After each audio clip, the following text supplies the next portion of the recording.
Ladies and gentlemen, please take your seats. The program will begin in 5 minutes.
Ladies and gentlemen, please be seated. Our program is about to begin.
Hey guys, just a quick, did somebody just whistle? Thank you.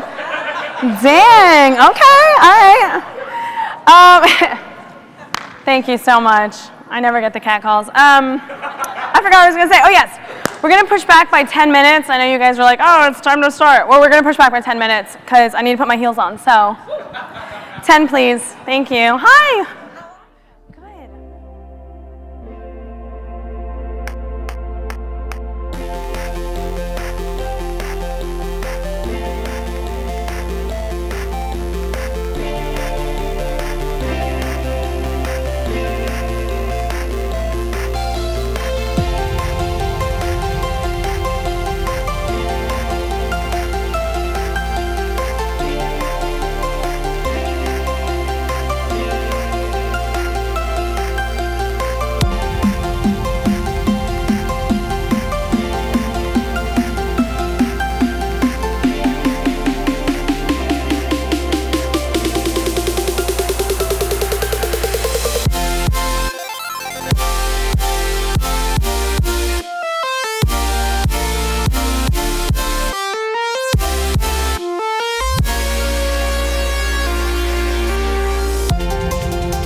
Ladies and gentlemen, please take your seats. The program will begin in 5 minutes.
Ladies and gentlemen, please be seated. Our program is about to begin.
You guys are too much.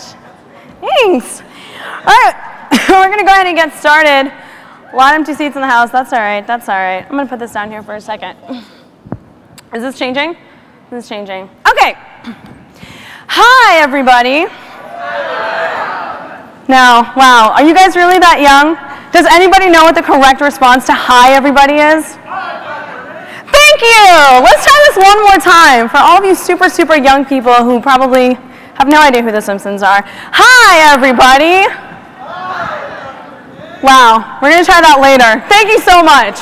You're amazing. James Mahalik, I hate you. You're supposed to back me up. Anyway, so happy to have you guys back. There you are, James. You B word. Let's run through the agenda really quick. Oh, did everybody have fun at Disney last night, by the way? Yeah? Everybody had a good time? Yeah, I had a good time. I saw you guys out there. Y'all were drinking. Y'all were drinking. All right? I saw you. Photos were taken. I took some of them. I was not drinking because I got to be here. So very quickly, remember all sessions are on this stage right here. We will announce all the times. So make sure you're back on time for all of the sessions. Lunch is at 11:45. Be back here at 12:45. There is another party tonight here at the hotel. Do not get on any random buses. They will not bring you back. Wear your credentials at all times, please. The full agenda is available on the IZEAFest website and in the daily email that you should have been getting. So please be sure to check on those as well. Moving on. If this thing would move on, try an IZEAFest sign. Hold please, hold please, hold please, hold please. Ah, yes. Let's go ahead and thank our awesome sponsors, supporters, and partners. These companies, wait for it, wait for it. There we go. These companies have been instrumental in getting all of you here today, and we are grateful for their commitment to supporting IZEA and the event. Special thanks, of course, to our partners over at Red Bull and Amazon and Pfister Faucets. And this nifty thing right here, to get the day started off, we're going to give away this awesome quick set. Part of Spectrum Brands. The lock is not only smart, but it was created by an Orlando startup called Unikey Technologies, and you might have actually seen them on Shark Tank. Let's check out Kivo. You need to get in my face. Something's changing. Changing the way we do things. Making our lives more simple. With advanced technology, compatibility, and versatility. The key has evolved. With Kivo from Kwikset. Now your smartphone is your key. So you have one less thing to worry about. It's making our lives a little better, smarter, evolving to fit your lifestyle. No smartphone? No problem. With Kivo's included key fob, just touch to open. Kivo has been engineered to maximize security. It detects if you're inside or outside the house before granting access to help prevent unauthorized entry. It uses multiple levels of encryption and comes with Kwikset's smart key cylinder for added peace of mind. Knowing you can always use a traditional key. Get notifications at your fingertips. Know when they enter or exit and who they are. Send an electronic e-key to family, service providers, or visitors. All with Kivo's mobile app. And no matter how you use it or who uses it, life just got a little easier. From sendable e-keys to total control and feedback of your door's access. Kivo. Smartphone smart. One touch easy.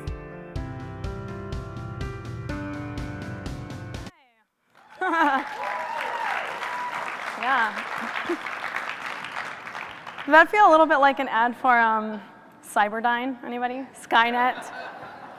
We're in your house. But no, okay, let's go ahead and do this giveaway. My lovely assistant Jen will walk all the way over here because I walked away from her accidentally. Sorry, my dear. Picking a number, picking a number, picking a number. Let's see. 1863. Are you here or are you recovering with Excedrin and bottles of water? They're recovering. Let's try this one more time. 1648. A good year. No? One more time, and then I'm just going to throw it in the aisle. And whoever gets it, gets it. Let's see. 1880. Oh, all right. Oh.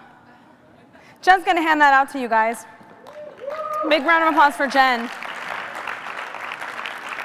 Thank you, Kwikset, for such an awesome giveaway. So many people came up to us yesterday and were like, we're going to get a Pfister faucet. We're going to get a Pfister faucet. So we got more Pfister faucets. And we're going to give them away. What should we do? Keep walking backwards and I'll say stop. Faster. Faster. All right, stop. Go down that way. And stop. There you go. Congratulations. Look at you being a winner at 8:30 in the morning. So happy. Okay. Let's move on. Big round of applause for Jen. Thanks, guys. Oh. Everybody good? Everybody excited? You should be. Make sure, again, that you post your content on Facebook, on Twitter, on Instagram, hashtag IZEAFest. Not IZEAFest 15, not IZEAFest 2015, just IZEAFest, please. And I will look at them and laugh at you. Here are some of our favorite images from last night. Let's see. Are you? Yeah, let's see who pops up here. Oh my God, Dreamer Show. Did you spend $400 on that stuff? I hope you did. Memories to last a lifetime. Who else we got? Oh my God, Stephanie. That's a good looking threesome, y'all. Next. Where's it gonna be?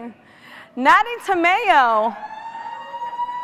Y'all are so good looking. Do you work at IZEA? We only hire good looking folk. It's like a requirement. And then the Superfly Nerd. Yes, you are. Thank you for visiting our Pfister Fawcett photo booth in the back, by the way. Very cool. So let's get started. I'm going to introduce to you the 2015 National Speakers Association CPAE Speaker Hall of Fame inductee, Simon T. Bailey. Brought to you by Trumu.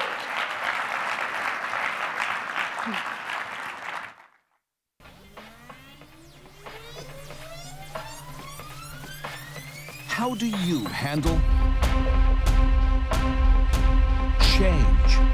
The reason most people don't embrace change or disrupt is because they have emotional equity in the way they've always done it. Shift your thinking. The more you continue to hear what you can to Creator of the Shift Your Brilliant system.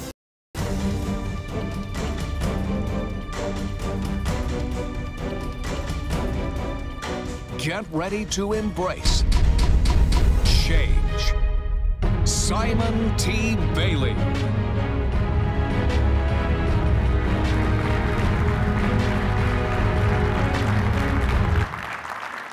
Good morning. Let's try it again. Good morning. Do me a favor, look at the person that you're sitting next to, look him in the eye, and tell him after last night's party, you look amazing. Somebody said, I look amazing and I feel amazing.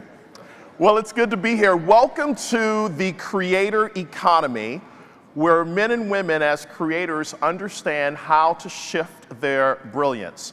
In the creator economy, men and women understand that a job is what you're paid to do, but releasing your brilliance is what you're made to do. In the creator economy, a paycheck is given to people who show up, but opportunities are given to people who choose to go above and beyond what they're paid to do. How many are excited to be in the creator economy? Now, the question I often get asked is, Simon, how did you become a creator? And what's so interesting is, a number of years ago, I was working here at the happiest place on earth. And whenever you work here at Disney, Mickey Mouse rule number one is you never talk to the media unless authorized. Everybody got it? Never talk to the media unless authorized. So one day I got a call from a journalist, and he said to me, Simon, where do you see yourself 10 to 15 years from now? And I said, I see myself as the president and CEO of the Walt Disney World Resort, and eventually the chairman and CEO of the Walt Disney Company, and he puts us in print. So, article comes out, page 12, Florida Business Trend magazine, and at the time, I was sales director of the Disney Institute. So my boss calls me in the office, and he's like, dude, help me. What were you thinking when you did this interview saying you wanted to become the #1 guy at Disney? And I said, Larry, I work at this company whose motto is, if your heart is in your dreams, no request is too extreme, for when you wish upon a star, it makes no difference who you are, but obviously it does here. So, it's funny today, but it was not funny then. And I think what's so crazy about it is the people at branding, they had a little out-of-body experience, because if you look at this picture really closely, you'll see the Mickey Mouse topiary right here. And so I got a call a couple hours later from one of the senior vice presidents who reported directly to the president, Al Weiss. And his name is Jim Lewis, and Jim was like, dude, do you need me to go to the president on your behalf, because this is like the beginning of the end? I said, no, I'll be fine. So HR shows up a couple hours later, and they said, would you please sign right here? So I signed this little piece of paper that went into my personnel file, and let's just say Disney didn't fire me that day, but about a year later, I heard the footsteps coming, and they were not singing It's a Small World after all. So I decided, because I kind of sensed that things were getting ready to shift, and so I decided to put my resume out on the street. And I got 4 job offers, 2 vice president's offers, going to work at other companies, small companies, and a senior director position with Learjet to head up all customer care for Learjet owners in the world. And I turned all the jobs down because, like you, I answered 3 questions. Question number 1, what would I do if I knew I couldn't fail? Very important question. Question number 2, what would I do if no one paid me to do it? And then question number 3 is what makes me come alive. That third question came out of a book I was reading at the time, written by an author named John Etheridge. And in John's book, Wild at Heart, John says, don't ask what the world needs, ask what makes you come alive. Because what the world needs are people who come alive.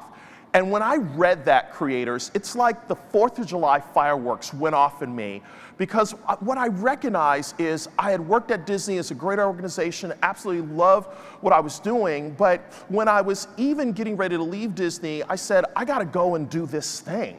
And so today, we teach organizations and individuals how to shift from average to brilliant. Why? Because average is over. Average is done. Average is history. It is all about how do I operate in my brilliance. So I need all of you to do a favor with me. Everybody take a deep breath. Take a deep breath. Let it out. And I want you to say this. Say Simon says, I am brilliant. All right, somebody says, Simon says, I'm brilliant. We're going to try this again. I want you to use your outdoor voice, indoor, like you were partying last night at Hollywood Studios. I want you to find your inner chutzpah, and I want you to say on 3, Simon says, I am brilliant. 1, 2, 3. Simon says, I'm brilliant. All right, turn to your neighbor and say, I'm brilliant, but I'm a little concerned about you, okay? Which one of y'all kicked me? So the question people often ask me, okay, Simon, this is great. What is brilliance? Brilliance is your insight, it's your potential, it's your genius, it's your it factor. When you are living your brilliance and doing what you do really well, you experience flow. When you are in flow, there is an alignment of head, heart, and hands.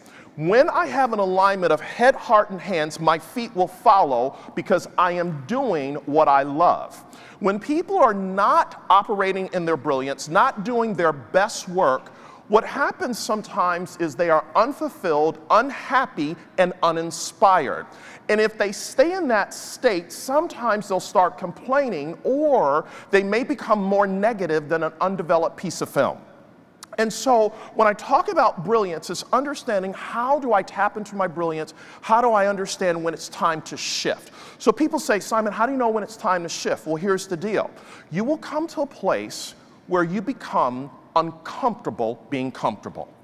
And when you reach that point, oh brilliant one, it is time for you to shift. When I first started writing and talking about brilliance, I based it on some of the research work of Dr. Howard Gardner, who is professor of education at Harvard. Dr. Gardner, he and his team of researchers did an interesting study over a 20-plus year period, and what they discovered is that children up until the age of 4 are operating at the genius level. In their late 20s, only 10% were still operating at the genius or brilliance level. And as they got older, it diminished. So the question that you have, like I had, is where did this genius or brilliance go? It didn't go anywhere, but it became buried by a society that says color within the lines, sit down, give it back, you can't do that.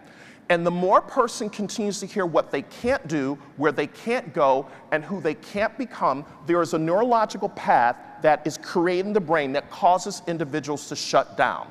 So what happens is they go through life having this potential, this insight, this genius in them. But here's what I've discovered over the last decade since leaving the Mouse House and working with almost 1,000 organizations on 6 continents. Your brilliance, that thing that makes you come alive, is ignited in an environment where you are celebrated rather than tolerated. And when I'm in an environment that celebrates me rather than tolerates me, that environment invites me to be a vitamin, not just an aspirin. And when I understand how to be a vitamin, not just an aspirin, I will be brought to a place where the universe will invite me to experience what I call Vujade. Everybody say Vujade. Vujade is the opposite of? Deja vu means been there, done that. Vujade is going there, doing that. How does a creator know when it's time to vujade? How does a creator know when it's time to unleash the inner salmon to swim upstream? A creator knows when it's time to take everything to another level. Everybody say, take it to another level. Raise your right hand with me. All right, raise your right hand, and I want you to put a little neck action in it in a moment, and I want you to say, take it to another level. I want you to feel it, all right? On three. 1, 2, 3. High five your neighbor. Make sure they're awake with the program. So when I know it's time to vujade, what will happen is I will ask myself 4 questions. Please make the note. Question number 1, where have I been? So a creator will look at everything that they have done thus far, and they will say, where have I been? How did I get to this point? Question number 2, why am I here? The greatest tragedy in life is not death. The greatest tragedy in life is to be alive and not know why. And there are a number of people that wake up every single day, the lights are on, but nobody's at home. They're one fry short of a picnic, right? So the why am I here question is critically important. Third question is, what can I do? So when I vujade, when I get ready to shift my brilliance, I will ask myself, what can I do? Let me tell you why that question is so important.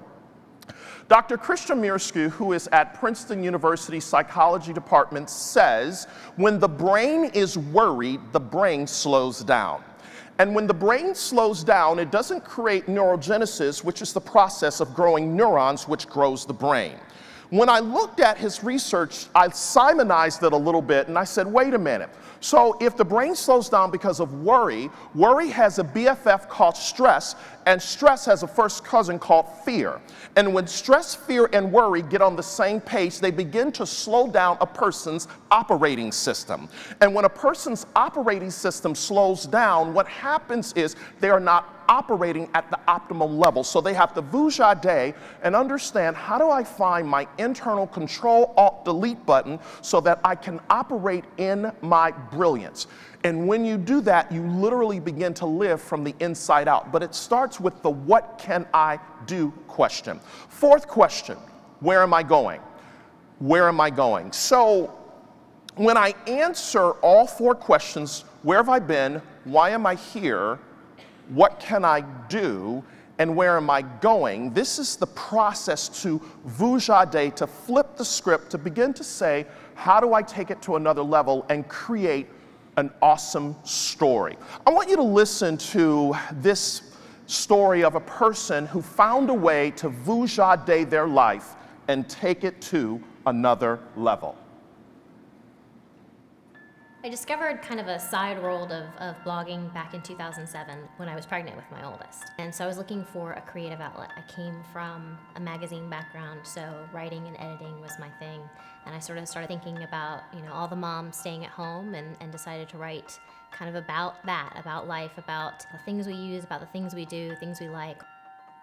Honestly, it started off totally as a hobby, and I had no idea that it would ever become a full-time career, full-time job. I didn't even know that was. It's all good. It's a great story. I discovered kind of a side world. I discovered kind of a side world of blogging back in 2007 when I was pregnant with my oldest. And so I was looking for a creative outlet. I came from a magazine background, so writing and editing was my thing. And I sort of started thinking about, all the moms staying at home and decided to write kind of about that, about life, about the things we use, about the things we do, things we like.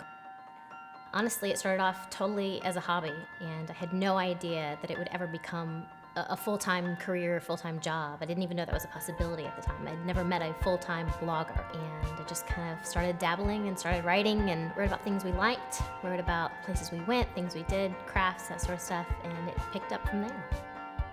So at some point, the suburban mom went from being my hobby to being a full-time job, and it did not happen overnight. Then in 2012, my husband was actually laid off from his company. And at that point, we looked at it and we had a choice. I could either go out and try to find a job and pay for daycare, having been out of work for all these years, or I could really ramp up what I had started doing.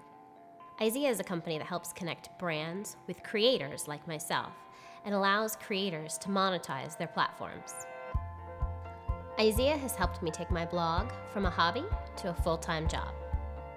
2 years later, I am still blogging, and I love it. I certainly put in a lot more hours than the typical 9-to-5 job, but those hours are spent between taking my daughter to dance, putting my daughter down for a nap. Blogging has given me the opportunity to stay home with my girls and yet still have a full-time job. One of the great things about working with IZEA is that when I'm presented with a brand, it is my challenge to figure out how this brand connects with me and how it's going to connect with others. And then I figure out how I can best show that example to my readers, whether it's by showing photos, showing how I'm going to use this with my kids. The doors have opened for me to do all kinds of new things that I would have never thought possible. I've traveled to movie premieres, I've taken trips with my family that I would have never dreamed of, and it's opened up this whole new world to me that I enjoy being part of. And that's the best thing. I'm staying home and I am working from home, but I'm enjoying every minute of it. I like what I do, and that's why I do this. My name is Jen Berg of The Suburban Mom, and I'm a creator.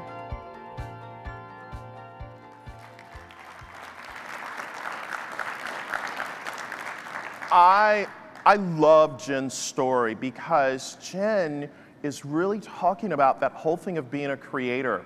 A few years ago, I said to our team, what is it that we know about people like Jen and people who are the best of the best at what they do? And the team said to me, they said, Simon, what we discovered is that there's a difference between being average and being brilliant. People who are the best of the best in what they do, they understand how to be totally present to the moment. They understand how they show up. As you begin to work through this list, you'll see something that says, average men and women, they communicate, but brilliant producers who are spot on understand how to connect. A book that I want you to get a hold of is a book written by Seth Godin. It's called The Icarus Deception. And what Seth is saying, we are now in the connection economy. I was just a couple of weeks ago in New York City at the invitation of Publicis Group, and the CEO of Saatchi & Saatchi was there, and they were saying right now is that there's now 3 seconds. You have 3 seconds to connect. 3 seconds to connect in this hyper over-communicated world that we live in. So those who connect and take it to another level are the ones that really, really stand out. You may recall on yesterday that Lauren Thomas made a very powerful statement. She said, do you want a paycheck or are you pursuing partnerships? And one of the things you'll notice on this list is that brilliant producers really look at how do they build relationships. Why is that important? Relationships are the currency of the future. So when we really begin to understand relationships, I relate to the cargo in your ship. And wherever you are going on the ocean of life, you take me with you because we have a relationship. The other powerful thing is you'll see something on this list that says brilliant performers and brilliant producers really understand authentic listening. Ladies, you have 2 problems with men. Only 2. I was waiting for it. I was waiting for it. Ladies, the 2 problems we have with us men is we don't talk, we don't listen. And when we talk about ourselves, and when we listen, we have selective hearing. But guys, I'm not going to leave us stranded. How many realize that we all can be better listeners? Yes? Here's the net takeaway as it relates to brilliant producers. I was just with American Express last week, and we were sharing this whole concept of what listening really means. And I said to them in a stream of conscious, I said, brilliant producers who really understand how to stop selling, start connecting, will move to what I call meta-listening. Meta-listening is when you begin to listen between the sentences. Meta-listening is when you begin to say, here's what I heard you say, but is this what you meant? And those who are meta-listeners in this economy will tap into their intuitive intelligence to say, here's what you have brought forth, but here is what I also want you to consider. Have you thought about this? And it's in that meta-listening that you understand that the same letters that spell the word listen spell the word silent. So when I am really silent, I'm tapping into how to take this relationship to the next level. The last thing you'll see on this list that we discovered that brilliant producers do is they are curious. I was interviewing Rick Goins, who's the chairman and CEO of Tupperware, and he's been there for about 20 years. And I said, Rick, what does curiosity mean to you as a CEO of a $3 billion entity? And he said to me, curiosity is the ability to see what's not yet. It's the ability to look around the corner and to see the hidden opportunity. He says, those men and women who will be the best in their field have the ability to ask questions which immerses them on a quest to discover an answer that was waiting to emerge. And when he started saying this, I was like, whoa. So then I looked at my own business and I said, what questions are we asking ourselves right now? How do we stay relevant? How do we take it to another level? And one of the things I've recognized is what has gotten us here, in the words of Marshall Goldsmith, won't get us there. So what are some things that we need to, in the spirit of Disney, that we need to let go? Because when we let go, some of y'all will catch that later. I know it's early on Saturday morning, but bump. One of the things that I had to let go when we look at our business is I had to let go of rejection. A few years ago, I had started sending my video almost 5, 6, 7 years in a row to an organization called the $1 Million Roundtable, which is very big in the financial insurance industry. And for a speaker or an author to get on that platform, to get on that stage is like a big deal. And for literally 5, 6 years straight, they rejected me. Sorry, you're not ready yet. Sorry, you're not good enough. And my assistant said to me, she said, Simon, let's stop beating our head up against the wall trying to get on that platform, because anybody, when you get there, you know, they say, you have arrived, you have made it. So I said, okay, you're right, we're gonna stop doing that. And she said, what are you gonna do? I said, you know what, I just need to work on getting better. So I hired a coach, and this coach started working with me on just shaping what I was doing just to get better. And all of a sudden, last year, we got a call from the $1 Million Roundtable. They reached out to us, and they said, we want you to come, and we want you to be opening speaker. We want you to do a keynote for 9,000 people from 72 nations. And they said, we looked at 800 videos, and we think you're ready now. And what I realized in that moment is that rejection is the greatest gift. Just because somebody rejects you and says no, it doesn't mean no forever. It just means no, not now. And what is it that I need to let go of? How do I, move on and step it up and say, what is it that I'm going to do to get better? And I really think it starts with saying, how curious am I about what's happening in my business real time? So the question often I'm posed with is, okay, Simon, how do I begin to think brilliance every 30-7-30, and they hit. Don't forget about your new BFF. All right. All right. Starting tomorrow morning, I want to invite you to get up 15 minutes early.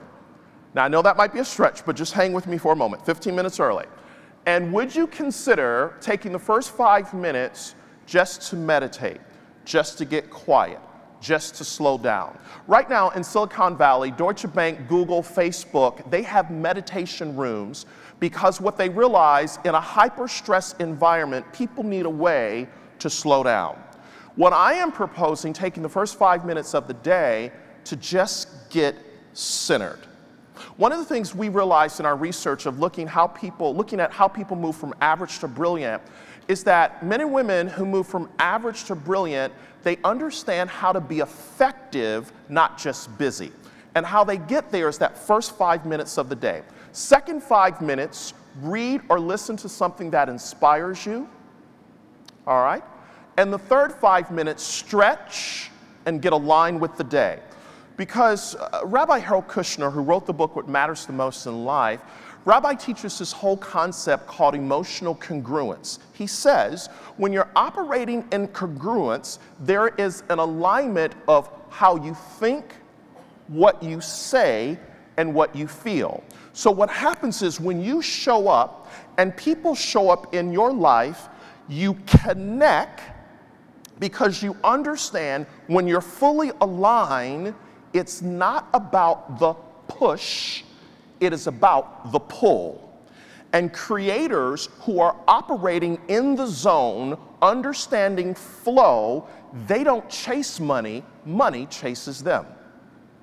Because as a creator, I understand that 15 minutes a day, I am rewiring how I'm going to show up, so when people come into my matrix, they understand that I have found my inner Neo and I am the one to help their brand take it to another level. Now, here's how the formula works.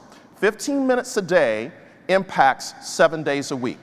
7 days a week impacts 30 days. 30 days impacts 90 days. How many seasons are there in a year? 4. How many quarters are there in a year? 4. So every 90 days, how did I get to this point? It came as a result of what you did 30, 60, 90. How did you get there? 7 days a week. How did you get there? 15 minutes a day. Here's what we've discovered in this whole work of helping people think about shifting their brilliance. The secret to sustaining brilliance is hidden in your daily routine. You don't decide the future. I know that sounds like an oxymoron for a creator, but you don't. You decide your habits, and your habits decide. So when I understand that, I become better. Now, some people may say, Simon, I'm not a morning person, I'm a night owl. Okay, here's how it works for you. 15 minutes before your head hits the pillow, first 5 minutes, unwind, write in your journal. Second 5 minutes, read something that inspires you before you fall off into the night season. And then the last 5 minutes, most doctors will say don't stretch and then lay down, so do something else to unwind.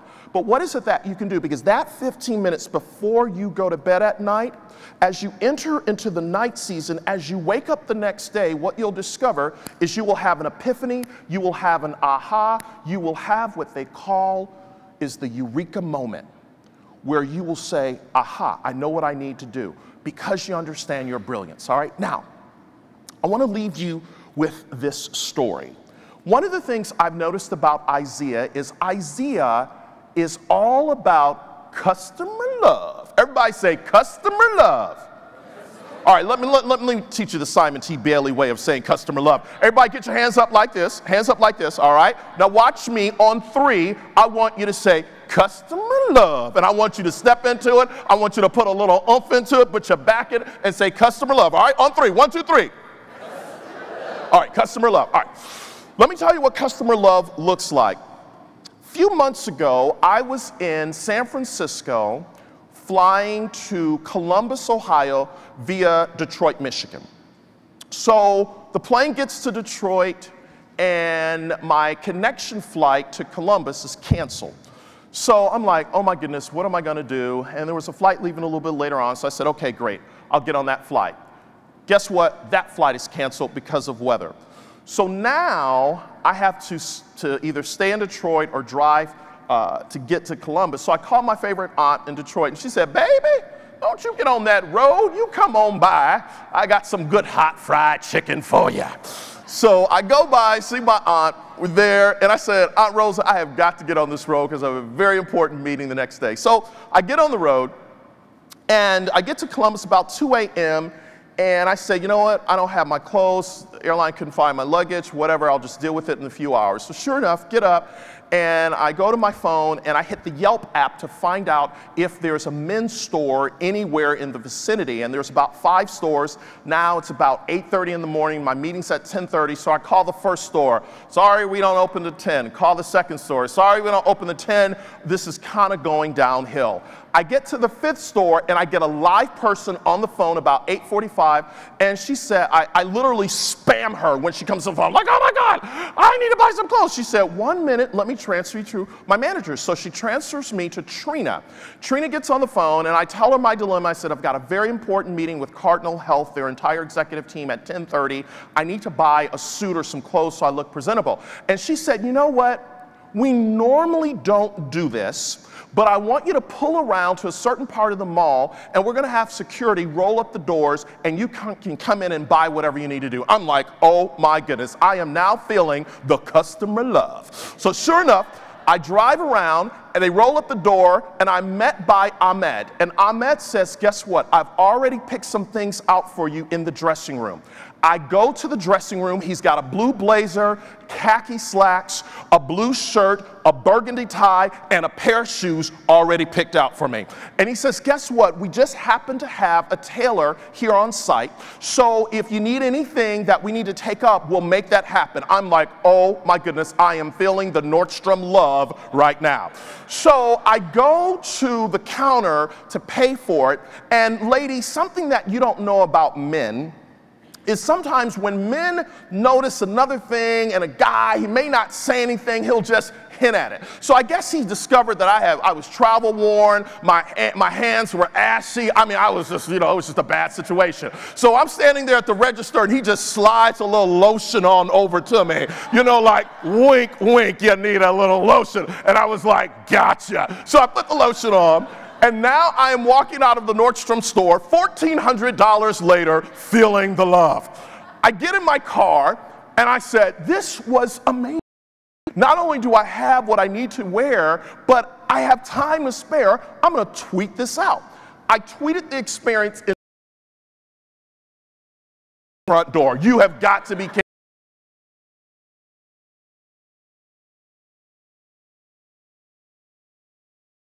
Unbelievable. Decided to write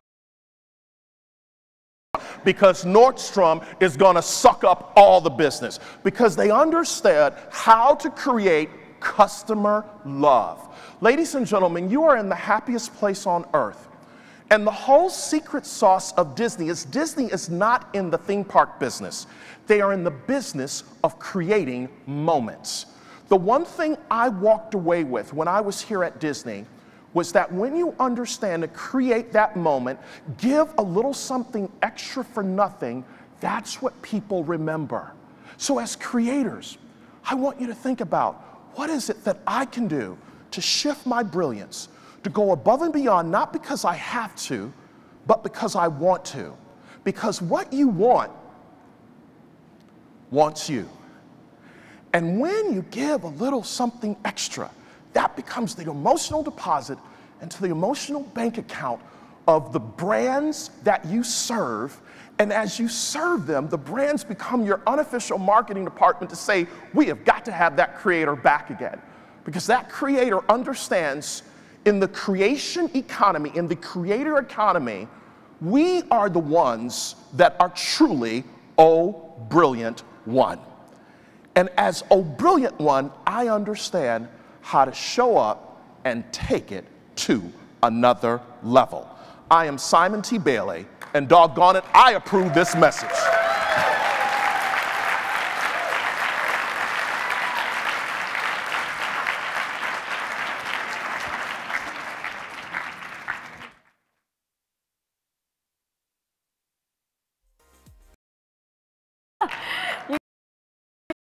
Big round of applause, please, for Simon Bailey. Simon is so full of awesome information. All right, so we're going to take a quick break right now. Please be back here at 9:30 for return on content. There's coffee and water in the back. Check out the photo booths in the back as well. And don't forget, there's a creator corner where you can make art that we will hang up in our office here in Orlando, Florida, on behalf of IZEAFest. Hi, Drew. Do you want me to pose? Thank you. All right, guys, be back here at 9:30, okay? Thank you.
Take me away from home.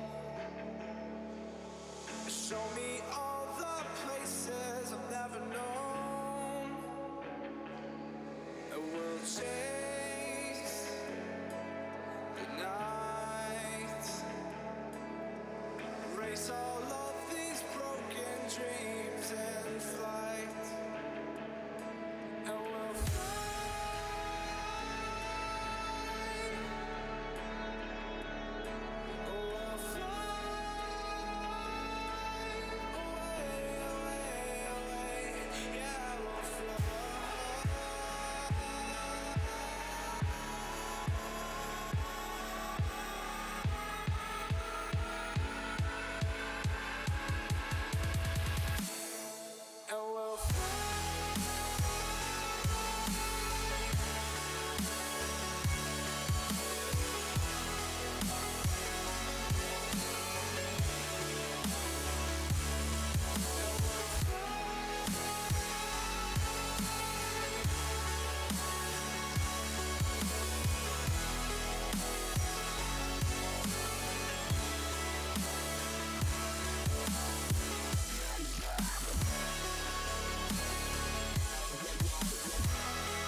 Ladies and gentlemen, please take your seats. The program will begin in 5 minutes.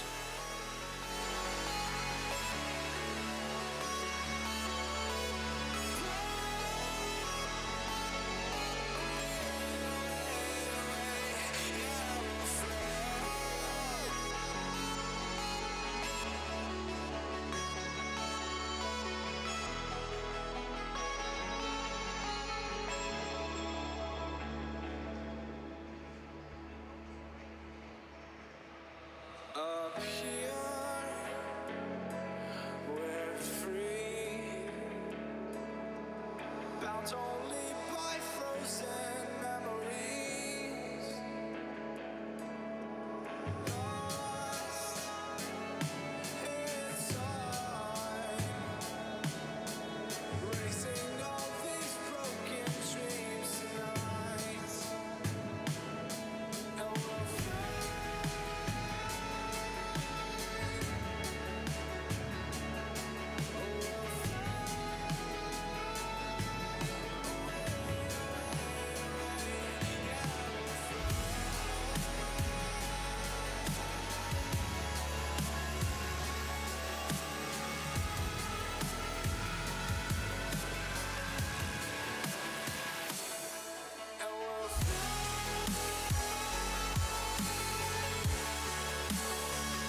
Ladies and gentlemen, please be seated. Our program is about to begin.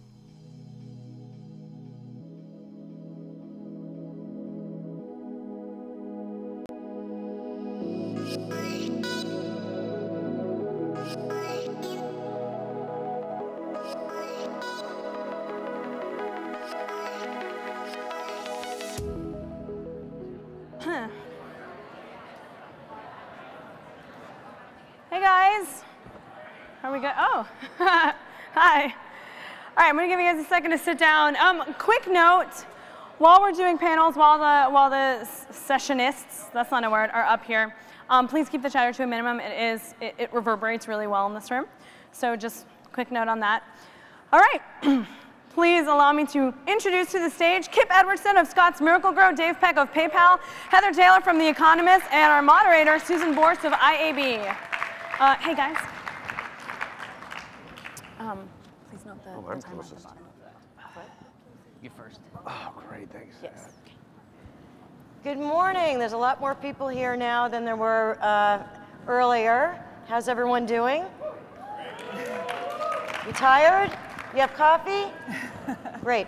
So I guess the first question is, how many of you have either read The Economist or used PayPal or used a Scott's Miracle-Gro product or service? Any of those? Everybody? There we go. Okay. So that means you're in the right room.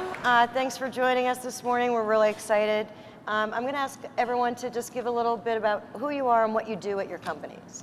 I'm Dave Peck with PayPal. I head up social media and influencer marketing. So, yeah. Great. Kip Edwardson, I'm with Scott's, Director of Digital Marketing. And so I oversee pretty much everything in digital, from social to influencer to content, mobile, all the website development, apps, etc.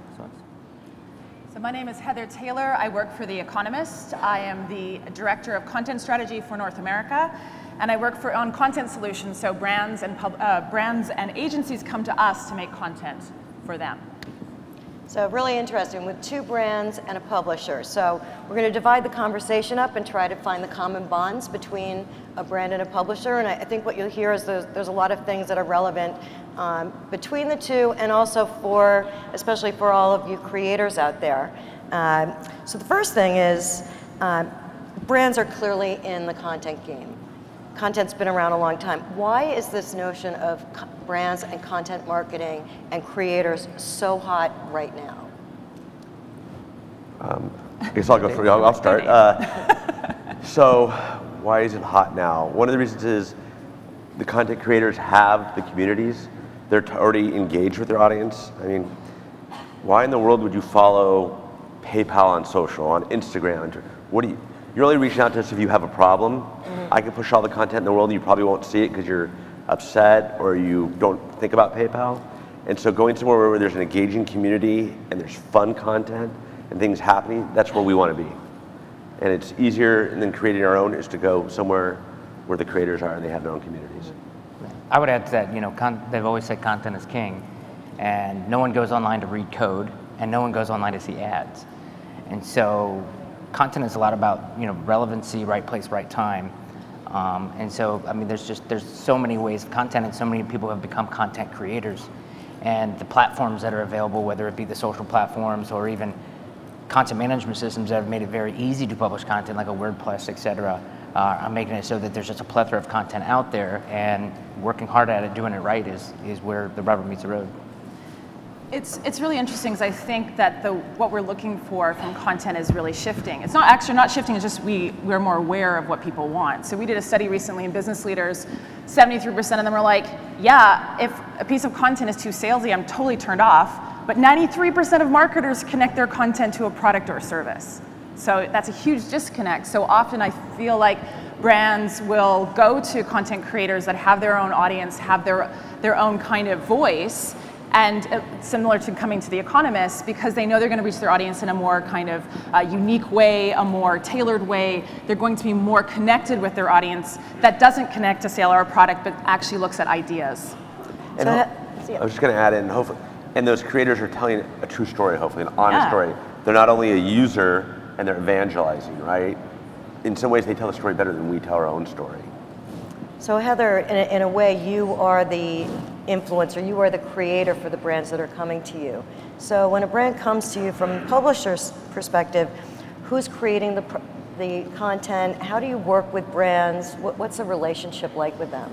So when a brand or an agency comes to us with a problem they want us to solve, we really kind of look at what avenue, what they're really looking to do. So often they're looking to us for our editorial voice, our kind of third-party credibility, the research that we create. But in doing so, we have editorial independence. So we're actually creating content that they can reference and they can get credibility with that. So it's like standing beside our brand. But in saying that, they can't actually influence the content itself. So when we do a piece of research, the research is what the research is. We don't then go, oh, well, that little part doesn't really play well with that brand. We're like, no, that's what it is. So because of our editorial independence, because of the brand that we want to keep, and I think that's really important to you, keep sight on what your brand is. That's what keeps us credible and keeps our content credible. If we went and just basically want to avoid it all. Content coming from? It comes from everywhere. I mean, we have an in-house team that works with us, and they've developed their own partner network that they writers, videographers, photographers, et cetera, that they work with, and so that's the primary source of it. But then we work with publishers too, which is interesting nowadays. You see between brands and agencies and publishers, these publishers, like, they've been creating content and they're saying, hey, why don't we open this studio up to create other content that can be relevant for our advertisers, if you will, in a way that, like, you see, like the native content, the branded content plays and stuff that are becoming more and more popular because it's getting relevant content in front of an partnership. Have a voice.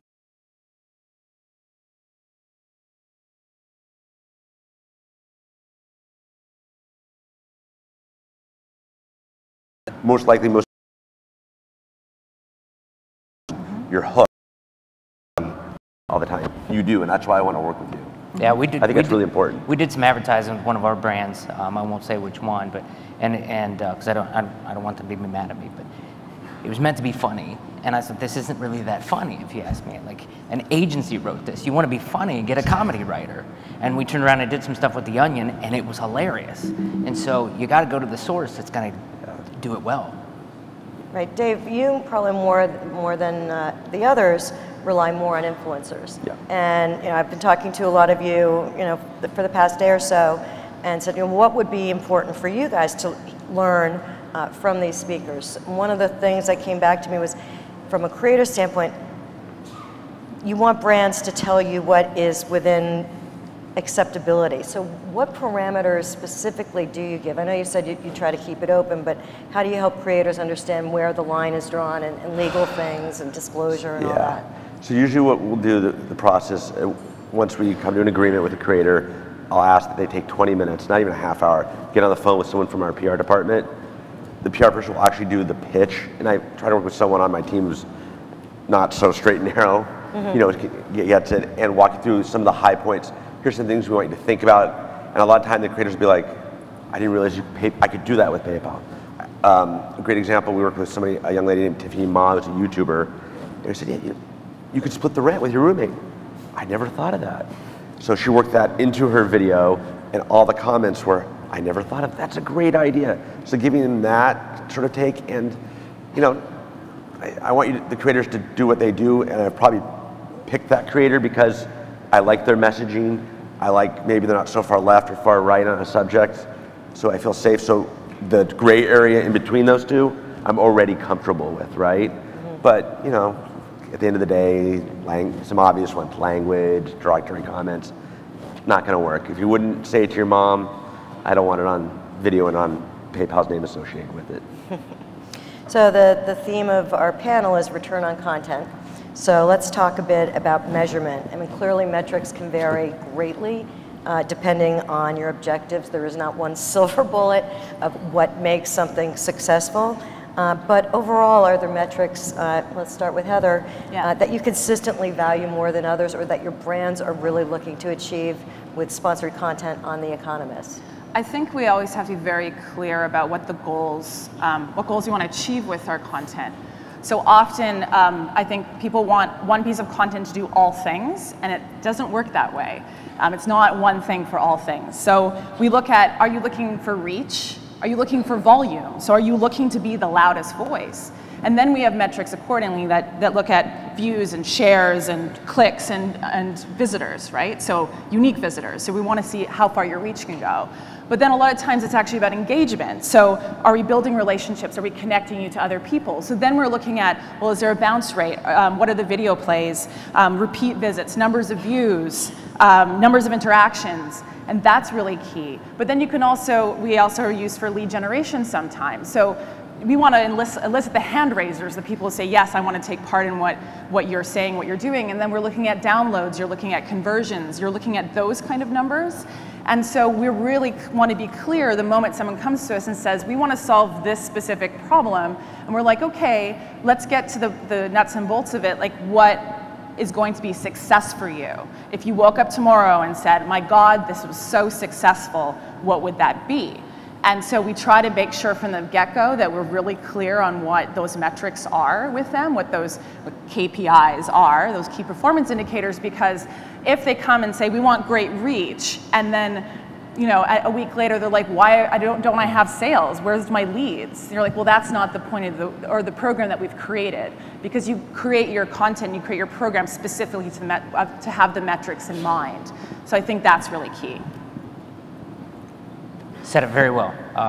You just need to be specific and set your objectives from the beginning.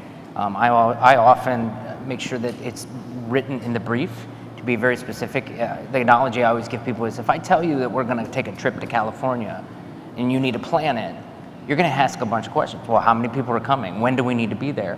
You're not just going to go out and get a bus, right? And well, it's only 2 of us, and I wanted to drive and see the whole country. Like, you need more specifics. The more specific you can be, the more we understand what we're going to measure. I could talk for an hour on this, and they hit some good stuff. I think you said something which was really important in the brief, which sounds really scary and really bad, and I hate briefs, hate them. But at the end of the day, they're the most important thing. So you like boxers? What? You like boxers instead of briefs? I have to pick one of those two, there's not a third option? So, and Heather touched on it too, the KPI, the key report. So I try to keep it down to 3, and I keep them in order. So I'm doing our team in phases right now. So we started with impressions. We can do impressions all day long. I can do views in my sleep, upside down, one hand on the ground, and breakdancing, right? So I can't breakdance. Though I did pretty well with Kung Fu, the guy yesterday. I want to see some breakdancing Anyway, at the I end. digress. So we moved on to engagement now. That's my true KPI, and people will come back on the team. Why nobody saw the video? I don't care if anybody sees the video. If I've got comments, if I've got shares, if I got likes, that's what I'm looking for.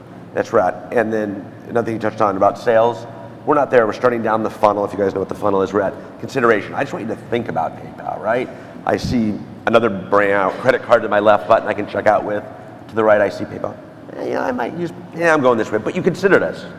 So that's where we are, and that's what I want the content creators to help with, right? Top of mind, fun things like that. Always do a brief. I know it's awful, but knowing what the goal is when the brand comes back to you. So if we work together and we can't go, we hired you for impressions, why'd you get no likes? It protects. You'll be like, yeah, it's your. It protects you like a contract. It's like a contract. It's your armor. That would be a piece of advice I would give to all content creators. Why didn't you do this? Well, because people are going to nitpick and call you out. I've seen it happen. People on my team, I'll be like, where's the brief? We didn't do one. Well, that's not the creator's fault, that's your fault. Yeah, so. and audience actually is really key, because often it's kind of becomes this generic pocket of audience, and that's not going to be really suitable for you. So we'll get, because we're at The Economist, we're business decision makers, and so they'll go, business decision makers. And I'm like, well, there's a lot of different types of business decision makers, I like to point out. So it's really being specific, because if you're not specific, we can't actually help you, because it becomes this kind of watered down pool. So if you're going to tell us that actually, I really want to reach, I'm going to go more economisty here, CFOs in the healthcare industry. I'm going to create very different content. I'm going to be much more focused on a kind of different needs for that group than I would if it's just a generic business decision maker audience. So the same thing for you. Sometimes people come to us and want to reach an audience that we don't necessarily have the best audience for. So then we have to look at different elements, or sometimes say, this is just not going to be a good partnership. So I think that's important understanding. I know who I reach, and I know specifically what we can do. So let's make sure our partnerships allow us to be the most successful in that. Yeah. Just not to go on too long here, but a real tangible example that I can give is we sponsor something called Outside Lands in the Bay Area. It's a huge, like Bonnaroo, a huge music festival. I wanted to launch Snapchat. I hired a Snapchatter. I won't even get how hard it is to measure Snapchat. Forget that. At the end of the day, we had the #1 piece of content because of him, #1 trending all 3 days on Instagram because he put a photo up. So they come back, what was success? Instagram. That's great, but I hired you, and I was thrilled. But what happened on Snapchat, that's where the money was going, that's why I paid. But look what I did at Instagram. It's awesome, good job, buddy. But I have to go back to my boss and say, remember that bucket of money you gave me? I didn't do well on Snapchat, but I got you Instagram, so. Well, that leads into how do you decide when it comes to sharing on third-party social networks, whether paid or more organic, how do you decide which platforms to invest in? Is that me? You go first. I'm going to go again. You guys still want me talking? I'm hogging this panel. So how do I decide where I'm going to invest? So one is where the audience is. So again, PayPal, I think we're really unique. You don't think about PayPal until you use it. We never get a tweet that says, hey, really thanks for that transaction. Getting that money over to my mom was amazing. It was an incredible experience. Thanks, right? Have any of you done that? Anybody? If you haven't, maybe give Dave a shout out on Twitter, thanking them for that transaction. So in my world, Twitter and Facebook are customer service channels at the end of the day, right? That's where people are going for help. So I look at them as distribution. Twitter is one beautiful slide. Video that understand how to use your. Yeah, we put a lot of them on YouTube.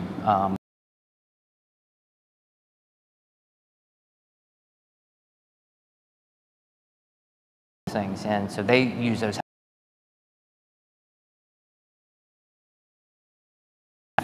Good. Or print and your content. They do actually. They play quite prominently, and we actually just launched Economist Films, which is a Facebook first kind of broadcast channel. So we actually create documentaries that go Facebook first. But we have to be really sure of making the right content for it. So I mean, we are on Facebook, we're on Pinterest, we're on Instagram. We're actually the fastest growing magazine in the US on Instagram, 209% in the last 3 months. And that's because we use our photo desk to put compelling photos up. So just as you'd put in the magazine, we have those high quality photos out there. And so I think because The Economist has looked at, oh, but you're this print magazine and you look at the economy, but we don't. We look at factors that affect people's decisions. So we look at culture, we look at technology, we look at everything, and so those things actually play well in social. So we make sure that we keep we are a very witty brand, so we keep that wit. You don't think of us as wit, but we are very witty, very British. So we keep that tone of voice with us in our space and very much rely on facts because that's what we're known for. So that does really well on those platforms. We choose those platforms where we can have those conversations and tailor it accordingly. But video does play really highly in what we do. Yeah, we look at too, it's just going to vary by brand. We have more than just a Scott's brand. So like our Miracle-Gro brand, we've been building up our profile on Pinterest. And when we went to do that, we were like, well, we don't have a lot of our own original photography, and then it's a space, got to have photography, you're going to be successful there. And so we worked with somebody called Joy Cho. I don't know if you guys are familiar with Joy. She's the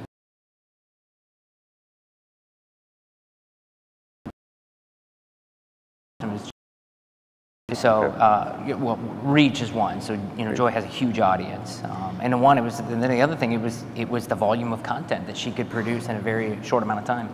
Do you know what's really interesting? Actually, I was talking to one of the women who does our social for our sponsored content, and she puts all of the videos and we kind of create these slideshows, and she puts them on SlideShare.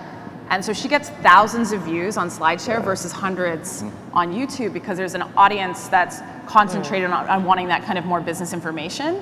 And so it was kind of, when she told that to me, I'm like, well, of course, but then I was surprised by it. But I thought, yes, that's a great place to get this distilled information, and you can download it. So I'm like, of course, I would use that all the time, and I do, like, as part of search. So that was kind of an interesting, I mean, we play really well on LinkedIn, obviously, but the slide share element was really interesting because that's where our audience is.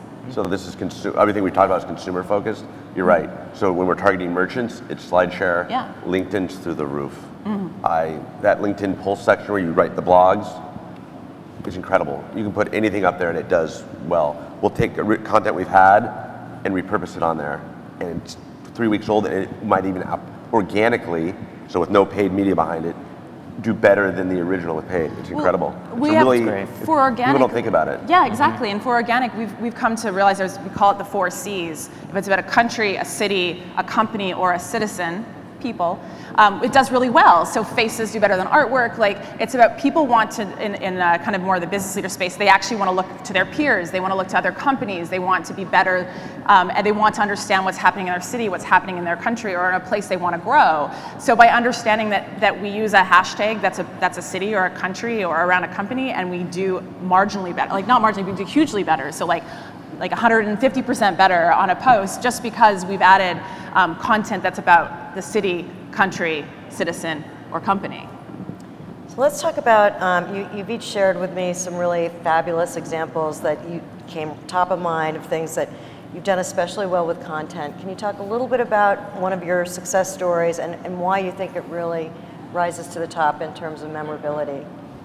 Yeah, sure. I'll go first. I shared a story with you that we did this year. I mean, nothing was more popular than the Women's World Cup, right? I mean, those ladies were amazing.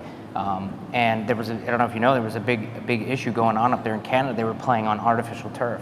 And the men never play on artificial turf. The men never would play on artificial turf. So there was a fairness story there. It's like, why are the women having to play on this where there's increase of injuries? They can't play the game the way they want to play the game. And we grabbed onto that story and said, we got to tell this story. And because we want people to play on grass. You know, we're about grass. We love grass. And we started working with first Cindy LaRue, and we reached out to Vice because we've done some partnerships with them and creating content. And Vice said, you know what, we already did this story. There's not much there, but if you could get Abby to talk about it. Well, we went to Abby, and she's just amazing. And Abby just took it to a whole nother level, right? What we just talked about. And Abby was all about it, so we did some original content with Abby and started working with some influencer networks and getting that stuff out there. Because now you've got a story you can talk about from, you know, women's rights, health, soccer, sports, and it just got picked up. Vice Sports then ran it. It ended up on ESPN. The story ended up turning into, because we were going to refurbish all these fields, and FIFA said, no, you're not doing it. So then the headlines were really like, Scots and FIFA are in a fight over grass fields. Like, this is fantastic. It just exploded. It turned like 400 million impressions over the whole story, and they never did refurbish the fields, but what we did is, as more people shared that story, and that we amplified that, we said, look, for every like 100,000 shares, I can't remember exactly what it was, we would refurbish a field in the United States. And we ended up refurbishing 8 fields here in the United States and converted them from artificial turf to grass. So I guess the tweet there is, Scots likes grass. How about you, Dave? This happened timely this week. You guys probably didn't hear about this, but it was Back to the Future Day this week. I know, it wasn't in the news, you couldn't find it anywhere. So in Back to the Future 2, old Biff gets out of the taxi cab, puts his thumb down, pays, gets his receipt, goes on his way. PayPal, right? We have thumbprint, because I know you all know you can pay with your thumb, right? You put your thumb down and leave. So we can't afford Michael J. Fox or Christopher Lloyd, so I had the team track down, his name's Tommy. Well, a little known trivia, Tommy hates Back to the Future too. He wants nothing to do with the franchise. I should expand it. If you noticed, he didn't show up anywhere, right? So we wanted, because back in 85 or 87, when they didn't think, oh, you have to pay for the rights to use his image, right? Who knew all this technology would happen? Universal gave it to us for free. All you gotta do is hit the DVD, and you can pay with PayPal. This is wonderful, I'm thinking. So we reached out to Tommy, talked to him. Tommy wants $250,000 for a 7-second clip. Tommy wants to make it really, really hard. So after some back and forth, we get Tommy down to a reasonable number, really, like not even 2 digits before the comma, right? Get the clip out, we push it out, because it's organic in a way, right? We're not forcing PayPal into the story, right? You guys see what USA Today did as well? They had the newspaper because they were already part of it. Pepsi was already part of it. Nike with the shoes. That's how we felt. Put it up there, incredible numbers. Just the video views alone on Facebook were well over 250,000, right? People were talking about us positively. Oh, I never thought of that. PayPal was there. No one was asking for their money back or putting holds on the accounts. It was incredible. Sorry, customer service, if you're listening, or PR. Worked really well. We got the shares and the content's still up there, and it's still doing well. That was, so take all the work ahead of time is a pain in the neck, but the reward and the wins are amazing. So that was a really good one. So how are you measuring sentiment? Sentiment. So originally I did when I first started measure sentiment. So we would work with creators to get that, hey, positive comments. And then when something would happen where maybe there was a hiccup in the PayPal system or something that I can't control, sorry, whoops, and all that work getting the sentiment down would go back up again. So we changed the algorithm, and at the end of the day, I'm looking at people that are saying nice things. I'm keeping it very simple, right? And maybe coming to the brand's defense. That happens as well, where someone else will hate on PayPal, and then they'll say, you know what, I've been with PayPal for 15 years, I've had no problems. So that content helps start that positive sentiment, feel good. And so people saying nice things. I like to keep things really simple. That is how I measure sentiment. Cool. Heather? My example is probably not, I wish I could have a Back to the Future Day example actually, because that would be awesome. So we did write about it, but I can't give an example. I think one of the things, I'm just going to, I guess one of the kind of big shifts we had is trying to look at, let's say, I'm just gonna go with Twitter. So on Twitter, we're really, we don't break the news at The Economist. So it's like, how do we become part of these conversations? And so we started to look at our archives and pull out content to help people understand what's happening now in relation to what happened in the past. So by doing that, we went from 1 million reach per month to 4.5 million per month, because we started to become part of the conversation in a way that actually helped people understand the issues that were happening versus just trying to just jump on that. Here's the headline. We're not a reporter, we're a journalist. So here is the deep information, here's the deep data. And so we're finding the success, but also in social by pulling out that kind of interesting fact from that deep data. So for instance, we did a kind of a scatter graph all about correlating, this is getting a little deep, sorry, correlating deaths, road fatalities, and how many cars were driven in a country. And the team found that Italy had the most cars on the road and the least deaths. And you think, oh, Italian crazy drivers, and they're like, no, we're gonna pull that out and have that little kind of fun factoid. Which seems odd, but a little fun factoid because it seems like counter to what we believe. But then they started to put that in relation to things that were going on in the news and this kind of pulling out these data points to pull them back to like, we understand this deep data, we're gonna make this interesting and kind of relevant to you and surprising. And so I think for us, just having that shift, it's not a specific like one moment example, but actually just the way of like rethinking of how we can be part of a conversation that we couldn't have been part of before. So you're pretty much taking existing copy and repurposing bits of it on social. Yes. Right? Yeah. So that leads us to recycled and repurposed content. It's done more increasingly. You can't, look at online without stories about how to repurpose, when to repurpose.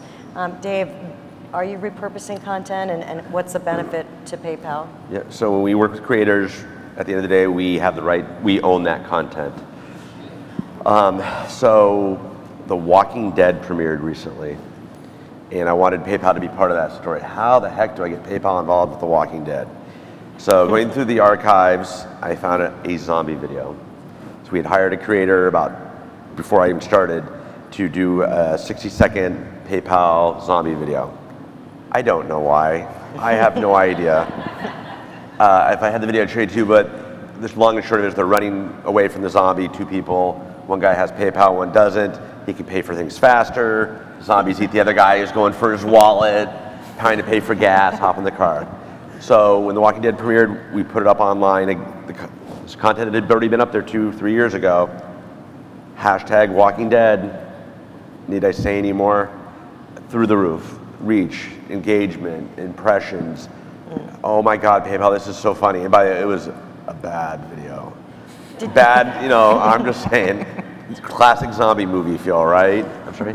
Oh. Did you just happen to remember that this existed, or do you have an archive? Are there people helping you, maybe find some of that old content? So by archive, I mean Box or Dropbox. And by remembering, yes, I happen to remember, I don't know why, I happen to remember there was a zombie video. I do, actually, I do remember a little bit why. It's because I really wanted to push it out, and brand guidelines were, this is not on brand, this isn't right. And as people shifted through, we had people that were more open to it, did a few quick digital updates to the logos and things like that. And it was actually the top organic, everybody knows when we say organic, right? No paid behind it. Piece of content we've had in over a year.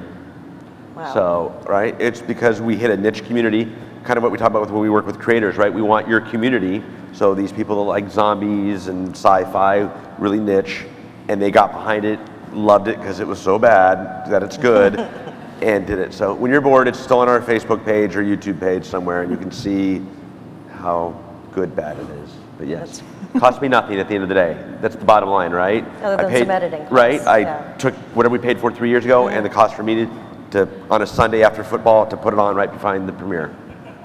And I won my week that week.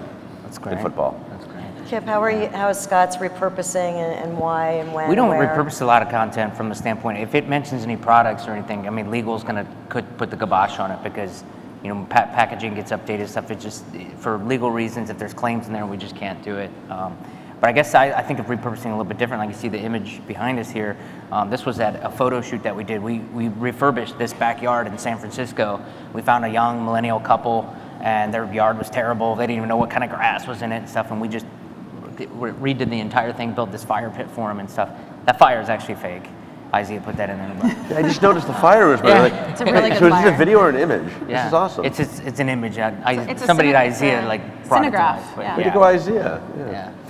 But when we're out doing shoots like that, we're doing how-to videos. There's a whole video series on refurbishing that yard. Then, of course, we're going to get photography. And we have, with our editorial calendar throughout the year, we're thinking about other shots we're going to need. So that team is thinking, when we're in San Francisco, we'll do this with the mulch, and we'll get some how-to videos around that. So this one photo shoot resulted in probably 50, 60 pieces of content total, and probably hundreds of images. So you also talked about your paid traditional advertising, television, and with sports. Are you repurposing any of your paid television spots? Well, then of course that stuff's hard because you've got actors' rights and stuff, right? So if you've only paid for like a year's worth of that license, the SAG fees and stuff, you can't repurpose that and use it again. In fact, we've got some ads on our site now, and I don't know if you guys are familiar with the Scott for Scott campaign, the Scottish guy who tells you to feed your lawn. That's ending, and so we've had to pull all down. So we run into that a lot, where you say, okay, the rights for that content is no longer valid, so we got to take it down. So a lot of great. And those people will come after you. I mean, the day that license expired, you will get a letter saying you now owe us, or cease and desist, right? They want to get paid. I was just going to say, back to Biff, we could not put that video that he did 25 years ago or 30 years ago on until the 21st, and then we only have the rights for 30 days. It can only be online because we wanted to put it in Times Square, and it was a whole. So we have a program that we do for GE called GE Look Ahead.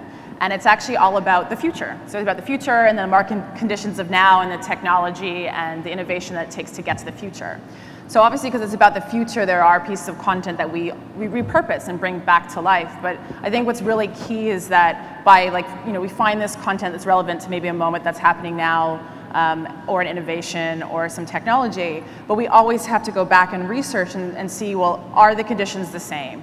Has there been any changes in the technology? So we don't just say, bring to life another piece of content just because we think it's relevant. We actually have to ensure that all the elements in it are relevant. So I would say that we recycle or we reuse the content, but we also refresh the content to make it timely and make it related to now, because that's what people want to see. So I think that we always look at how we can repurpose it or how we can make a connection, but it is about making it as relevant as possible. Kip, you also talked about shortening some of those how-to videos. for different mediums? Yeah, absolutely. You know, we might look into things where we might do it like as a Vine type of stuff. And then like this one, it's like I said, it's a whole series and it can get really long. Like the first part can talk, they're setting it up, we're here with this couple, we're in San Francisco, and that's like 3 minutes long. And then there may be a piece of this where we're just giving a tip. Say, when you've got this area of your yard, so to speak, here's how you might want to approach it. And those are really good because, you know, we had the session before on the shareable, snackable stuff. It's hard for someone to sit through a 3-minute video online or even share that, right? But you grab something that's 15 seconds and it's packed with some really good information and tips, that's something you're going to see people share and on whether it's on their blog or with their audience and their social networks. And I think we have to be aware, like we will change things for Facebook, for instance. So if there's an economist video that we had that features our logo at the beginning, we'd have to cut that because essentially, you know, Facebook continues to change their algorithms, continues to change what actually works. So one of our people internally went and sat down with Facebook and said, okay, what do we have to do to make this stuff work? They're like, the first 3 seconds are the most important, highly visual. You have to make sure that video doesn't work with sound. So make sure that there's text on it. It has to be a maximum of 1.5 minutes. That's it. And then it has to have really those compelling and strong images. And if you don't have those things, it's going to sink. So suddenly we had like a video that normally performed well it starts with the Economist logo, that kind of lovely little sizzle teaser thing. That's 3 seconds. And guess what? No one's going to click on it. So if we ensure that we have those bold visuals right at the beginning, the compelling hook in the first 3 seconds, then we can get people's attention. So it's about making sure that content sings in that way.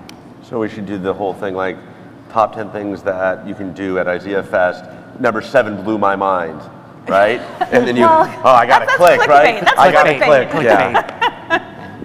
Well, the thing is that though, if you don't come back on that promise at number 7, then people will bounce. So you have to ensure that it's compelling but true. Compelling but true. Does anyone care to share an example that didn't work so well that you want to share, and why didn't it work? And lessons learned? I won't give any specific examples because there's too many, but what I tell my team is don't be afraid to fail, because failure is an opportunity to learn, right? And so one of the things I'd encourage everybody in this room is you know, the things we talk about is fail fast. Like fail fast, optimize, learn from that, and then you find what works, you put more money behind it. And what doesn't work, stop doing it. And well, I'm not going to give a very specific answer either. I'm sure there's lots of things, but I think it's always you're learning and refining. But if we put a sponsor logo on a social image or anything, people hate it. So we don't. Like, they just don't respond well to it. So it's like a bold image, a question, a fact. That's what gets them. So when we try to do other combinations of things, it doesn't work. So we go back to our, you know, the people wanting us to create sponsored content and say, we're making this for you, but these are the things that work the best for our audience. And it's going to be, you know, no sponsor logos. I'm sorry. There's going to be, it's going to have to be fact driven. It's going to have to be, you know, in our sense of humor, in our voice. And sometimes our clients are more conservative than the economists are, which may be surprising to some of you, but it's true. So I think we have to, you know, when you know these things and ensuring that the brands that we work with really understand that, then, because we want them to be successful, because we want success. So I think those are the things that we have to, that's where the pushback comes, but that's kind of the lessons that we learn is like, you know, when we kind of fold a bit and say, yeah, we'll put that logo on, it just doesn't perform. So that's one of the things that we've learned. I'll give you one more real quick, just about taking risks. You know, when the Supreme Court decision came down about the gay marriage, we had created a photo of some roses, rainbow colored, and we were going to put it up with the hashtag #LoveWins.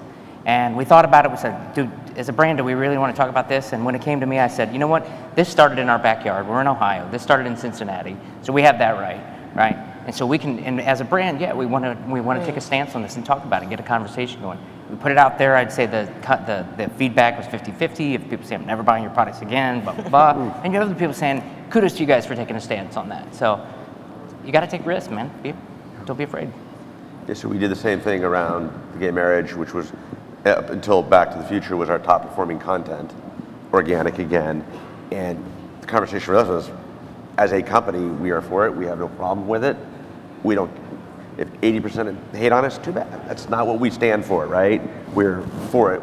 It's the way it is. And the content did really well. And our community, I don't think there was any backlash at all for us. So it worked really well. So probably more for the brands here, there's evergreen content or content that you need to put out, educational pieces, how-to videos, but then there are also opportunistic things like the gay marriage. Where do your budgets come from, and how do you decide where to spend your time and effort, and which opportunistic things will you jump on? So for me, I think my budget lives in comms for the most part. Okay. And so they fund it, so it's whatever I do has to support their messaging. Then there is marketing, they'll come, so I'm like a service for them. They come to me and say, hey, we have X amount, here's a bucket of money, what can you do for me? And then we'll come up with an idea and go back. From that comms is the always on, which is the opportunistic content, as you say. So I'm already looking for milestones, like Star Wars is a great one, right? December 17th, the movie comes out, or 18th. And how can we get behind that? Or Super Bowl is another one where, how do we get behind the Super Bowl where you can't say Super Bowl, can't say the big game, can't use the image, it goes on and on and on. And to your earlier question, that was a big miss for us 2 years ago when we tried to get involved. You just couldn't tell it was with the Super Bowl, at the end of the day, and being forced to do it internally. Evergreen content is, first of all, I look at it as what you need to be successful with search, right? So when you're optimizing your properties for search, and even nowadays optimizing your social platforms, the evergreen content is something that needs to work hard in that space. So when you say evergreen content, I'm thinking of the content my team produces to make sure that our sites are successful with SEO. Yeah, I think most of, we make sure for our digital properties, we have to sometimes tweak headlines, because if we're actually print first and then digital, but then we have to look at our headlines and ensure that they are SEO friendly, so we get the search that we need and the pieces of content that are open for people to consume. I think in terms of the idea of budget, you were talking about budget and where it comes from. We work with all sorts of groups. So we work with brands directly, but then we work with marketing teams, we work with PR teams, and we also work with people with the media budget. So normally people would traditionally buy your banner ads. And so everyone's scrambling to be the one who owns the content. And so you find that there's often, you have to be really aware of where it's coming from, because they're going to have very different ideas of what content is and ideas of what they can do with it. So sometimes it's a kind of an education and working with teams to be like, okay, I understand that you're used to banner ads and used to content just being like a value add, but content is actually the thing that has the value and the thing that needs to have to be paid for, because it needs to be good. It needs to be and relevant to you, and we need to make this thing awesome and put it within these ad units so that it actually performs well, so you get that engagement. So our numbers are coming from, our kind of money is coming from all those places, and I think it's been really interesting to see now that I'm in the publisher side, to see that battle for who owns it, who owns that space, and I think they all do, and they all have to play together in it. Great. To wrap it up, I think we're very close out of time. In 5 words or less, what's one thing out of many things you could possibly say that you'd like the audience here to be thinking about when it comes to return on content? I'm going to start, actually. I said, keep true to your brand. Number 1, your brand is your butter. Keep true to your brand. Kip? Don't be average. Take risks. We just heard don't be average. 4. That's 5. Content that doesn't suck. There you have it. Content that doesn't suck. Thank you, panelists. That's it. All right. Oh, I gotta get up. Thank you, guys. Big round of applause for our panelists, please. Very awesome. Stay true to your brand. All right, we're going to take a quick break now before we come back for Home is Where Your Art Is. Does anybody have a clock? I forgot to look at the time before I walked out. What time is it? Somebody tell me what time it is. 10:16. Be back here at 10:30, please. There's a giveaway, so you're going to want to be here. God, there's so many people here now. See you guys back here at 10:30. All right.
Suck the life right out of my veins when you spoke my name.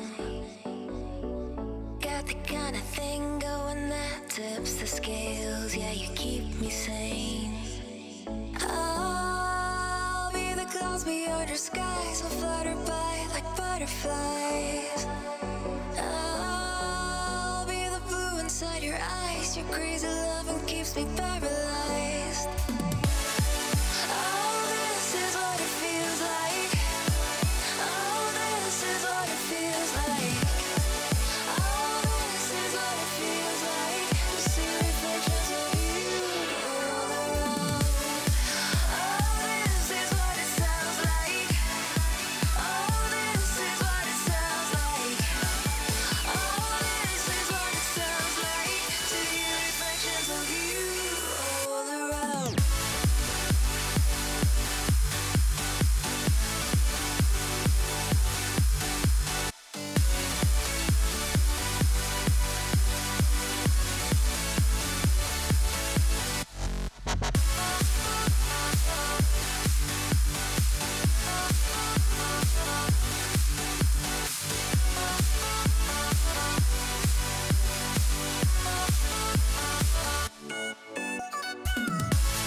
Wanna taste you again like a secret or a sin.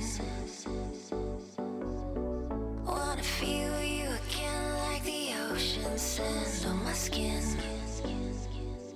I'll be the fight against your fears, forever here, just save those tears. I'll be the courage in your wings, not letting go, I'm all you need.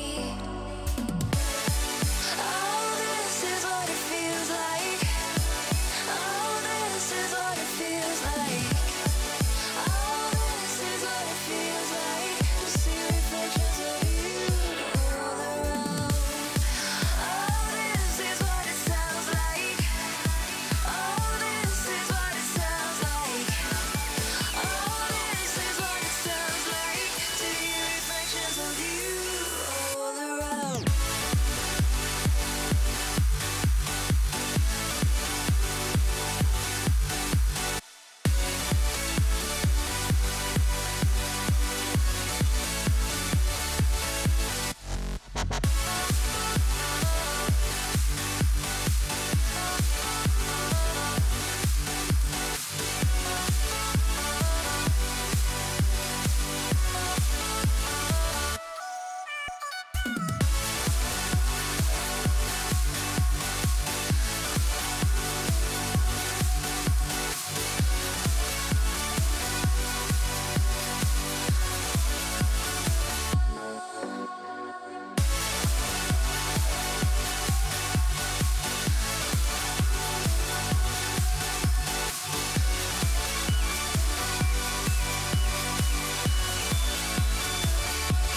Ladies and gentlemen, please take your seats. The program will begin in 5 minutes.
Shine, work hard, so much higher, fly, so much higher, fly, so much higher, fly, so much higher, sky, lines and clouds are below us now, sky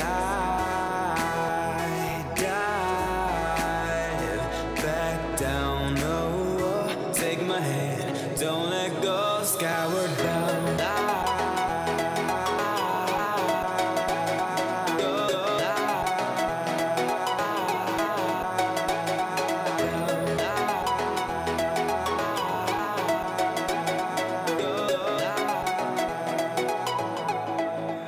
Skyward bound.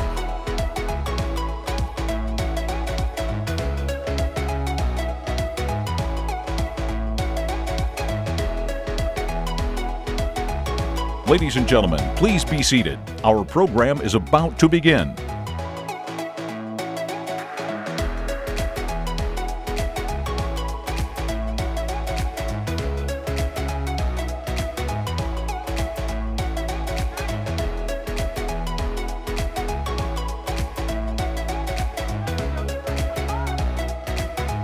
Skyward bound. We'll never touch the ground, never touch the ground. We are skyward bound. We'll never Did you have a dance party? Yeah.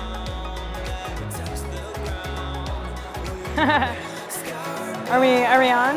Is the mic hot? The mic is hot. Yeah. The mic, are we on? Oh my God. We're like some sort of comedy duo. Hi. Hey guys. Good morning. This is Marcel Turner from Pfister Faucets, one of our awesome sponsors. Big round of applause for Marcel, please.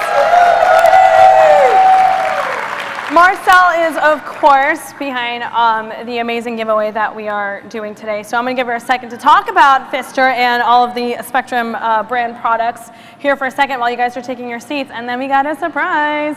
But you can't guess what it is. So good morning, yes, thank you. So I am actually CEO of Side Door Digital. We are the agency. Pfister has actually, which is our partner enough to give us a key game, and we've given about half away, but we still have another about $2,000 or $3,000 of prizes back at the booth. All right, time out. You guys, $2,000 to $3,000 worth of prizes at the back, and all you have to do is turn a key. Turn a key. Let me tell you, I didn't win. Who's gone to the back of the Pfister booth and tried it? Yeah. Who won something? Okay, so, all right. I'll barter. Just bring it up to me later. I want it. Whatever it is, I want it because I didn't win. Please make sure to make your way back there. Sorry, continue. No, so that's it. So we just welcome you to please come, see our new faucets. We saw the commercial yesterday for Clarify, which is our new filtration faucet. It's phenomenal, and I think we're going to give a whole lot of those away right now. You think we should do that? I think we should. I think we should do that. Yeah, I think we should do that. Here's the thing, though. Here's the thing. You guys are so interspersed, and our team is like, oh, they're so interspersed. I'm like, okay, we're going to fix that. So if you're interested in a Pfister faucet, stand up, please. Yep, stand up. Stretch out, because you're gonna need your arms. Move towards the center, and our lovely IZEA staff is gonna make their way down the aisle, handing them out. Move towards the center. Move towards the center. But be excited. Good God, it's a free faucet. We're giving away more excited. More excited. More excited. More excited. Yes. Go. Go. Go. Get him. Go. Get him. Hand him out. Hand him out. Go. Go. Get those faucets. Yes. Are you winning? Are you winning? All you do is win, win, win, no matter what. Hey, got a winner. You can never get enough. Every time I step up in the building, everybody's hands go up. And they win a Pfister faucet. Yay, are we all set? Okay, take your seats, take your seats. This ain't no Animal House. Thank you so much, guys. Big round of applause for Marcel and Pfister Faucets. Visit us. Just so you guys know, there are more faucets happening later. So if you didn't win and your key didn't win, there's still a chance later on. Probably when Mario is here. You know, Mario Lopez. I don't know. Just a guy we know. At any rate, please welcome to the stage Valentine Sieferman from Home Advisor, Chris Ashback from Dan330.com, Christina Webb of Color Me Creative, and our moderators, John and Whitney Spinks of HGTV.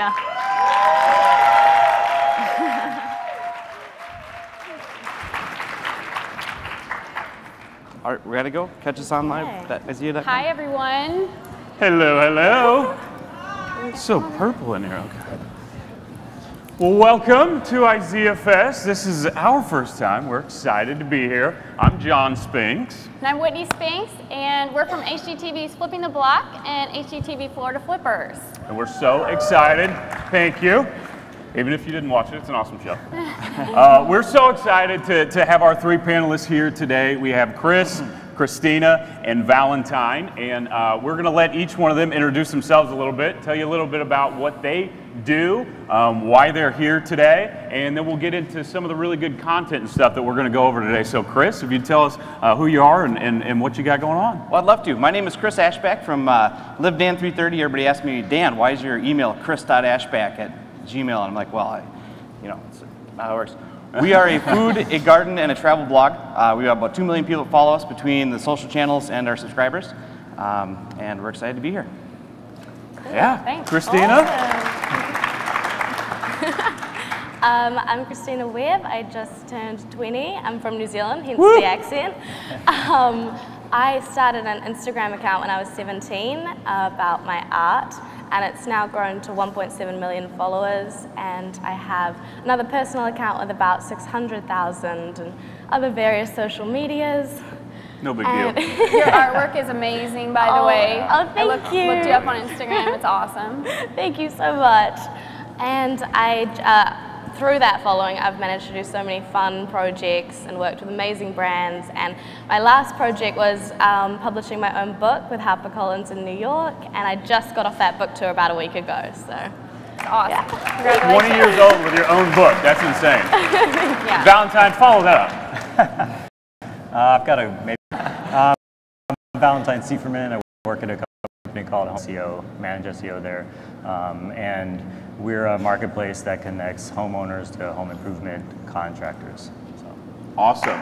So we got the blogger, the artist, and the global head of SEO for Home Advisor. So this is an awesome bunch here today. Of course, if you guys haven't checked them out, please do. Again, Home Advisor, a great resource for everything home. Christina's art is amazing, and Chris has some muffins on the home page right now that look delicious.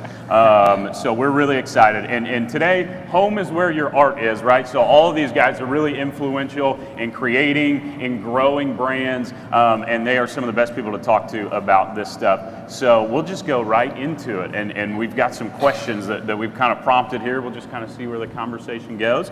And one of the first things that I'm really curious about all you guys is working from your home, right? So we've got a home is a small but very personal space. And how do you use your home to connect with your followers in a unique way? Christina, I'm going to start with you. We actually talked about this a little bit. And your sister said, you know what, you really don't have a home base. No. You travel a lot. So tell us about that. Yeah, no, I had a home the first 2 years of it all, but for the past 2 years, I've been sort of living out of a suitcase, hotel to hotel, different countries. But when I first started out, a great way that I would like connect with my followers through my home was I had a post box, and they'd send me letters and drawings, and I would make like sure to put them up on my walls and take pictures of them and share them with the followers to let them know that I'd got them, I loved them, I appreciated that they'd taken the time to write and draw. No difference. Take pictures on.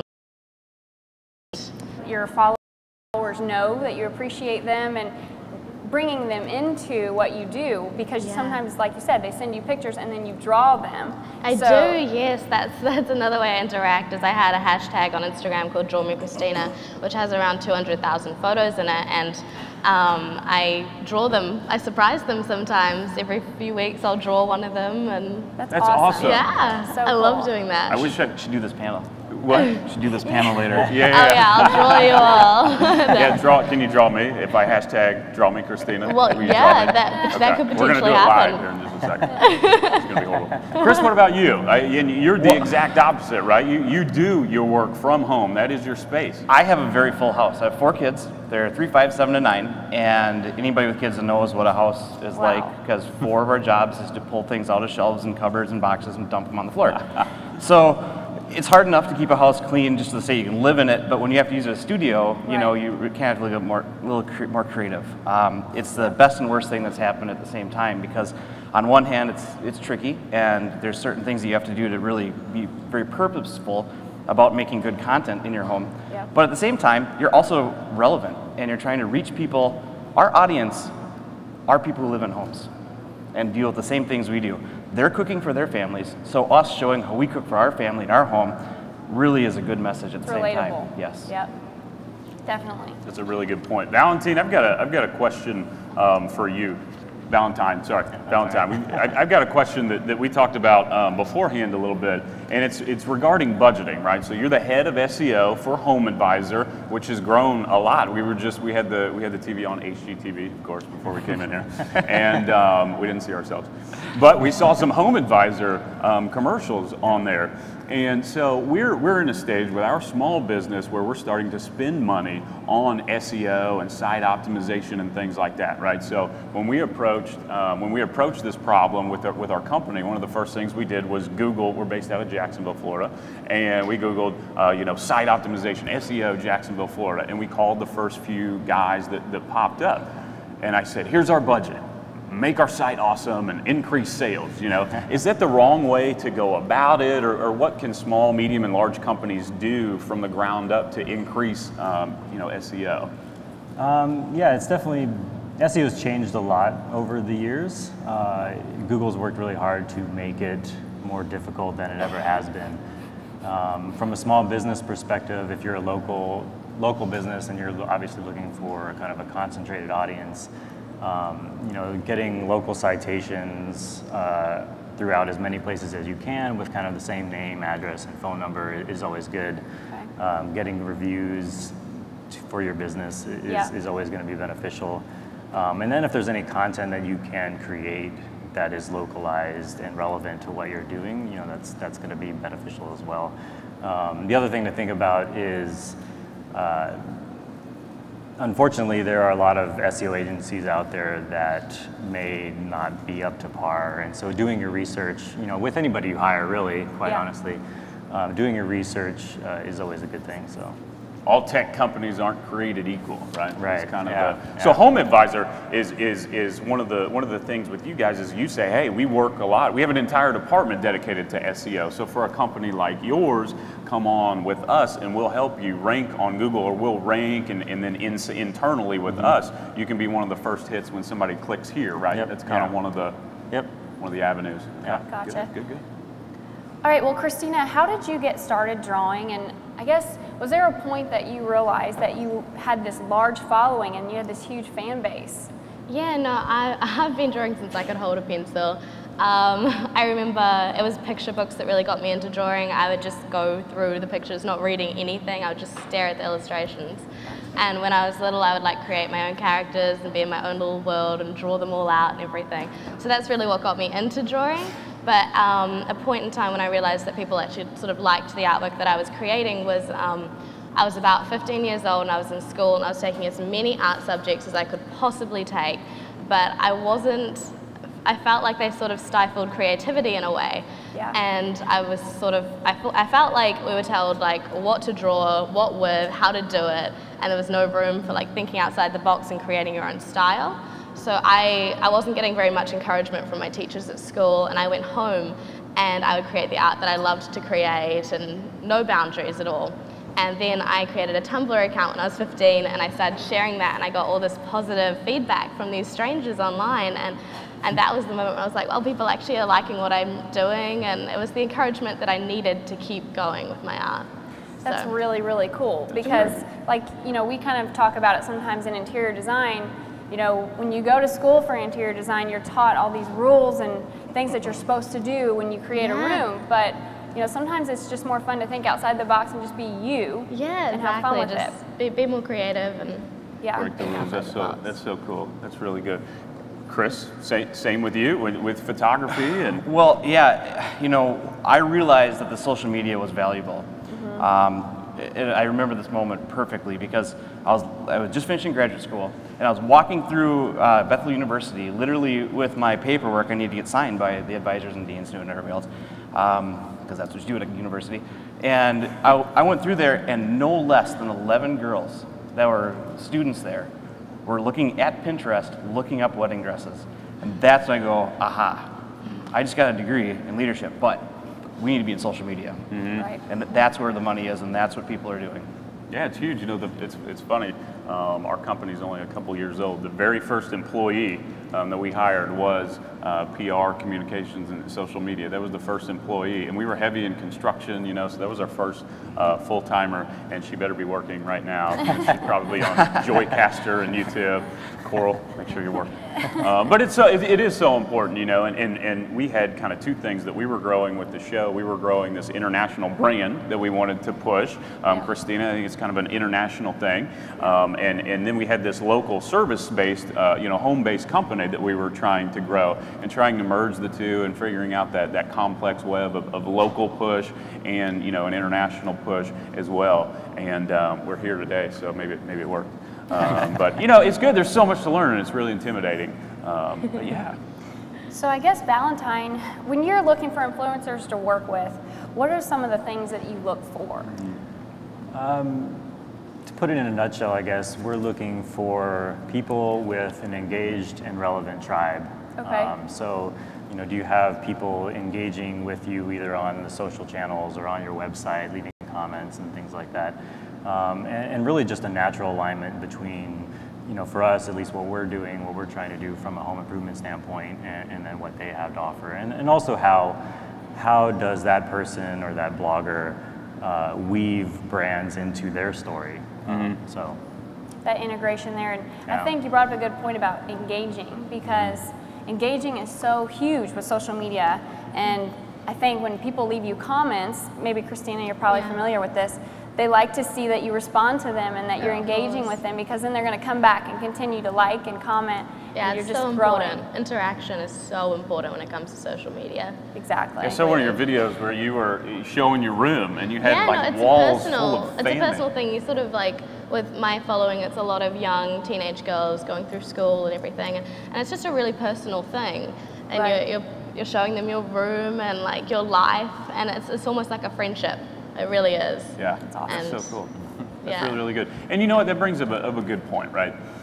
If you talk to an SEO guy, or if you start to really want to push your brand, the number one thing that I think always starts to come back to is you got to have good content. You got to have good content. It's all, you can spend all the money you want, you can do all the Google AdSense you want, you can do this, but if you don't have good content, it's just, you know, it's on the surface. Nobody will ever, you know, dive deeper. You're not going to increase Invest. sales, you know. Right. So Chris and Christina, both of you guys, I think, you know, how do you keep coming up with good content, whether it's at home or on the road, and how do you do it without, you know, spending a lot of money to increase those followers and increase the brand?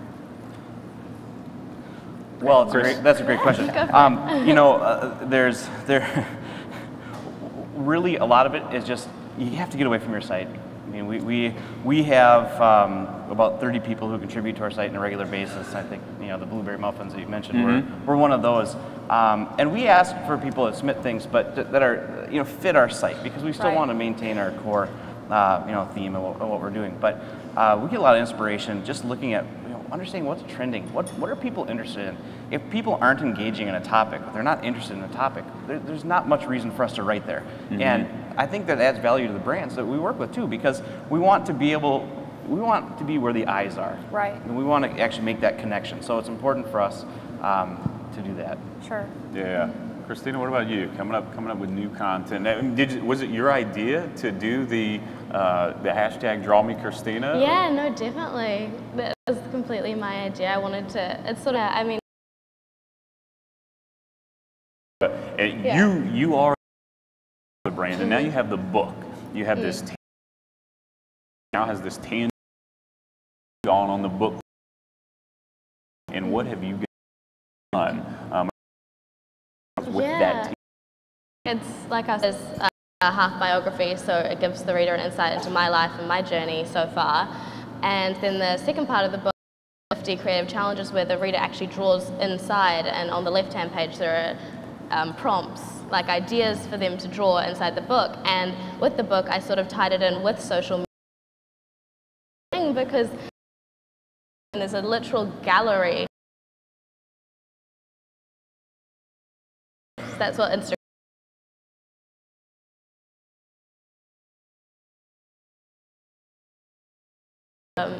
Barnes and Noble and all.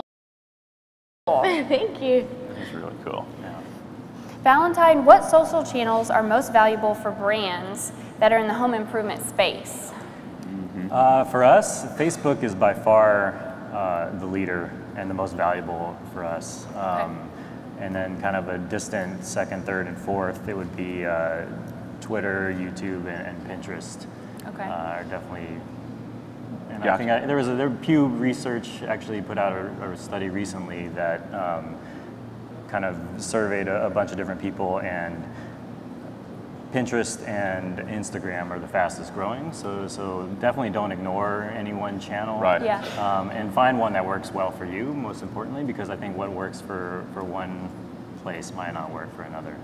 So with that, right, Facebook's making a lot of changes, and everybody's making a lot of changes. All the platforms are making a lot of changes, but like you said, Pinterest and Instagram are the fastest growing. Yeah. So are people spending more time on Pinterest and Instagram and less time on Facebook, or more time on all the platforms altogether? What do we say? I forget the exact data, but I know there's a lot of engagement, obviously, on Facebook, and I think people are engaging with these social media channels in different ways and finding out kind of how you and your niche fits in with those different channels. And they just were saying that Twitter's kind of had a stall as far as growth is concerned. It doesn't mean that people are necessarily engaging any less, but Pinterest and Instagram are definitely the fastest growing. So, interesting. That is interesting because that Instagram and Pinterest are both visually, visual-based platforms. It's all about the pictures. And Instagram is owned by Facebook, so. Yeah. That's a good point. And I think, you know, just we're starting to boost posts and things like that locally and kind of exploring that. And it's been a pretty good ROI locally, you know, for us. So a lot of growth, a lot of things changing, and it's hard to keep up with it, you know? Yeah, it's important to diversify your traffic source as well, because you don't want to put all your eggs in the Facebook basket or the SEO basket, and you know, so I think having a diversified traffic set's important. As far as posting on the different social media platforms, do you feel like you need to be in a routine to post on Facebook 3 or 4 times a week for your business, or once a day? Is there a sort of formula that works really well? Well, they'll probably be able to better speak to that, but for us, I mean, Facebook is, we use Facebook a lot for customer service as well, and Twitter. And so we engage in different ways, but we try to post, you know, once a day on average. Gotcha. And Chris, you know, with your blog, right? With that's where we got started, was with a blog, and that's where the network actually found us, and that's why everything happened was through this blog. And do you still see with Facebook and Twitter and Pinterest and Instagram the relevancy of the blog, right? It's there, and so you use some of those platforms to come back to your site, right? Yeah, absolutely. You know, when we look at our business as a whole, we divide it out into 2 big sections. We have our blog itself, and that's where, you know, we have some of our posts that guests produce, but it's where all of our original content is at the same time. And we have the social media side, and they work together for obvious reasons, and there's a million links between them, but literally sometimes. And but what happens is they really are very different kind of animals. I mean, the blog itself is where you really get in depth and really have that time on page, and you really get to reach and connect with people. You know, the social media is more of a distribution channel in some ways, and it's a good way to introduce people to ideas, and it's a good way to, sometimes we even think about it as getting leads for our website. Sure. Yeah, it's a really good way to think about it. And one of the things that we talked about earlier was you kind of have a message, right, to people starting a new blog or getting off the ground with social media, and that is that you're not starting from the ground up. You have a base, you have a network already, and integrating that is really important. Absolutely. You know, I think anytime that you think, hey, I have a career, I want to make a change, I want to start blogging, that's wonderful. And you can start from scratch, and there's nothing wrong with that. One of the things that I would really encourage you to do is understand what assets you already have. What are those relationships that are out there that you already want to connect with and leverage in your blog and your social media? Because I was telling you earlier, we make about half the money on 10% of the traffic of our site. Wow, we really have a big presence in Minnesota vacations. So if any of you are looking, let us know. We'll help you out. But shamelessly promote myself on social media and every chance I get. But what we can do is, you know, we'll use that and generate leads, and we can earn commissions on, because my family owned a resort for 20 years in northern Minnesota. I know the players up there. Very few other people could step into that role. I have an audience and a reach, and I know how to buy ads, and I know how to reach people organically that are looking for vacations and looking for last-minute vacations. And I can use that with my old relationships to earn money. So you took what you already had existing and you applied that and integrated it heavily into your newer media and digital presence. Yes. Real world stuff. That's really good. I think I've heard that, you know, the phone and call old content, old network to integrate. Not to miss the tips. You might know social. Yeah, this is what we're trying to do. We're trying, I'm running a business, you know, there anyways, but I'm working with other people who are doing the same thing. And I want to help them be successful and make those conversions and get their brand name out just like I am here. So, you know, you can, when I look at it personally, I think you can have a small niche inside of your website that can. You just have this raw talent that has really caught on, and it's become so visual, and we're seeing a lot more visual interaction, less words, more pictures, right? That's what we all want to see. And I think everybody is spending more time on social media platforms in general, and that's so good. And now you've monetized it, you know, with the book and other ways. Working with brands and the book and projects. Yeah, definitely. That's awesome. It's great. So Christina, you also have developed a team around you. And as your popularity has grown, what changes have you made to support that growth? Yeah, well, I was in school when it all started happening, and I was trying to explain social media to my mum. It was a little technology challenge, and she was like, "Okay, honey," and she made me go get a job at a bakery. She was like, "No."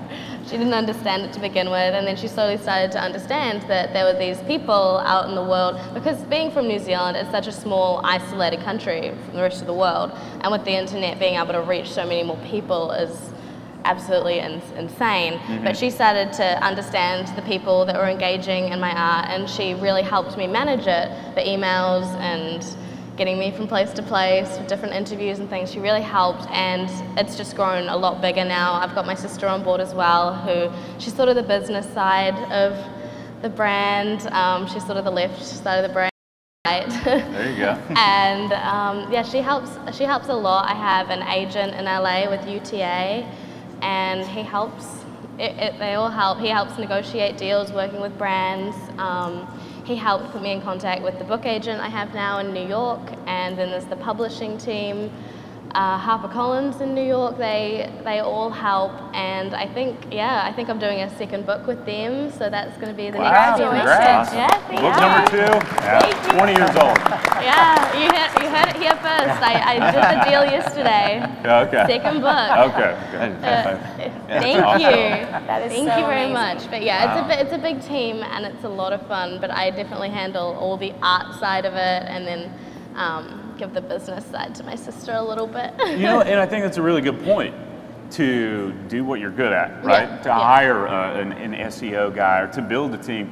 You know, the old adage of, you know, hire people who are smarter than you, right? and you do what you do. You focus on what you do. Right. And that's one of the things that we've kind of done as we've grown, as the business has scaled a little bit, to focus on design, right? That's what we want to come back to, and spend less time on accounting and things like that, because we don't like it. Yeah. But you because gotta it's utilize still your time. important. Yeah. Right, yeah. It has You to have be done. to focus where you're the best at. So Kind of like you say too, Chris, it's all about the content. It's easy to get caught up in the blog itself, but then you need to spend time on that creative content and new content. Absolutely. Yeah, that's good.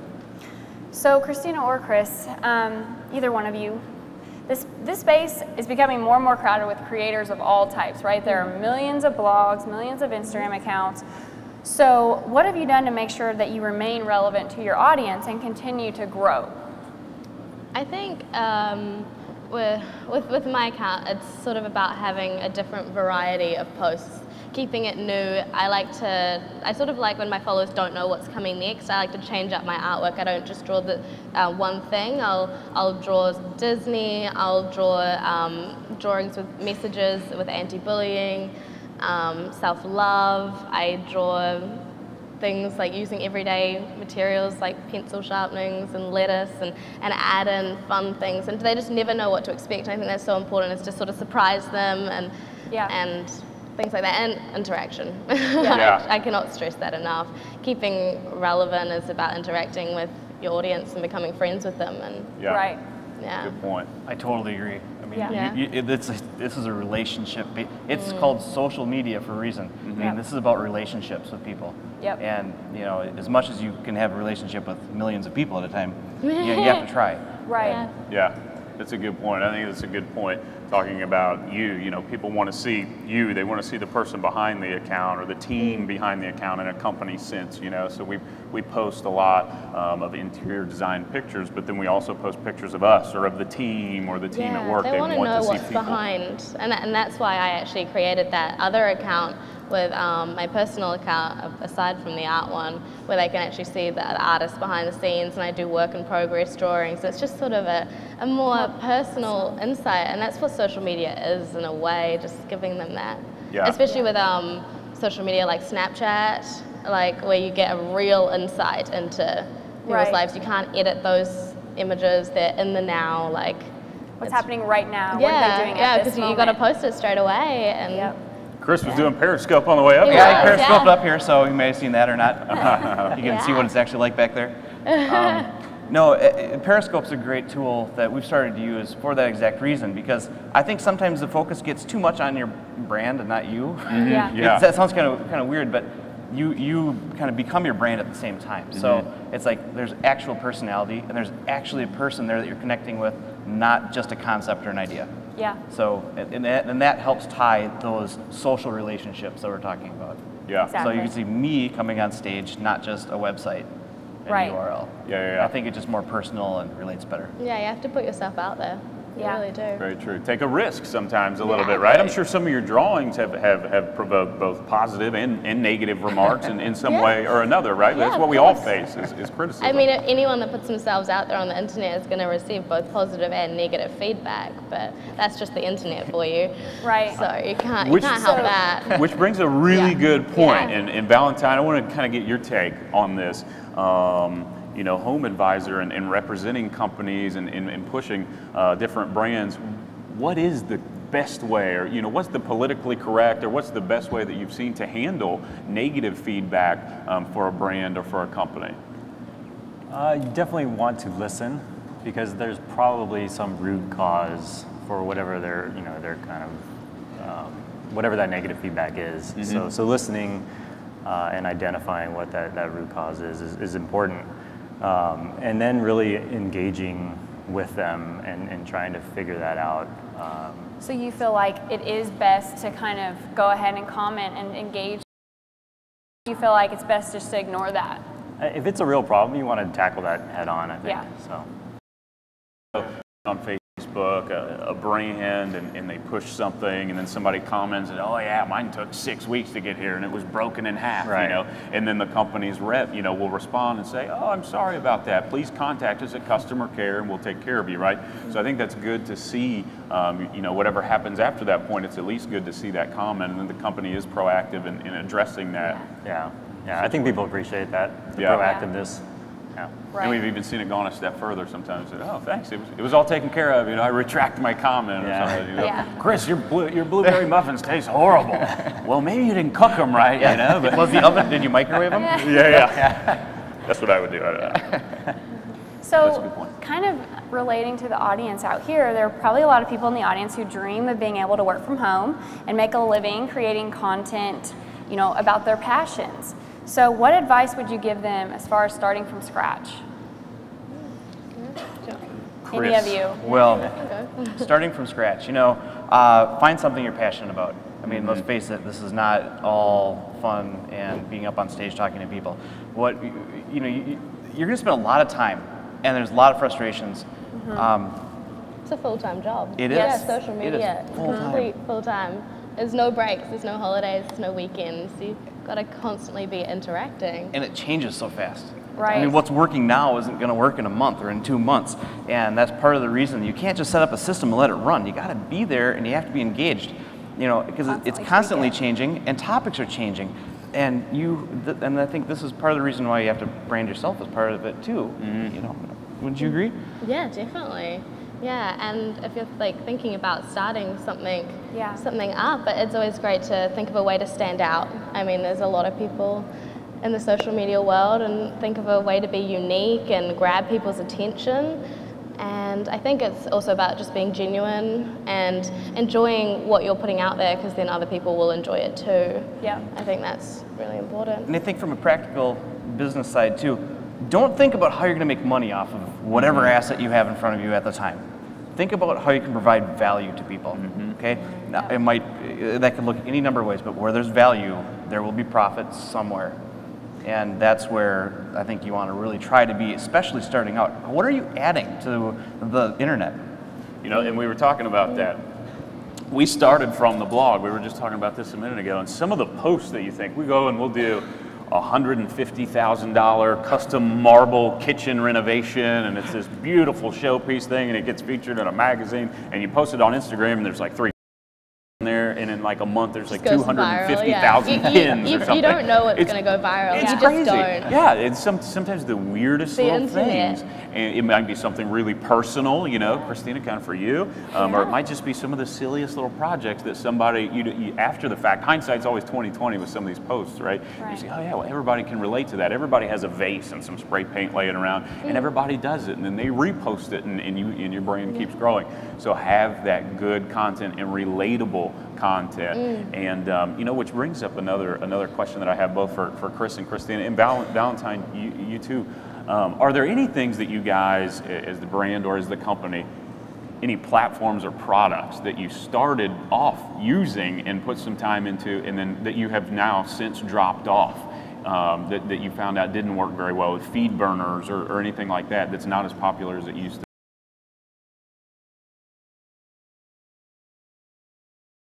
The first time, especially when you're starting, right? Got some of that. Yeah. Yeah, and I think that's a good. Different platforms might be better for different things. Obviously, Instagram for pictures. Yeah, I'm on most platforms, but there's definitely ones that are more in tune with what I do, the visual ones. Sure. That things like maybe Twitter as much when you're like talking a lot. It's right. like it's not as me as let's say Instagram, because that's just a picture platform. But Twitter ends up being a link to your Instagram account sort to of, see your pictures. and posting pictures on Twitter, I guess. Yeah. That works. But yeah, there's definitely ones that you're more in tune with. But it's good to try them all, I think. Go ahead. You know, I will say though, make sure you find really reputable people to work with. IZEA has been fantastic for us. You know, I trust them. They're consistent. It's great. There's, you know, I do use WordPress, which is wonderful. You know, I use, you know, find a good host. Those are, you know, go look up reviews, see what people have said. They've already created value. You can take advantage of it, and you know, that's how I would approach it, especially when you're just starting. And you know, Valentine, I have a question, kind of a techie question a little bit. We just started taking some videos. We just started in YouTube and Periscope and some of that stuff. And we were, the plan was to take iPhone videos. We're on construction sites. We're in homes a lot, you know, so kind of doing these iPhone videos. And one of the things that our SEO guy said, you know, he said, really, if you can get a higher quality video, Google, the internet likes that a lot better when it's higher quality and it's faster. And I don't know if you have anything to comment about that, but. Yeah, it's interesting because we actually did the opposite. Okay. So I don't know if the quality matters. That probably matters more for the users, but at the same time, it really depends because we started with a very high production, high budget video. And now we've actually ended up on the other end of the spectrum, where we went out and shot a bunch of videos in literally one day. And so I think testing and seeing kind of what works well for your audience is probably the most important thing. Okay. But it varies. Yeah. That's good. Actually, that's really good to know. It can be more relatable sometimes if you're just recording something on your phone. Exactly. It's just like everyone has their phone and they can record, and it just feels again very personal. You don't want to overproduce something if it doesn't need to be. Right.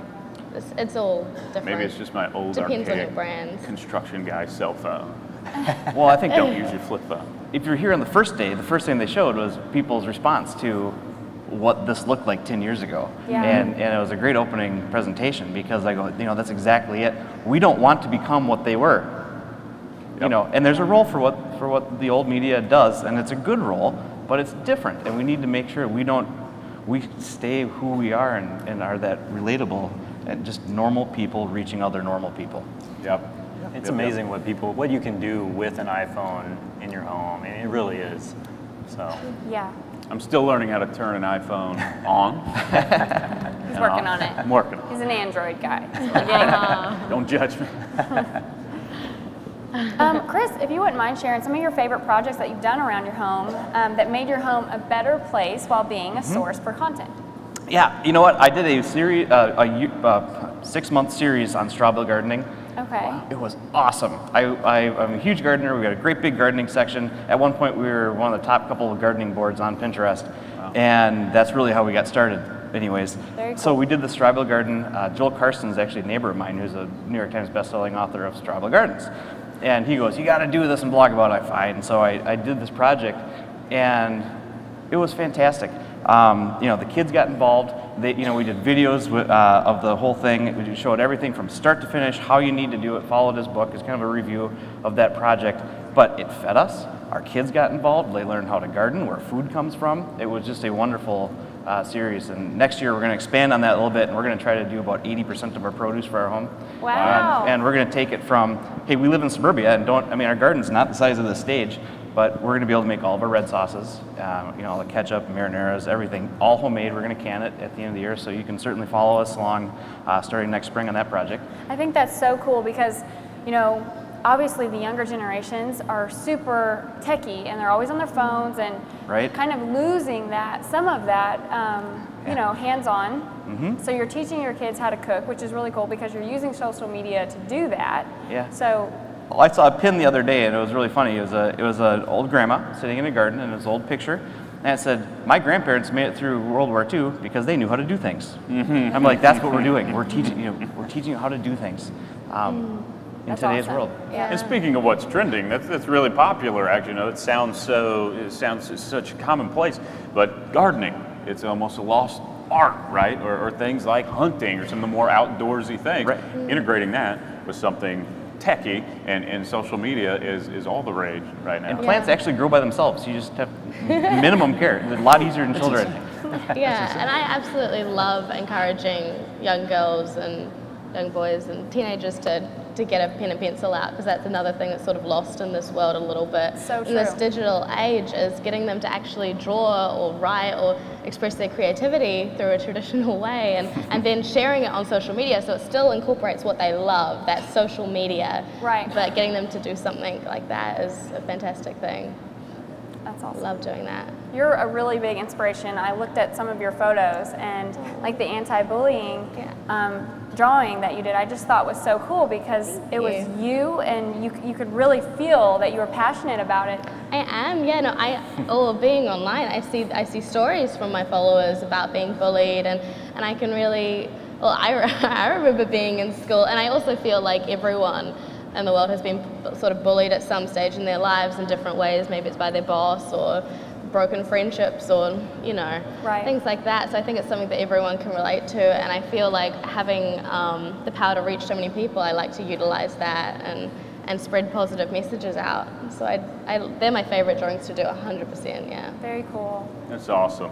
Well, do you guys have anything else that you want to get out to everyone? Shameless plugs.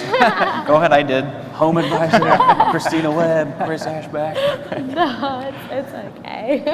You guys have been awesome. You're all an inspiration and a great source of knowledge, and we'll be hanging out up here if you guys have any questions for us, for these awesome guys. Does anybody have, we have another minute or so, does anybody have a burning question for any of the panelists? Bueller? Okay. Well, I guess we got one. Yeah.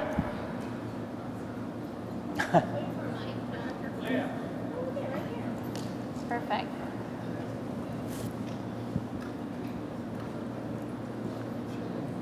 I was just wondering if you guys could go through your handles, because I don't think the ones up there are quite accurate. So I just wanted to make sure everyone here has the proper things to tag you guys with. Oh, yeah. Yeah, no, that's not. Okay. Well, mine is on Instagram. It is colour, spelled the New Zealand way with a U, _me_creative. And then just my name, Christina Webb, is my personal. And it's not Heather Taylor? no, I don't know who that is or where that came from. That is not me. Yeah, I'm sorry. And then that's my Twitter account at WhitSpinks, but on Instagram I'm at Whitney Spinks. And our Twitter, or excuse me, our Instagram for our design is at 27 South Home. And mine's not interesting, you don't want to check mine. That is correct for me for the website. If you want to connect with me personally, it's just chris.ashback. Yeah, I guess that's actually, I do own that account. I don't really use it. You don't really use it? Valentine's going to post right now. But I do follow, you can reach out. I'm happy to answer any questions or anything like that. So. Awesome. Well, thank you guys so much. It was so much fun talking with you. Yeah, thank you guys. That's it.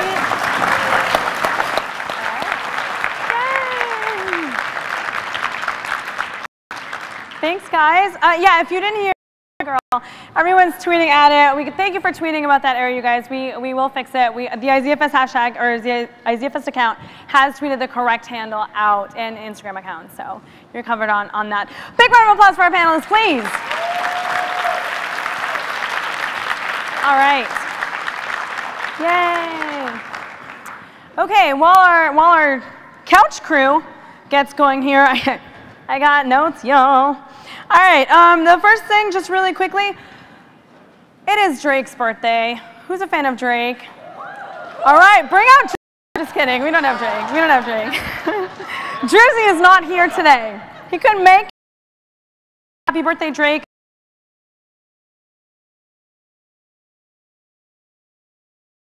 And our moderator,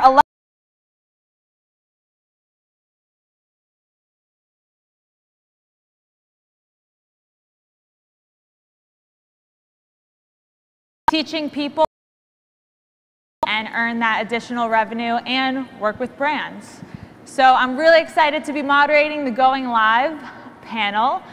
Before I have our panelists introduce themselves, I want to see a round of hands. Raise your hand if you are using any live streaming platform. Oh, we need more hands up. Okay, so hopefully you learn more after this panel. So Rudy, why don't you go introduce yourself? Sure. Good morning. My name is Rudy Ellis. I'm the CEO and co-founder of Joycaster. We are a platform that enables broadcast creators and live creators to amplify their reach by streaming on more than one live streaming platform. Awesome. Hi guys, I'm Olga Kay. I started my entertainment career in the circus as a juggler, and if you find me some apples, I can probably juggle and wake you up. Yeah. As that person goes, oh my God, I'm gonna find some apples for her. And in 2006, I've discovered YouTube, and I turned that into my business in 2009, and I've been making YouTube videos for the last 9 years. I create sketch comedy, lifestyle, fashion and beauty, video games, and right now I split my time between building my YouTube presence and also running my sock business. And these are socks with ears. I'll model them for you. Feel free to like, woo!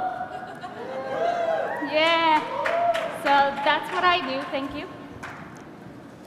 And Josh? So I'm Josh Murdoch, also known as Professor Josh. I teach at Valencia College here in Orlando. I'm also an instructional designer.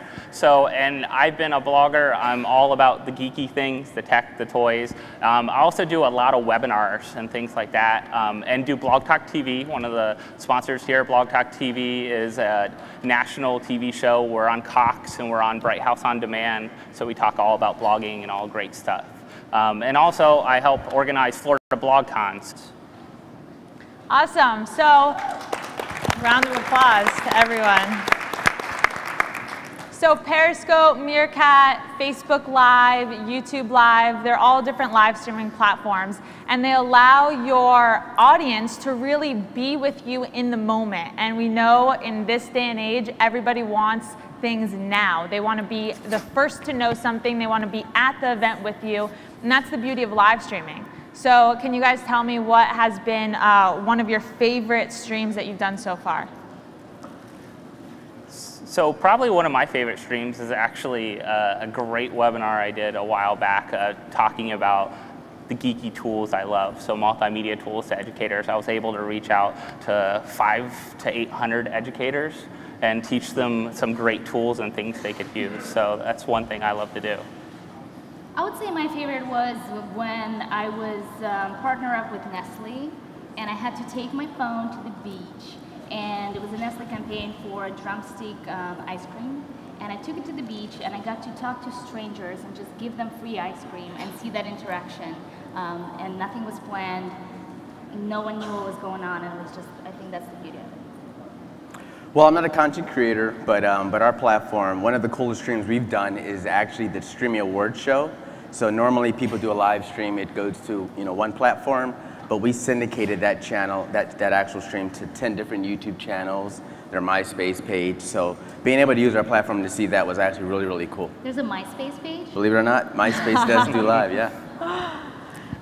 So you talked about, Olga, you talked about the Nestle campaign, which was, IZEA brought that to life, which was the first sponsored campaign on Periscope. Can you talk about how that went down? What were the logistics? Was there a storyboard? How you worked with the brand? Yeah, there's something about live streaming that I like. Coming from YouTube, I script everything. I come up with an idea, I script it out, I direct it, I act in it, and then I market it and I see who I can put in my videos. When it comes to live streaming, I don't do any of that. I like to be more spontaneous. I had some bullet points where I broke down my broadcast into 3 different segments, one in the morning, one in the afternoon, and one at night. My broadcast was 5 to 10 minutes. In the morning, I went to buy the ice cream, and I showed people the process of it, and I talked to a stranger while that was happening, and he had no idea he was live, so we had this interesting conversation. In the afternoon, I took all the ice cream to the beach, and I just gave them out to strangers and had a conversation with them. And at night, it was a competition between my friend and I, who is gonna eat the drumstick the fastest. Did you get a brain freeze? Yeah. Yes, I did. Yeah. And I think she won. It's okay. I didn't have to work out as much. So live streaming, do you guys find even with Joycaster, there's a certain time that users tune in live and then drop off? Yeah, whenever you're doing a live stream, the biggest thing is actually the pre-promotion. You know, obviously there's apps on your phone that you can take advantage of a large following, but anytime you're going to conduct a live stream, leading up to that, you want to obviously, leverage social media, leverage the marketing elements in place. So definitely, pre-promoting is key. And if you're a consistent live streamer, definitely have a schedule. So a lot of times, you're building credibility, you're building rank, you're getting, from an SEO standpoint, people know that, hey, at this time, this person's going to go live, and I'm going to tune in. So sticking to a schedule is definitely key. I'm motivating.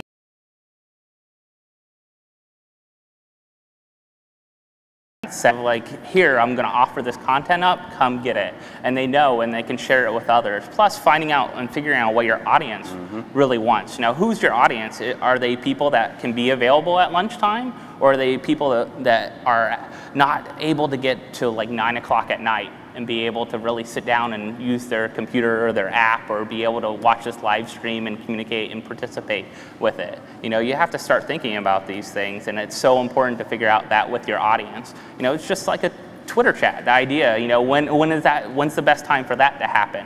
When's this live action happening, and that you'll get participation back with that, not just a feed out there and then no one's going to watch it. Yeah, so Periscope is the 7th social media platform that I use.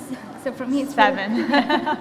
So for me, it's a little hard to schedule it out. But yeah, it's very important to have a schedule, and that's exactly what I did on YouTube when I started out. Very cool. So with live streaming, you don't have the luxury of a reshoot. So as a marketer, what do you think we should be thinking about before going live, or before even working with an influencer? Nothing. Well, and I say nothing because I think the beauty of live streaming in today's world, especially if it's an influencer, it's to see how real they are and see how many times they can mess up and pick themselves up. Because I think that's why people tune in, to see the raw material and nothing scripted. Right, it's all about authenticity. So say I'm an Instagrammer or a blogger and I don't do that much video. Do you think I would have more success on live streaming versus YouTube and Vine, since I'm not into editing and producing? Yes. Well done live streaming events too. If you're really good at video and producing it and get a crew, maybe it's not just yourself, maybe you're working with a team of people to get together and do these really well done live streams, or a group of people. If you're doing a blab and these certain people that are really good at it, you need to have good audio, you need to have good lighting, and all these things become an important part to kind of pre-set up. But I think anyone can become good at what they're doing as long as they practice and try it and give it a try and reach out and do it over and over again. Yeah, I've been meeting a bunch of you guys in the audience, and I heard a lot of people say I'm better behind the scenes, and they don't really like being with live streaming, especially with Periscope or Meerkat, you're kind of just staring at your face, and it's kind of like a long selfie. So you do have to get used to that type of platform. But even if you're not in front of the camera, live streaming could be so beneficial as a viewer. So you could talk about some experience as a viewer. Like, what are some things that you love to watch? Well, first I want to give an advice to people that say I'm better behind the scenes. I always say that the phone is nothing, the camera at a time. Okay, not everybody's on the toilet, but do you guys want to add to that? Go ahead, Jess. I think, you know, the content I like to be. That's okay, but how can you interact with the other people involved? Stream is you can actually communicate with people real time and get questions and interact with your audience and not just have, here's my video, watch it. Yeah, I would add that engagement is definitely key. You know, being able to interact, the chatting, taking questions, just like if this was, you know, you guys were asking questions now and being able to have your questions heard and be answered. And it's now, it's real time. So that's one of the benefits with live streaming, no matter how well you script it. So you definitely want to be able to engage and interact with your fans and viewers. yeah. And interaction is really good. For example, running my sock business, I always have a lot of questions. I'm a new businesswoman who started a business from scratch. So for me, when I have questions, I go live streaming and I ask my audience, what is the best shipping rate? What is the most you'll pay for shipping if you live internationally? And it helps me really understand who my customers are and what they're willing to pay. And after that, I shape my business to the rest of the world. Real-time customer validation. Yep. Yeah, it's cool. Yeah, that's a great point that all three of you pointed out. It's that engagement. Like Ted talked about the new platform, IZEAFest, and it's based off engagement versus just the number of followers.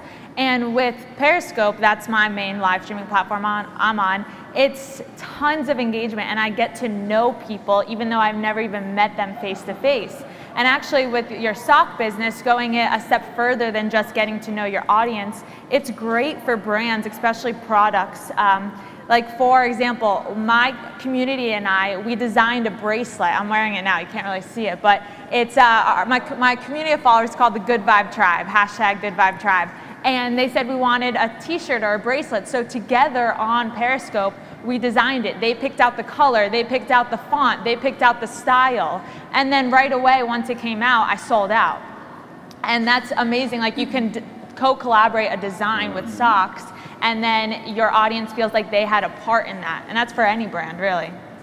I think it's a great way to get lead generation for brands too. If you have good content that you can produce live and people are signing up beforehand so they can view that, even if they don't come on at that time, you might have half the people. You know, anything that's free, you probably have half the people show up once they subscribe or they want to see it. But it's great lead generation for those brands too. So you can work with them as a great live person, someone that really can present, talk with the audience, make that happen live, but then they can go back and use that as a great lead generation. Yeah, definitely. So with most live streams, they only last 24 hours. I know YouTube Live is different, but with Periscope, it only lasts 24 hours. Meerkat, it doesn't even, there's no replay. So how would you guys capitalize on that stream for those 24 hours? Oh, that's me. I usually, if I really like the broadcast that I did and I feel like I shared some valuable information that the rest of my audience that didn't get to tune in saw, I just share it on the rest of my social media and bring more people in and potentially bring new fans in because of that. I think you're going to see a change in that. You know, we live in a world where you DVR everything, right? How often do you watch a live TV show? You have to have that on-demand type. So long, if you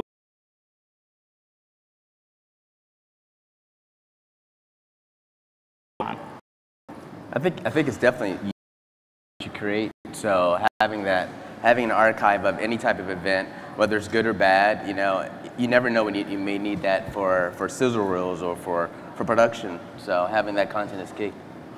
Yeah, there's now a service called Catch, K-A-T-C-H, and they are working with Periscope and Meerkat to archive all videos, but it is a third-party service. But with Periscope, if any of you guys are new to it, you can save all of your videos. And there was this one, the beauty of live streaming. I was live streaming in my pool and one weekend, and I put my phone on my tripod and I'm like having fun in my pool, talking, and then all of a sudden a little wind blew and boom, my phone fell right into the pool. The live stream did not stop. My viewers went swimming with me. and then I didn't know it was still on. So I take my phone out of the pool, I throw it to my dad, and I'm like, get it in rice, get it in rice. And the whole thing, my phone's in rice, and then I'm like, oh my God, the hearts are still flowing, people are still commenting. and this is how much I love my community, because then I pick up the bag of rice and I start talking, and I end up views on YouTube, and it still is getting good views. So That's awesome. that's a great way to repurpose content. I think that's your favorite broadcast, probably. Probably, yeah. The beauty of live streaming. But yeah, so as an advertiser, what kind of metrics can I expect back from a live streaming broadcast?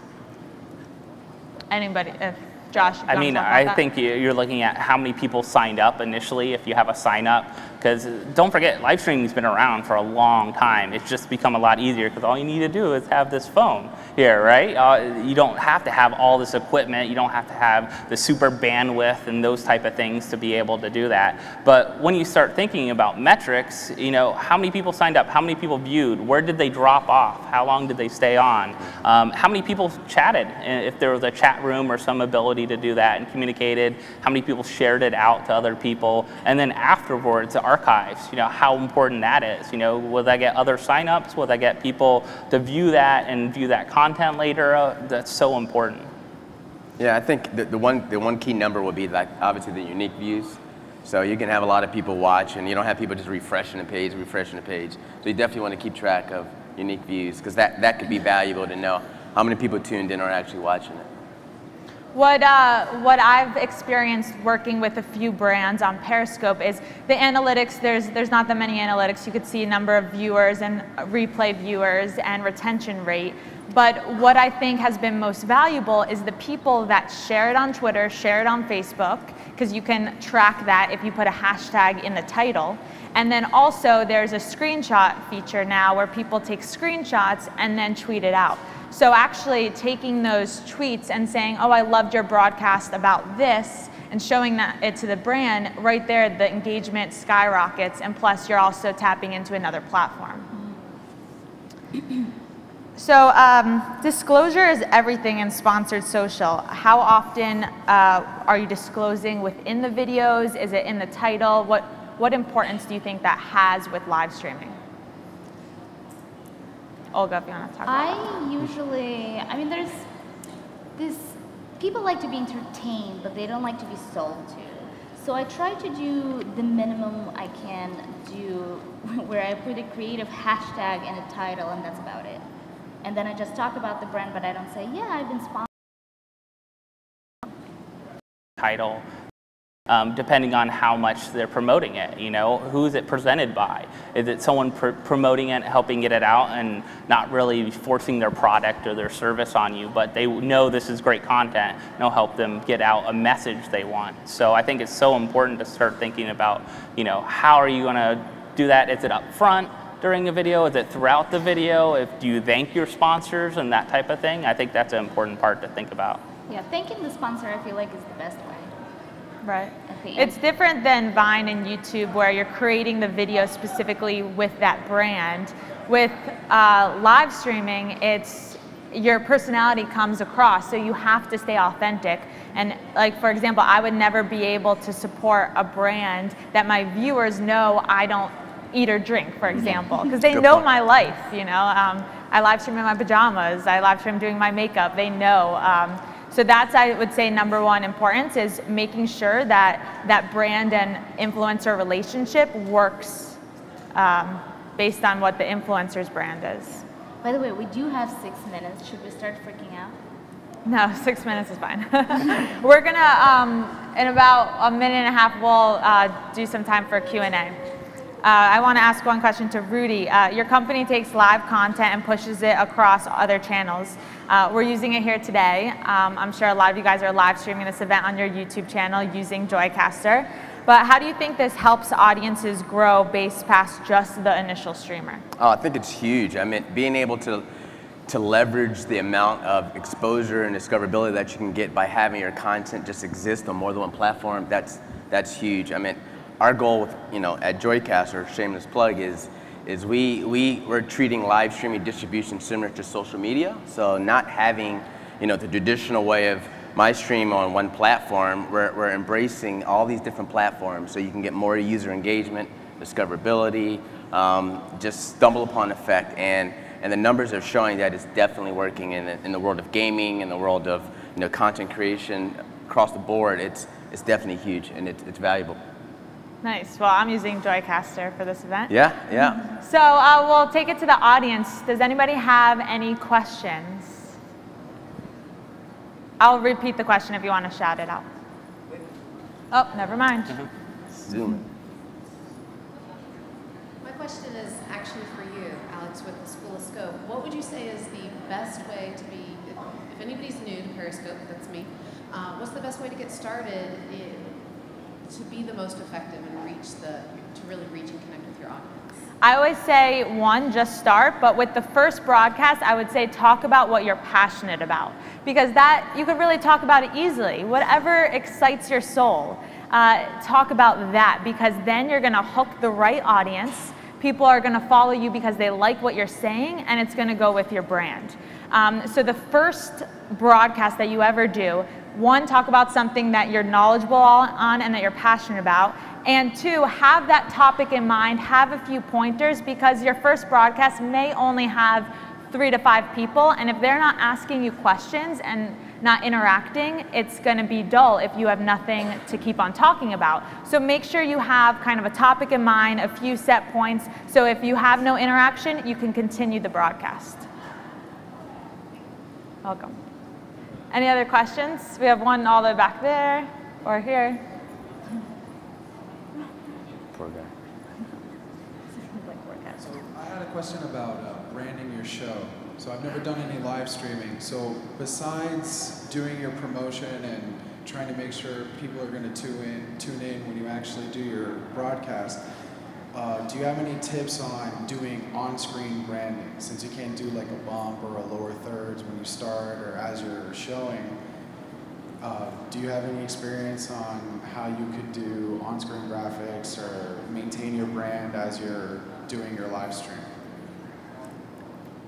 Well, I've seen a lot of people do branding on Periscope because they set up like their own studio. For example, I stream my morning motivation series from my desk, and behind me I have my vision board. So on that vision board is my whole brand and personality, and then also I can have maybe schoolofscope.com or your website or whatever logo you want. But yeah, it really is a visual platform. So you, instead of thinking about tech with the, the on-screen different graphics and editing, it's all how can I make it visually appealing so it shows who I am. And I think like for platforms like Blab and that, it's almost like a radio show or a live podcast. So you can set up like a studio, your spot, your individual spot, but you'll have guests on. So make sure they know, beforehand how they're gonna be set up, what kind of mic to use, those type of things. But can they put, something in front of them, behind them, those type of parts. It's hard with the apps to do that. Now, there are live streaming platforms that you can do branding on, and you can pay to do branding on. But if you're doing like some of the apps like Periscope and Meerkat and Blab, those are hard to do that branding. Or a t-shirt. Yeah, the best way would have a really good t-shirt and wear it out there. Joycaster. Yep, and a hat. Those are great tips, guys. Thank you for... Got more questions? Hi, I just wanted to say thank you so much before I ask my question, but what advice do you have for young professionals looking to get a head start in the field? Okay, I'll talk about that. Young professionals getting a head start in the field. So, well, it depends on what your niche is. if you are looking to, grow your brand or even grow your brand to get a job somewhere else, I've seen actually a lot of recruiters using Periscope. For example, I'm a speaker and I've landed 5 speaking engagements just from broadcasting. So like I said before, talk about what you're passionate about, focus on a niche. Remember, you can't be, don't try to be good at everything, but think about, okay, I want to work in fashion and I love the marketing side of fashion. So I'm going to give tips every single day, Monday through Friday at 12 p.m., the top tip on fashion marketing. And then it becomes your own series. You can create a hashtag so then you can see when people retweet it, and then you can talk with your audience and really grow your other platforms. But I would say think about your niche and then create a series around that, and then every other broadcast can be fun or different things in that industry. And see what other people are doing. Join in, watch other people. What are they doing? What makes them successful? What are some tips that you can gain from them? And feel free to reach out to people too. I'm sure a lot of people in this community are willing to share what's going on and what's happening. Something like Blab too, you might want to join in on a couple Blabs before you actually host your own. Yeah. Maybe you just want to be a guest on those and join in and see what it's like and go through that experience. I think whatever content you create, just from that perspective, just being authentic, just like what Alexa's saying, it's being authentic about you and joining in a conversation, that's just going to come out naturally. Well, thank you guys so much. Definitely follow all of us on live streaming platforms. And thank you, Josh, Olga, and Rudy for all of your input. Thank you. And I hope to see you guys on Periscope.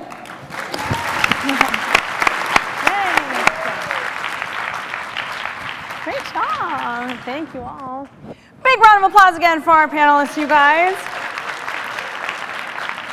All right. We have couch crews right now? We don't have couch crews? All right, well, skyrockets in flight, afternoon delight. That song's about food, right? It's lunchtime. Please be back here at 12:45 for Unselling the New Customer Experience with Scott Stratton. Honestly, you guys do not want to miss it. Scott's amazing. We will also be doing another giveaway. We have some Kindle Fires to give away, and you need to be here to win. Otherwise, we're just going to throw them out into the audience, and you guys can have a free-for-all, because apparently you like that. So 12:45, go eat, come back. If you eat at the signature restaurants, they can validate your parking. Thanks, guys. Oh my God, you almost hit me with a couch.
In the wake of dawn, I see you shine.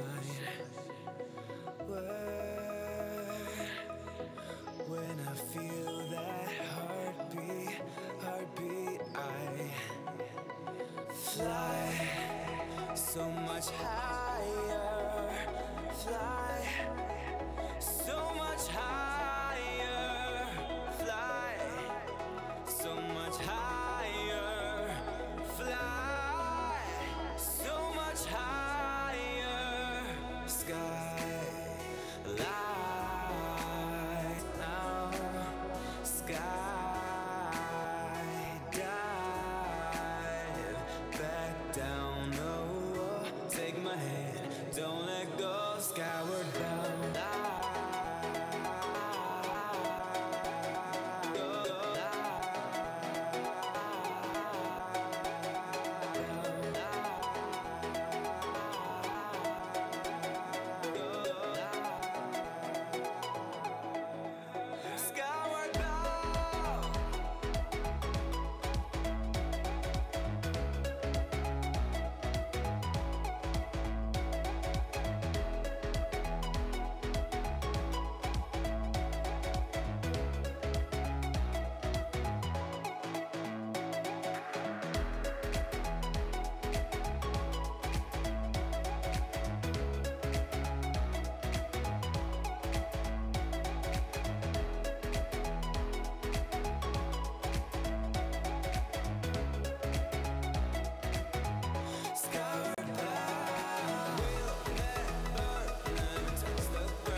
In the wake of dawn, I see you shine. When I feel that heartbeat, I fly so much higher, fly so much higher, fly so much higher, fly so much higher, sky lines and clouds are below us now, sky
take me away from home. Show me all the places I've never known. And we'll chase the night, erase all of these broken dreams in flight. And we'll fly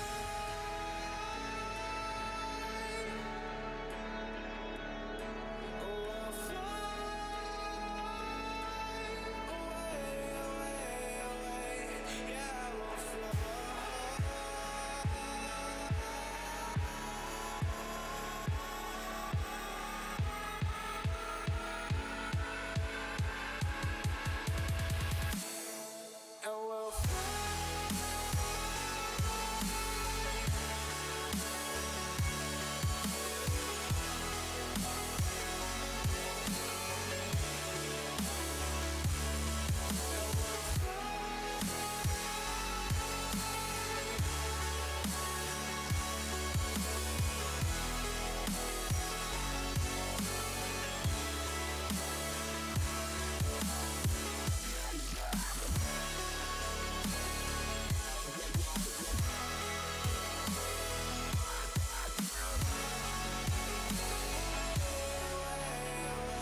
Suck the life right out of my veins when you spoke my name.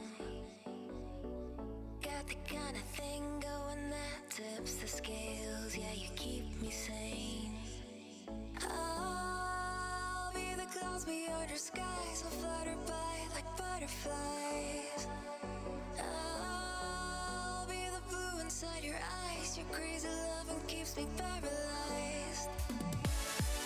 Oh, this is what it feels like. Oh, this is what it feels like. Oh, this is what it feels like to see reflections of you all around. Oh, this is what it sounds like. Oh, this is what it sounds like. Oh, this is what it sounds like to hear reflections of you all around.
Wanna taste you again like a secret or a sin. Wanna feel you again like the ocean sand on my skin. I'll be the fight against your fears, forever here, just save those tears. I'll be the courage in your wings, not letting go, I'm all you need. Oh, this is what it feels like. Oh, this is what it feels like. Oh, this is what it feels like to see reflections of you all around. Oh, this is what it sounds like. Oh, this is what it sounds like. Oh, this is what it sounds like to hear reflections of you all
In the wake of dawn, I see you shine.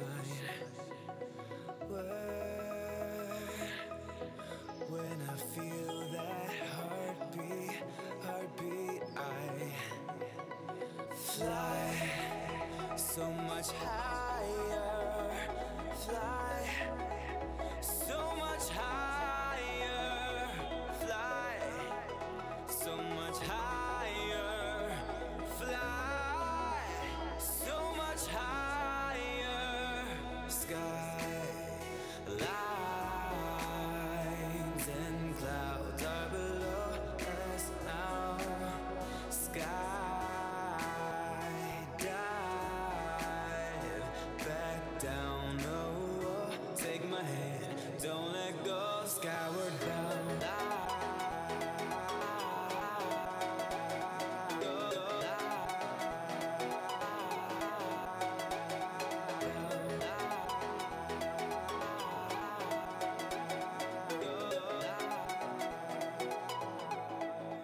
Skyward bound.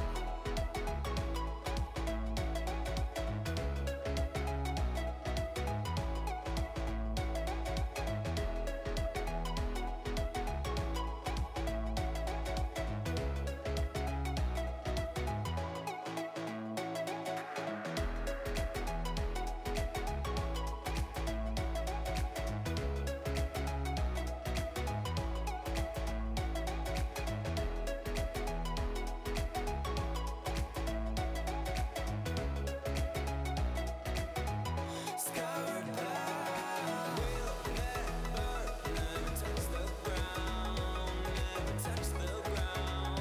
We are skyward bound. We'll never touch the ground, never touch the ground. We are skyward bound.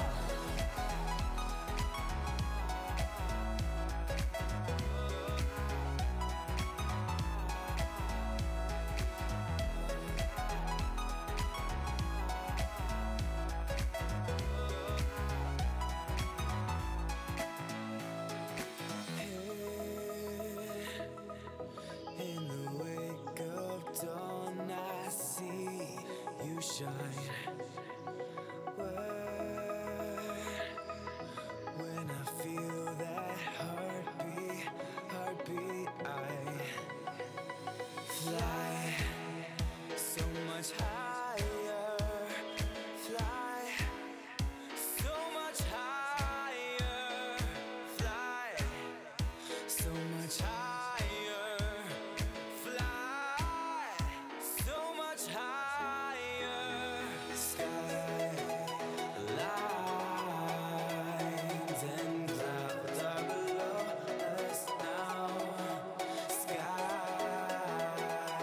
dive back down. Oh, take my hand, don't let go. Skyward bound.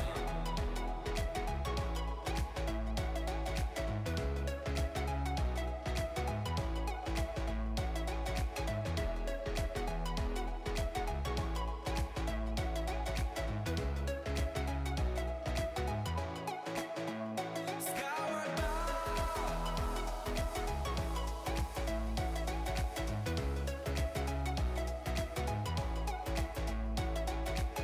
Ladies and gentlemen, please take your seats. The program will begin in 5 minutes.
Ladies and gentlemen, please be seated. Our program is about to begin.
The lonely clapping of Kristen Perotti, everybody.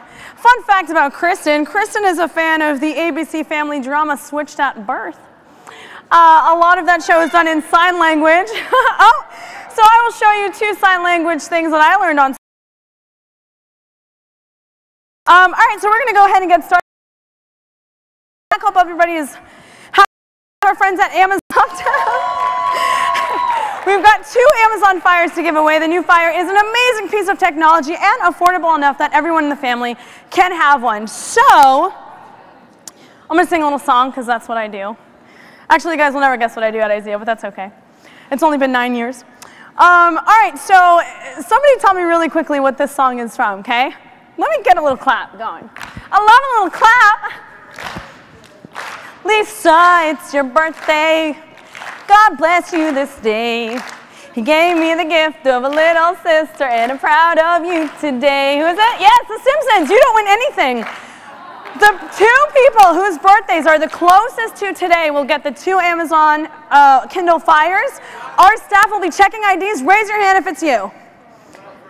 I saw these 2, but right here. So David is going to check that for you. Does it check out? Check out the ID. Oh, 1. Oh, yay! All right, we have winners. Yes, good. Let's move it on. Oh. So many birthdays happening. Happy birthday, you guys, by the way. Happy birthday for you. Clap for you. David, are we good? Are we good? David? Yes?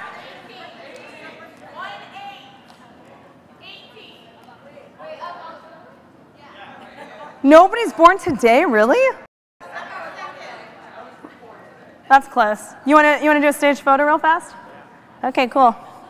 While you guys are doing that birthday stuff, I'm just going to pretend I'm in the middle of talking. All right, ready?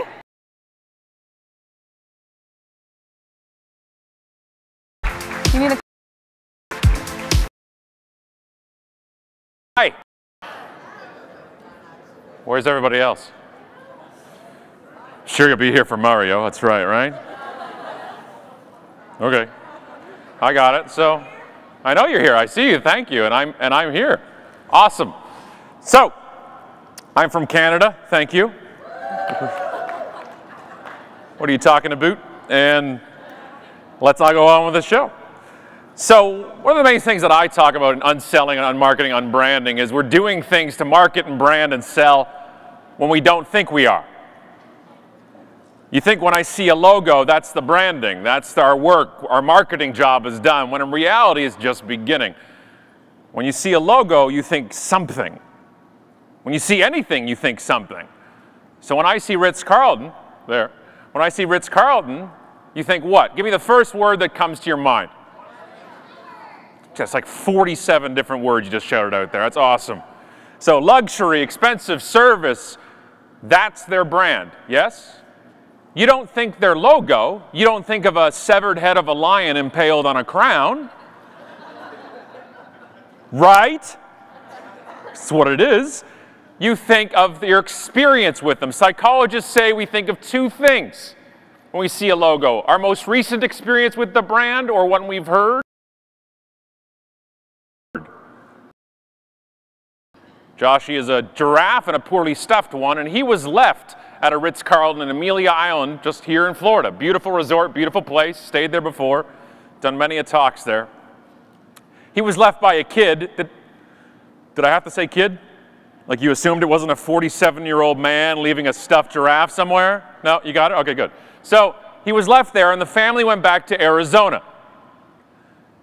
And the kid realized he's lost it. So the father did what any good father would do, and he lied to his son, and he said that Joshy was on an extended vacation, and he's sure to return home sometime. Which is a great idea, Dad, except for the fact that now you've got to come up with them, find him, or learn how to sew.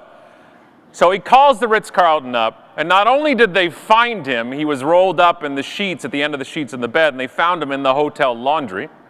Not only did they find him, and not only did they overnight him back to the awaiting family, they also sent back photos of his extended vacation. Look at the person to your left and to your right. If they're not smiling, I suggest you change seats. We call this the psychopath test. If this doesn't make you smile, I got nothing. You're at frickin' Disney, for crying out loud. You should be smiling the entire time right now, no matter what. This is Joshy at the pool, which is how I will be posing later at the pool today. It's exact guy pose, one hand on your gut, sitting back. That's how it works. Joshy meeting new friends at the bar. That dolphin is inappropriate. Tonight at the closing party, if you're standing in a circle of people having a beverage and you can't spot the inappropriate dolphin, you're the inappropriate dolphin. It's just a tip from personal experience. You're sitting around, you're like, oh, it's me. It's me. Okay. This is Joshy working loss prevention because he has absolutely no money because he's a stuffed giraffe. So he has to work it off, and now that he works for him, they gave him an ID badge. If you didn't say "ah" right there, you need to go home. Disney World does not want you here if you have no soul.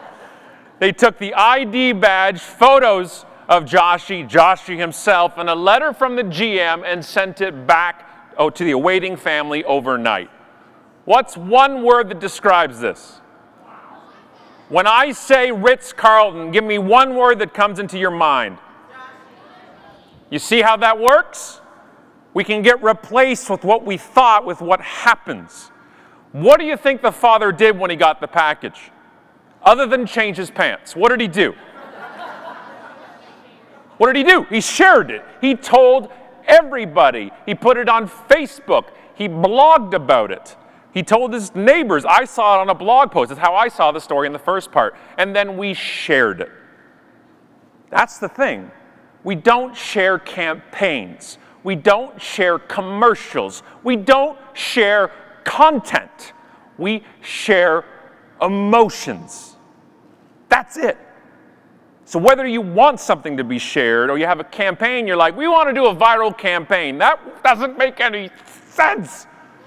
Viral is a result of evoking emotion. That's how it works. It's as basic as I can give it to you. So when I see something like this, I actually think this. There's a whole industry of how to train brands how to be storytellers. You don't write the story. You don't tell the story. The customers do. The public does. Think of something you've recently shared on Facebook that didn't have to do with your job. Why did you share it?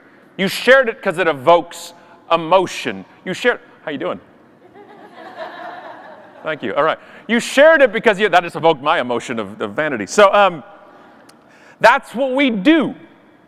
We share the stories we tell, we've heard, not the script you write. We can influence the narrative, but as marketers, we have to get off our high horse a bit and say, the script. Marketing Slenderman. It's like, it's not the way it should be. We actually have this up in our office at home. I'm lucky enough that the co-author of the books and the co-host of the podcast is also my co-host and life. My wife, Allison, who's sitting over there, she won't wave. I don't know if she wants to. But she's got to put up with this all day. There she is. Right, you got to deal with this all day. So we have it up in our home office, which is also our bedroom. And you try going to sleep with that on the wall. It's like, I'm going to take it down. It's not good anymore. So this is the point, though. So when you guys do a campaign with somebody, they become the brand. If you get an influencer to talk about you, they're not an influencer endorsing something or marketing something for you. They are the brand. So if something happens with that endorser, they're an extension of you. That's what happens to these things, okay? So we got to be careful. We got to vet things. We got to be, who do we want to use? It's not that I want to use an influencer because of their reach. I want to use an influencer because they make sense as a part of our story that we hope people will tell. That's the important part. We got to stop trying to do things. Force-feeding a child for using marketing technology wrong is QR codes. This is a QR code made of Oreo cookies. Don't scan it, geeks. Stay with me. Focus here. Okay? I know you want to. You're one of the only audiences I talk to that actually know what that is. That's the problem. The third book we wrote is called QR Codes Kill Kittens. That's the title of the book. And it's all pictures of business screw-ups. None of your brands are in it. I tore the pages now, but we're good to go. So I don't have decades, for decades, in fulfillment, in logistics, on your plane boarding pass, hospital wristbands. Open up the back of your toilet. I don't know why you would, pervert, but if you did, inside it's a tracking code where you can know how to put it in a warehouse where it's being shipped and filled and going all over the place. It's only until us marketers got a hold of them that we screwed it all up, okay? I don't have a problem with technology. I have a problem with us. I've seen QR codes on billboards off the side of the freeway.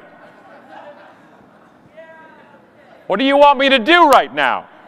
Unless you are a car accident lawyer, they don't make much sense. There is a billboard in the fine capital city of my country in Ottawa that says, from our federal police, it says, don't text and drive. And it has a QR code on it.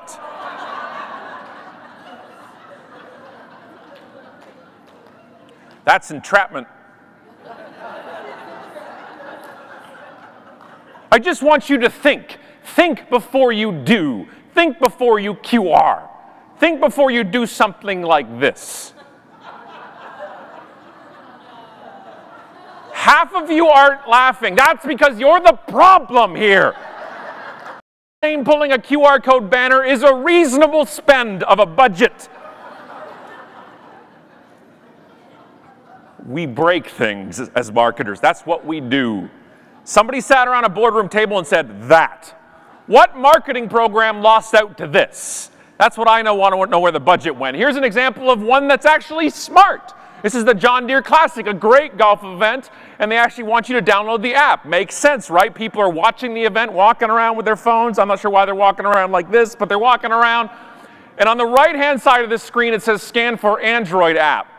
On the left-hand side of the screen, it says scan for iPhone app. Smart, right? They've split the factions. Okay, iPhone people don't like Android people. Android people don't like iPhone people. And there's 7 Canadians in the background saying, BlackBerry's still relevant. Like, that's how it works. That's how we roll. That's how these things happen. The only problem is beside this beautifully done poster for a download app, it says use of mobile device is prohibited. So close. So close. I just picture them hauling people off the golf course every time they scan it, which would have been 3 people probably scanning it all day.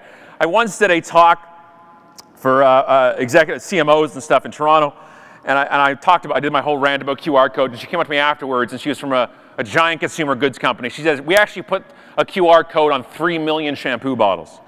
And I'm like, and? How'd they do? Because you can track it. She says, we got 3, and I'm like, 3% is actually the best usage percentage I've ever heard of them. She said, no, 3. And I said, were 2 of them you scanning it? So, and one was the designer. Not to think about the logic of having a QR code on a bottle that's in the shower that you don't understand the problem. Stop doing these things. Stop doing these. You hear these trends. You hear these things. If Snapchat is smart, then you use it. If using a Vine person is smart, fine, use it if your customers are there. But we start generalizing things. We start saying, well, everybody does or everybody doesn't. And we play off this fear. We play off this fear like the fear of millennials. That's a real fear. Who here is between the ages of 17 and 35? Raise your hands. Ah! You're all here. One of the problems with marketing to millennials or talking about millennials, it's a millennial myth to me. First off, the people who talk about that don't know the demographic or the definition of millennial. It's 17 to 35, give or take who you talk to. And when people say, well, millennials don't or millennials do, they're not saying millennials, they're saying people younger than me. Those young people, the bitterness is there. I read an article that said millennials don't like to attend meetings. Attending a meeting. What generations? Let's go. Eating lunch and says, Scott, get it. Millennials, we want them to suffer like we did. That's the point. We walked uphill to school. My dad went to school uphill both ways in snow, naked on his hands. I faxed uphill both ways and rewound VHS tapes. We're just bitter that now our children can go onto Netflix and go, look, a TV show. I wanted to do that when I was in. We're just bitter. I want my kids to be in the middle of downloading an MP3 that takes 47 minutes to download on dial-up. I want them to suffer through 43 of those minutes, and when it's almost complete, your mom picks up the frickin' phone. And then Winamp displays incomplete file. You're like, oh, damn it. I want them to experience a busy signal. I want them to experience these things they never will. When we tell them you should go out and play instead of being on a computer, what we're saying is, I had to, so you should too. I've seen meetings and board meetings at places where people who are millennials are sitting in on the meeting and they bring in an expert to talk about millennials. It's like, I'm right here. I'm sitting here. It's allowable stereotypes, okay? This is the problem. I've told people, people say, well, I'm like, that person on your staff is a millennial. It's just, well, I don't mean her. I mean the other ones. Like, it's an allowable stereotype, right? I'm like, it's not her. It's not, my father's a millennial. Of course I like millennials. It's just saying they're different. This is the problem. Stop having this allowable bias. What we're really saying is, all this crap has changed, and we don't like change. That's what we're really saying. And I'm here to say that everything has changed and nothing is different. We've changed how we communicate, yes. We've gone here. WhatsApp is being used and Snapchat. Do you know why those apps are being used? Because us old folk aren't using them. That's why they're using these places. That's why they're going there. A good way to get go on. I love Netflix. I love the fact that I don't have to. I love the. It's beautiful. It signs each line with Mom. And I tell her, I'm like, Ma, you don't have to sign the line. I can see it's from you. And she says, I can do what I want. I'm your mother. Mom. Like, so I get it. What we're really saying is we don't like change. That's what we're saying. And we're bitter. We want you to pay your dues. That's the difference. And on the flip side of it, a younger generation is looking at an older generation saying they don't know what they're doing with this stuff and they're not willing to learn. There's a bias going both ways. Working with them, marketing with them, selling to them. There is a bias we have to recognize. And to say people are 35 are acting the same as they're 18 because that's a generation is a myth. It's a myth. My generation, Gen X, I don't know how I don't know, is it still this? Is it still Degeneration X? I don't understand what it is, but we're just going to break through the wall in a second. So we were called what? The lazy ones, right? That's what we were. I don't understand how this works. The baby boomers were called that too. Do you see a pattern here? We want them to suffer. That's all it is. Understand that millennials, if you want to talk about bias and stereotyping, millennials volunteer at twice the rate both Gen X and baby boomers did. They give 3 times the amount of money to civic and charity causes, and they work their ass off because they've shown that their parents and their parents' lost jobs that they were supposed to have for life. Millennials aren't moving around too much. They're not wanting to see the world and traveling. They just don't have the commitments yet. That means they can't do it. And they're not naive enough to think that we're going to get a job and have it for life. I like that. I like that. And the second we think we can't learn from each other because of a generational difference, we've lost. That's called stereotyping. And I don't think it's good anyway, up or down in the generations or across any board. We can learn it from everybody, understand that, and how it works. Just don't have a bias because of it, okay? One of the things that happens with this technology and jumping into it is everybody says, well, we should be using Twitter, right? Or we should be doing Vine videos or Snapchat. We should be doing all these things, and that hurts my soul. Because we're using them without realizing why should we be using them. We have a lot of people going into a real-time game having part-time players in it. It's not a smart thing to do. And I'll give you an example of how that worked with Twitter. I had a problem with an airline. I won't name them, but I had an issue with an airline. Oh, there goes my Delta gig. So, so we're at, Alice and I are at JFK Airport. And we go there. We love New York City, absolutely love New York City. We want to buy a place there when we have $420 million to buy one for the down payment. And love New York. Chelsea Market is like a second home to us. We love it and hate their airports. LaGuardia, JFK, and Newark are 3 out of my 4 horsemen. I cannot deal with those airports. And so we get to JFK, and we get there early for our flight, like 3 days early. We walk in. When's your flight, sir? It's Thursday. My flight is Thursday. Thank you. I get into line. I do my Canadian ambassador thing. I'm like, what are you talking about, eh? And they're like, hey, where's your polar bear? I'm like, I got it right here. And we're going around and... yeah, awesome. Cool. That's an old joke. Great. I'm pouring maple syrup on everybody, right? It's awesome. There's like no liquids through security. Got to use it up now. And we get through, and about halfway through the line, and the intercom comes on, and it's like, Albuquerque, 5 p.m., please come to the front. You ever been in line when this happens? They allow the late people to jump the line for their flight. And I jumped to stage 1 of Canadian anger, which is passive-aggressive politeness. You know, right? Oh, no, please, after you, you're late. I planned ahead and was early, but go ahead. Yeah, your lack of planning is my emergency. Awesome. What's that, sir? Oh, you have a flight to catch? What? We're all here for burritos. I don't understand. Weird, you can catch planes here too? Amazing. So we get through, and I get up to the thing, the metal detector, and I get naked, and I put it all in the bucket. And pilot and flight attendants happens. Have you seen this Cirque du frickin' Soleil production? They walk through, throw the bucket over yours. I mean, throw the bucket over yours. And I start getting hip-checked by them all with not even an excuse me or anything. Look, I don't care where you're from, who you work for, or how much money you have. That does not excuse you from common courtesy. Please, thank you, excuse me. I don't say that because I'm Canadian. I say that because I'm human.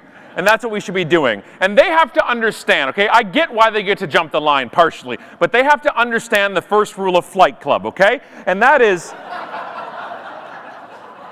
That was good. I wasn't letting that one go. That was good. And the first rule is that the plane will leave without me, the paying customer. It will not leave without you, the pilot, okay? You have the... I don't know why I'm doing this. I don't know... And my foot's like doing a gas thing. I don't know what kind of plane this is, but that's why I don't fly them. It will not leave without you. Please, thank you, excuse me. And by the 7th flight attendant who has hip checked me, I am no longer Canadian. And I jumped to stage 12 of Canadian anger, which is Canadian swearing. And I turned to her and I dropped the 2 words a Canadian should never say. I look around and yell, "Come on!"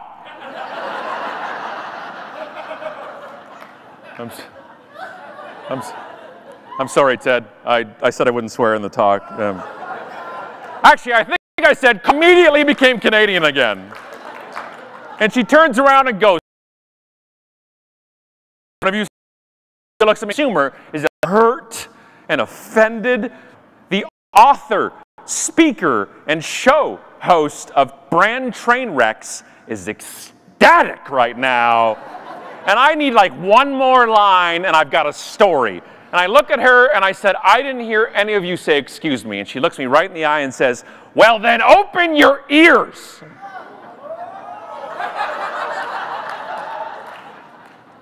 Jackpot.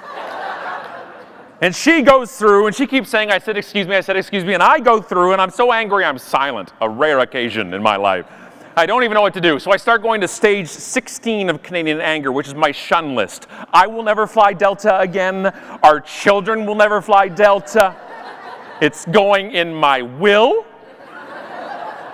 You want to make this up to me? I'm a big deal on Twitter.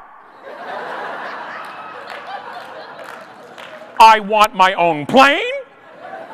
I want to sit on the pilot's lap. And I want 2 bags of pretzels, not just one. And when I ask for a second one, I don't want a saucy look from you. And I'm getting over it, and I'm freaking out, and I do the only thing a self-entitled social media diva can do, and I send a tweet, and I say, Delta Airlines flight attendant pushes in front of me at JFK security. When asked for at least an excuse me, she replies, open your ears. I am so furious. I am so blind with rage. I misspelled Delta.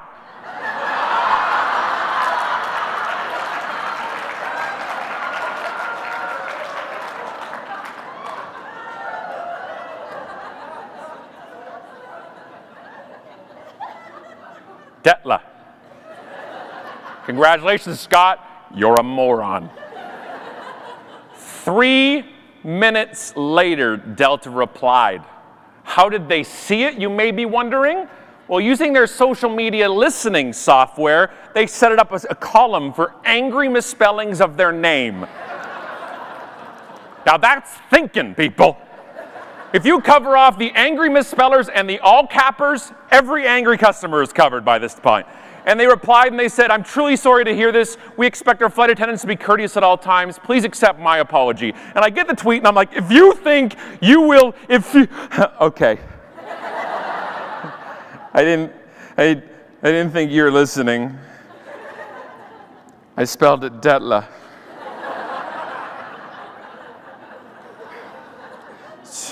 So how are you? It totally disarms me. To be great at brand communications, you only have to be average because everybody else sucks. That's how it works. That's your new motivational poster, by the way, to put on your brand wall with an eagle hitting the side of a mountain. That's how it works. The only thing I can reply is, well, that made me smile. Thank you. You just diffused my anger. I got nothing. They didn't even give me miles. They didn't even give me a beverage coupon. They just said, that's on us. I'm sorry. When people complain, especially when they complain publicly, what they're looking for first and foremost is validation.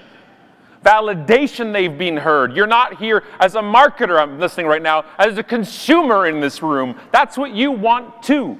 Validation. Here's the key though, okay? This is the key to me. This reply, if you take anything out of this ridiculous man-bunned rant right now, take this from it, okay? Please. The important part about this is not just the message. Is immediacy. The speed at which we reply, especially to a problem, is almost paramount to what we reply with. As an example, if this apology, instead of sent 3 minutes later, it was sent 3 hours later, would my reaction be different? Yeah, I would have been on the flight. I'll be angry on the plane the whole way home.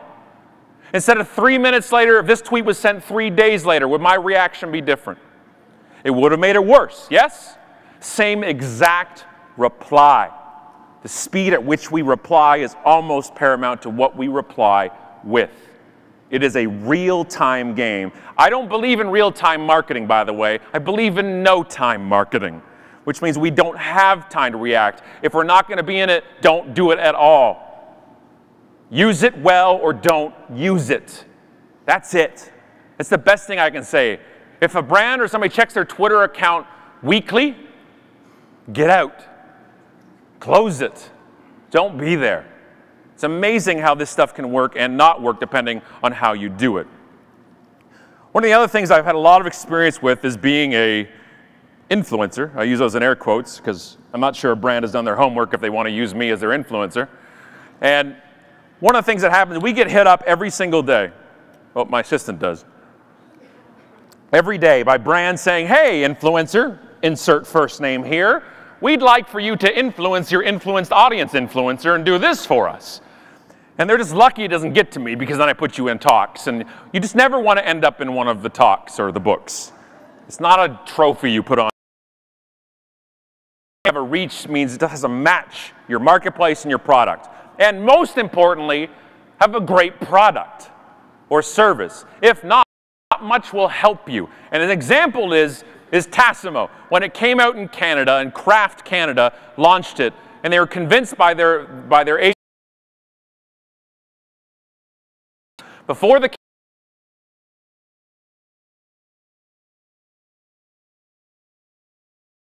0.4. The heavens aligned 4%. It was brave.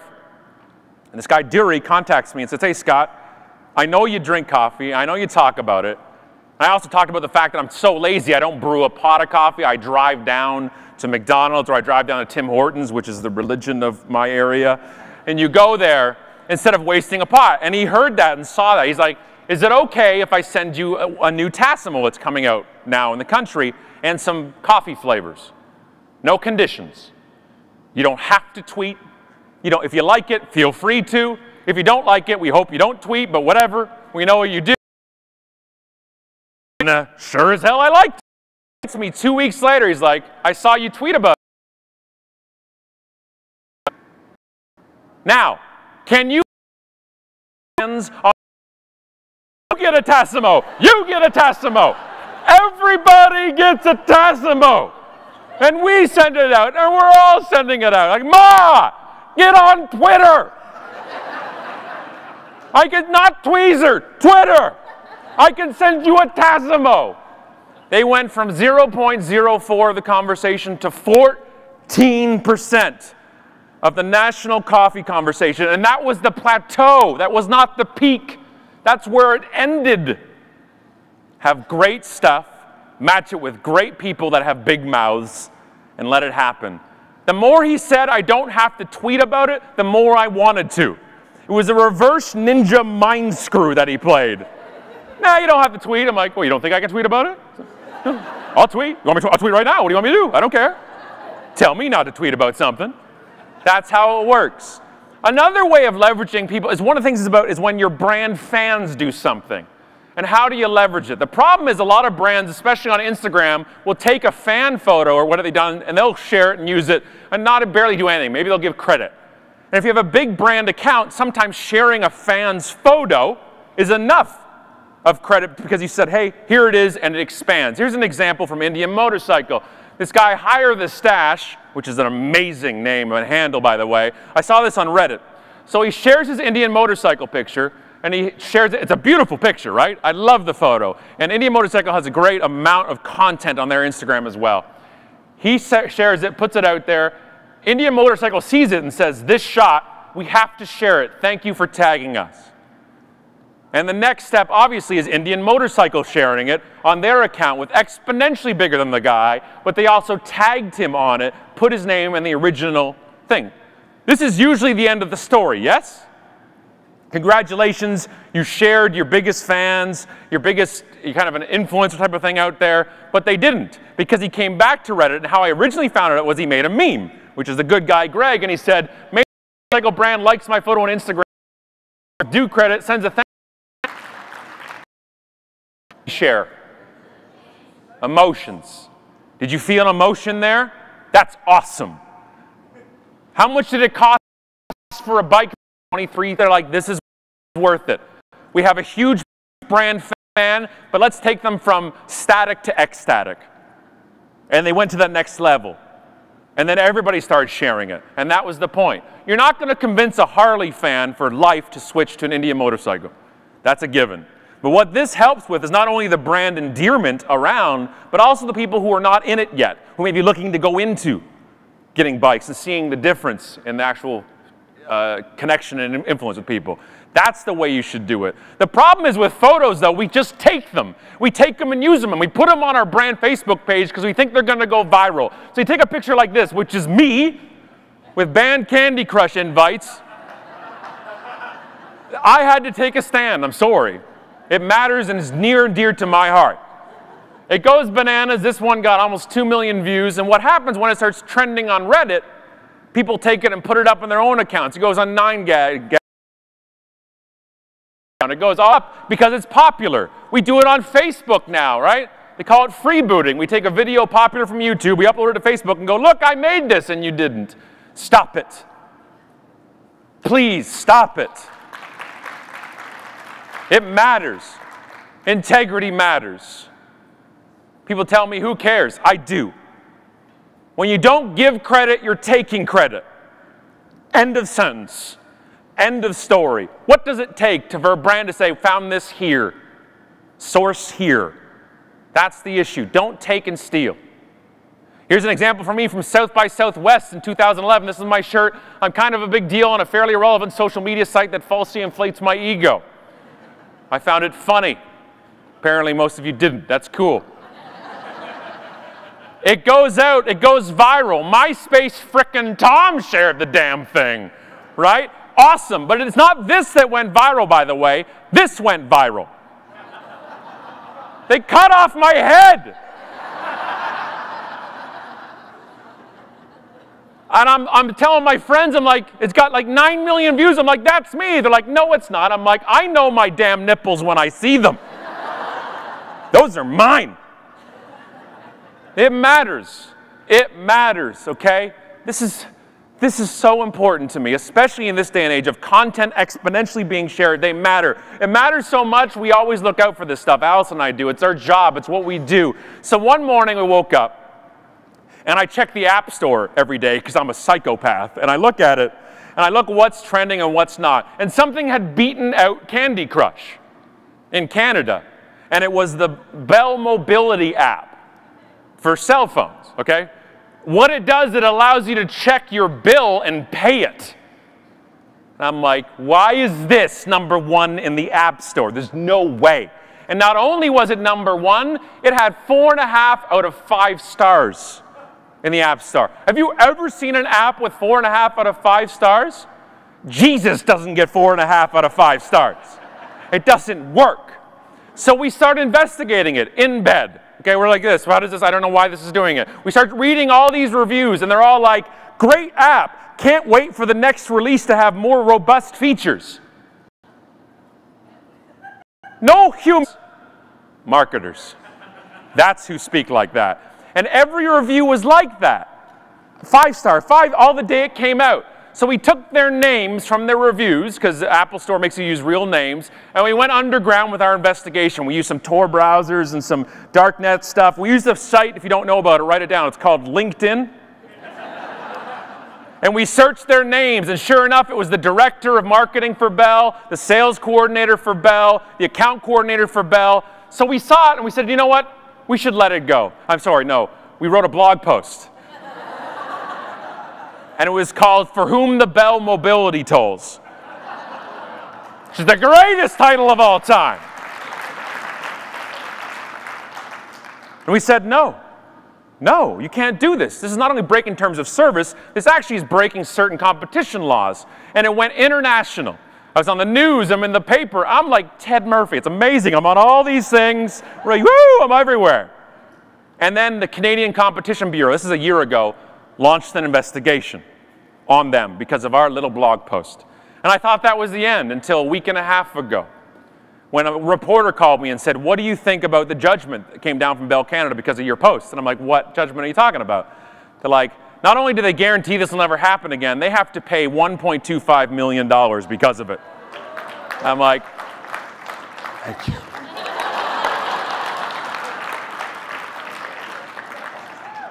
Ethics matter. Now, I am a Bell customer for 22 years. We haven't got the bill this month yet because it's just come out, but I'm expecting that other line item to read $1.25 million for overages as it's going to happen. It does matter. It shouldn't take the government to tell you it's not. Disclose relationships. Reveal things. Put a hashtag on stuff. Just say, if a layman wouldn't understand you have a financial connection to the brand, disclose it. Disclose it. Not because it's against the law or not because it's the right thing to do. Another thing that went viral here, here's at the Las Vegas Furniture Show. This says, the one night stand you'll never regret. This side of the room's having some trouble with it. You want to explain it to you guys? No? You're good? All right, good. So this is a company that makes these nightstands. This is the 5th biggest trade show in Vegas of the year. Okay? This got 7 million views. So they won. They win. They won the internet. What's the problem with the picture? Who makes it? Who's the brand? So we talked about this on the show, on the podcast. We put it out there. It aired. This guy Kevin emailed us and said, Scott, love this show. This is my dad's company, and I'm taking it over, so I'm doing the marketing. And then he told me the worst thing he possibly could have said. I'll go somewhere. He just got 7 million fake. It means nothing. What happened? Nightstand on that. The thing that went viral is a receipt from a restaurant that says, I'm not pregnant, but thanks for the eating for two comment. It takes a while sometimes to set in. All right. So, this got 5 million views, okay? Gentlemen in the room, can you listen attentively for a second? I'm going to give you a little tip from Uncle Scott, okay? Never, ever assume she's pregnant unless she tells you to your face, or you can see the head. Do not assume she's... No good. Okay. No good. No good. Ooh. Ooh, the talk almost came to a screeching halt there. Okay, so that's good. All right. This is the problem, okay? This woman had 32 followers on Twitter. 32. You can reach 32 million with 32 followers, depending on how much emotion we've evoked. You don't need that following, okay? I got one more thing to show you. Before I do, please join Alice and I on the podcast anytime. There she is. See? And she's there. That's her. We met because of Twitter. I won the internet.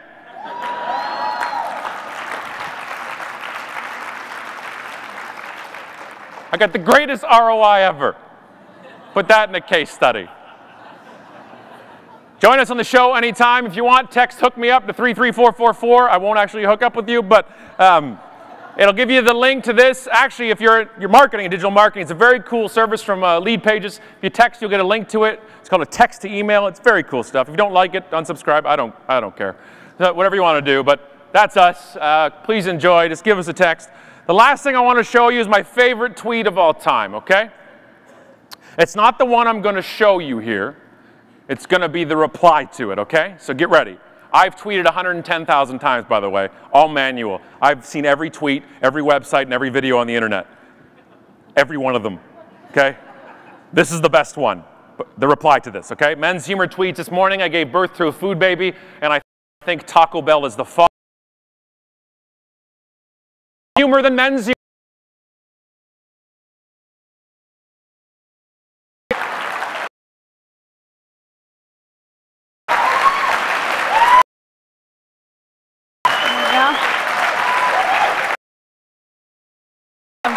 You guys, for Scott Stratton. I told you, Scott Stratton. You can follow him at @unmarketing on Twitter. Obviously, super awesome. I'm pretty upset that he was allowed to swear and like flip the bird because I was told no dick jokes, and now I'm like, well, I guess I could have this whole time. So do me a favor. We need to get some good energy going. Scott was amazing in setting that up. Yeah, so really quickly, just as a big thank you to Scott, he's behind the stage right now watching you guys. This side, please yell at Scott. This side, please yell at Stratton. Go, and now. Scott! Stratton! Scott! Stratton! Scott! All right, enough of that. Now, yes. There he is! Oh, he's so manly. No, but also he has a man bun, which is like, All right. The next thing I would like you guys to yell out, if you could please, is Mario and Lopez, because I would like to introduce to you actor, TV host, and best-selling author, Mario Lopez, along with IZEA founder and CEO Ted Murphy. Let me hear it. Ted Murphy, Mario Lopez, Mario Lopez. Bring that Mario Lopez out.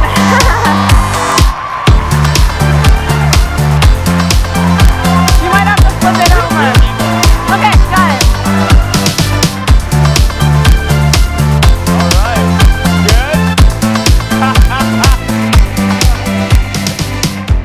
That's cool. I was just checking that. It's not exactly a flattering shot. I look like I'm... I remember that. I can talk about that moment. But anyway, what's up, guys? Am doing, I on Ted? here? Am I good? You guys hear me? Yes. All right. I got my shirt. I'm ready to go. This looks great right here. Yeah. Pretty awesome. You guys excited? Yeah. All right, so we're going to get right into things. You have been working with us for almost 4 years now on different campaigns. You know, you actually have turned down way more campaigns than we've ever done with you, right? You're very selective in who you work with. And I know that from our perspective in working with brands, a lot of the questions that we get are, you know, why did we get turned down? What is it? And you know, it almost all the time has nothing to do with money.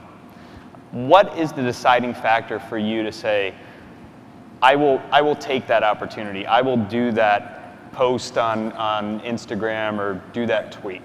Right. Well, first of all, I've enjoyed our relationship throughout the years and look forward to continuing.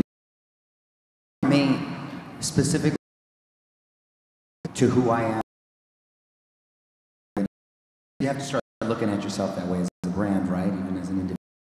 For me, that umbrella would include to who I am. Then it makes sense, and usually I want to go forward with it, because I think if it's not, then it won't. Not only will it not resonate to your fans or to your followers, that then you'll start looking like a bit of a sellout, and I wouldn't want to risk that, and it won't come from an authentic place, and then when you do really mean something, people are smart. They can tell if it rings true to who you are. So that's how I sort of approach it. Is it's got to sort of make sense for the brand. And filters that stuff out? Does it, you know, go through multiple filters before it actually gets to you, and then you say yay or nay? Yeah, well, my team's pretty much, they know who I am, they know my brand, they kind of get it, and they would say no because they know that I would say no. But if it's sort of on the fence, or they're kind of questioning it one way or the other, then they'll approach me, but ultimately I have the final decision. And are you doing those photos yourself, or you know, do you what goes into the production of that? You mean just in correlation with the brands, or just with the brands? With the brands, how does something like that get done to make sure it's done the right way? Right, I'll do it myself. Yep. I'll do it myself, or a buddy or what have you. If my arm's not long enough for the selfie or something, then I'll do it myself. And you need to get an X shot. You get an X shot from those guys back there, a selfie stick. That's you know, right. Little plug for my boys at X shot back there. Maybe they can hook me up, but yeah. That's that.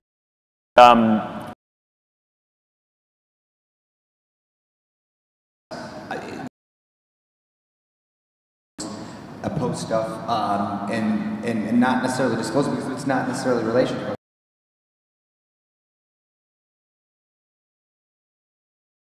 He's been on in the past. I can't think of the names of the time. You know, you've gone now from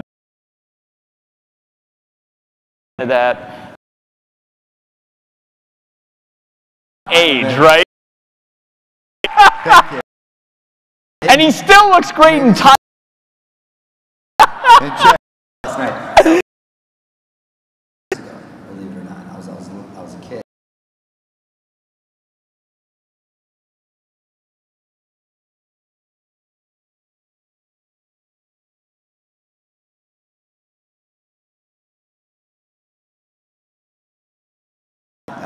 Twitter and Instagram, you know, it's like Google but with feedback, and people are so funny and so clever on it, and it's entertaining, and obviously the news sources, and you can connect with your audience and really show a personal side if you're willing to do so, and now it can be lucrative.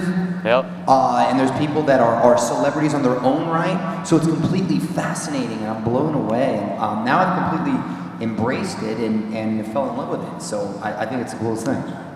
So you mentioned celebrity. How do you think that the definition of celebrity has changed? I mean, you spend all day, every day surrounded by celebs. Right. And we have people in this room that are, you know, web celebrities and Vine celebrities, Periscope celebrities. How has that definition changed, and how does that play into what you guys are doing with this show? So I started hosting my own entertainment show, Extra, about 9 years ago, I want to say, and then also a nationally syndicated a radio show. And about 10 years ago, so about 10 years ago, and gosh, even before that, you remember like People magazine used to have major movie stars on their cover, or once in a while human interest stories, a little girl that got stuck in the well or whatever.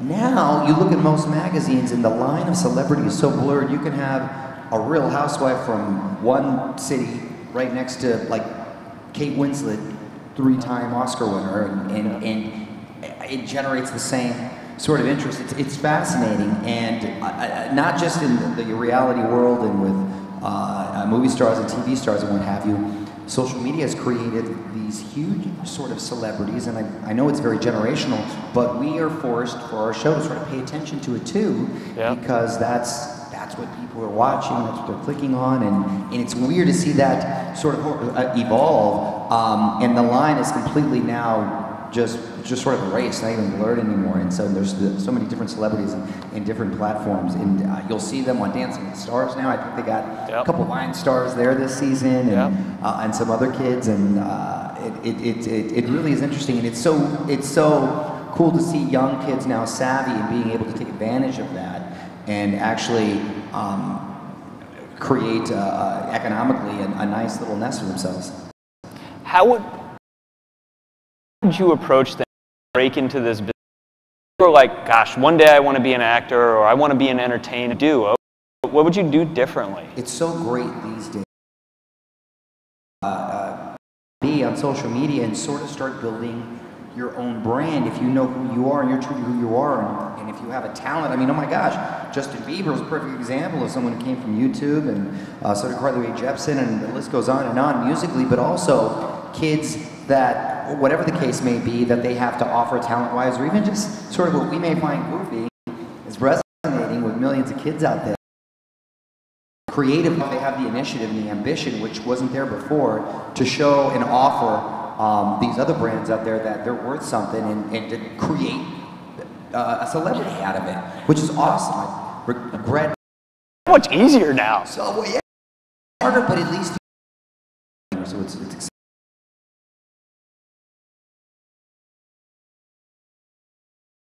And where do you make?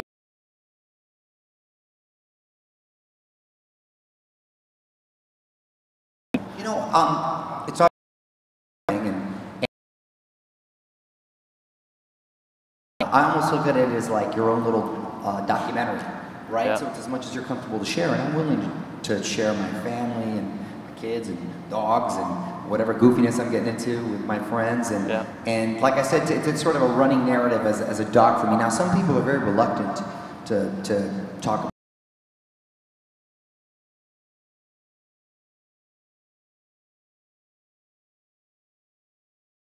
I usually just with it. It's all in good taste and in good fun. Yeah. So and the response has been very positive. Do you get more engagement on the personal stuff or the red carpet photos? I mean, how, and do you look at that? Is that something that like you come back and you're like, oh, this one got, you know, 1,000 likes and this one got 12,000 likes. Maybe I'll do more of those. I don't necessarily measure them or keep track, but it seems like when the kids, funny stuff with kids and my dogs, yeah. they seem to generate a lot. And the red carpet stuff is just because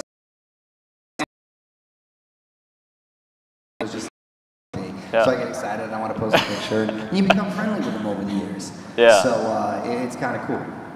When you are doing deals with sponsors now that have traditional endorsements, right? Like print ads, television ads, your goals now.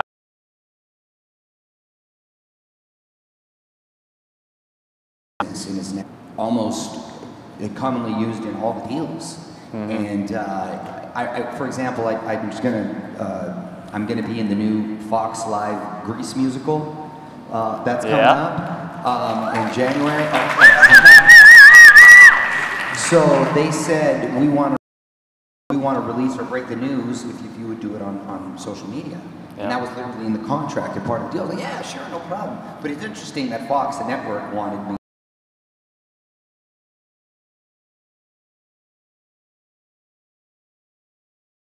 Part of a movie deal or as part sooner. Yeah. Are they do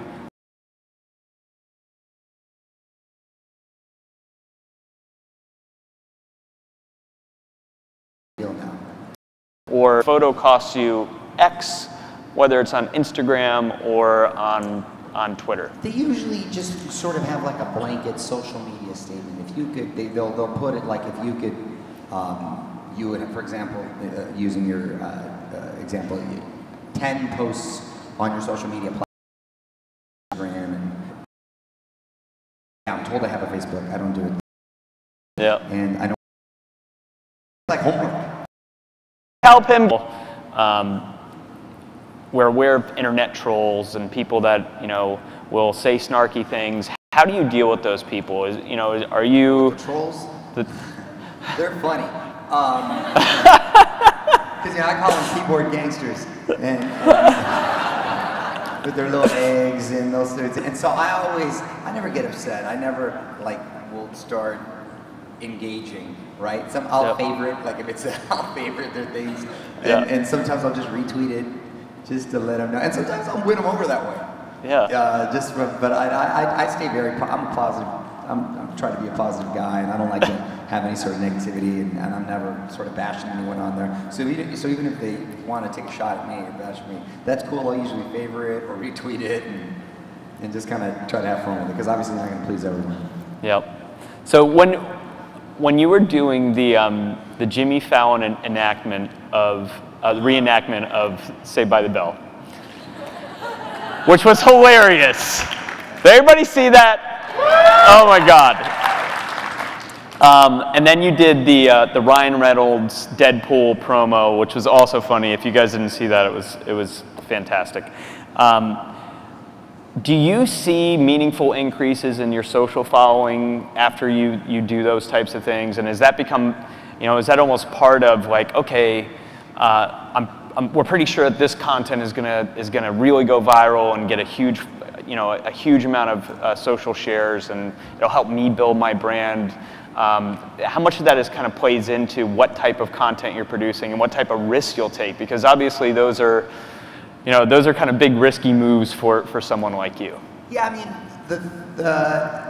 it was a result of doing those. Yes, the numbers did increase, and it was sort of a byproduct. But I don't think that was initially the intention. At least not on my end. I think they might have factored that in. But with Jimmy Fallon, great guy, and he had been reaching out to me to want to do. He was a big fan of the show and wanted to do a reunion for a long time. And we almost had it a couple times, and then he was going to do his show out in LA for a week. So he says, Mario, you got to help me get the cast together. And so we made it happen, and then it turned out to go viral and got all crazy on the internet, and it was a lot of fun. And same thing with Ryan Reynolds. He wanted to do something a video where hopefully it went viral, and it did in a big way for his upcoming movie Deadpool. Yeah. So I flew out to Vancouver, we were shooting it, and we shot that funny video and where he kills me. And you know, who doesn't want to get killed by Deadpool? Yeah, that sort of comic fanboy base too. I got a lot of love and fans from that and followers from it. It was a nice result, and both things were, you know, for the sake of comedy and a lot of fun. So do those types of videos come about from just, you know, you guys talking to each other, or is that something as more of a bigger marketing push, and you know, you've got other people that are trying to make that happen, or is that just like Jimmy's like, hey Mario, come on, let's make this happen? It usually just came from them as like a fun idea, something that could be cool, that with the hope and intention that it could go viral and people could start talking about it, and obviously raise the awareness level for the projects. So when you were doing things on your own show, how much does social media play into that? You know, you're tweeting out photos, you're sharing things. Is that like part of the strategy as you're putting shows together, as you're like planning out a show? It's like, all right, well, this is a great little clip that we can really, you know, leverage on social media. We're going to do this. We're going to push this. Make sure that we're hitting, you know, this piece of content at this time. Yeah, absolutely. I mean, now the network and the producers factor that in, and it's all very strategic, and they want you to post things at a specific time. So at the highest levels, it's thought about, and usually I can't even do it on my own. You'll get in trouble or reprimanded a little bit if you sort of post too early or start talking about it, or don't do it at the time that they would like, because it's all very sort of mapped out now. So you've got a team that then is managing it while you're doing the show to make sure that, you know. Well, usually the network or whoever your employer is at the time, they're the ones that are sort of mandating and setting the schedule. Yep.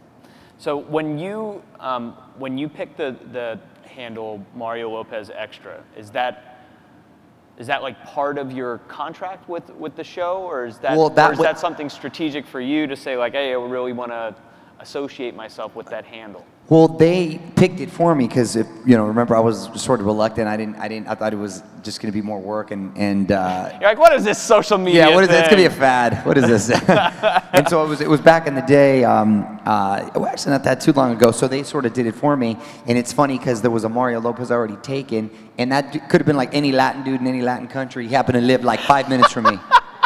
He did, and then I met with him, and he didn't want to give it up. And he was killing me. Because I'm like, you're not even doing anything. He was like, Mario Lopez, the accountant. Oh, man. And so, yeah, he's killing me. He still won't give it up. So they did Mario Lopez Extra, and that's how it is. Oh, man. So I want to jump back to that concept of a celebrity. What do you think, how do you determine that someone has made the cut, you know, to be interviewed on the show? Where do they make that jump between, you know, it's like the Kardashians, right? It's like, what did they do before they were the Kardashians? And people are still asking what they do now.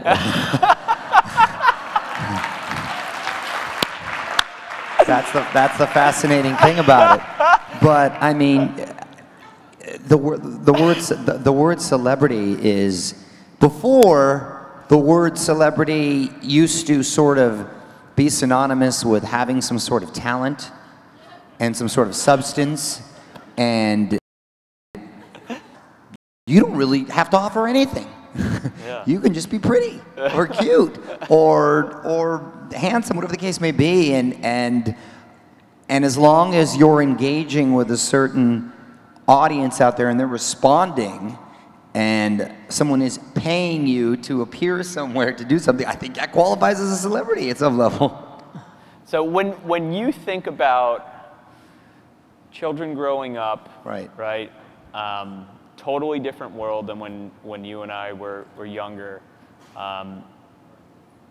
Do you want them on social media? Do you want them sharing? I think it's inevitable that it's sort of irrelevant what I want. I think it is what it is. It's sort of like you don't even want them driving, right? Because you feel there's an accident rate, and you look at them, but they're gonna drive. So you gotta embrace it. So it's just it is what it is. So you just sort of educate them on the best way to be wise about it, because as you know, you can post something that could haunt you for the rest of your life later on when you think you're just being funny and Do you have any and posts you silly. regret? No, fortunately I don't. I really think twice about, I'm a pretty conservative guy anyway, so it's not, but I really think twice about kind of what I put for that reason alone. And I've heard some horror stories and people losing their jobs and ruining careers and not to mention personal relationships off of stuff they posted, which is pretty crazy when you think about it, and pretty dramatic. So that will be drilled into my kids' heads, because once it's out there, it's documented forever. That actually brings up a great point, because I think that one of the reasons that we have so many requests to do things with you is because you're perceived as very brand safe, right?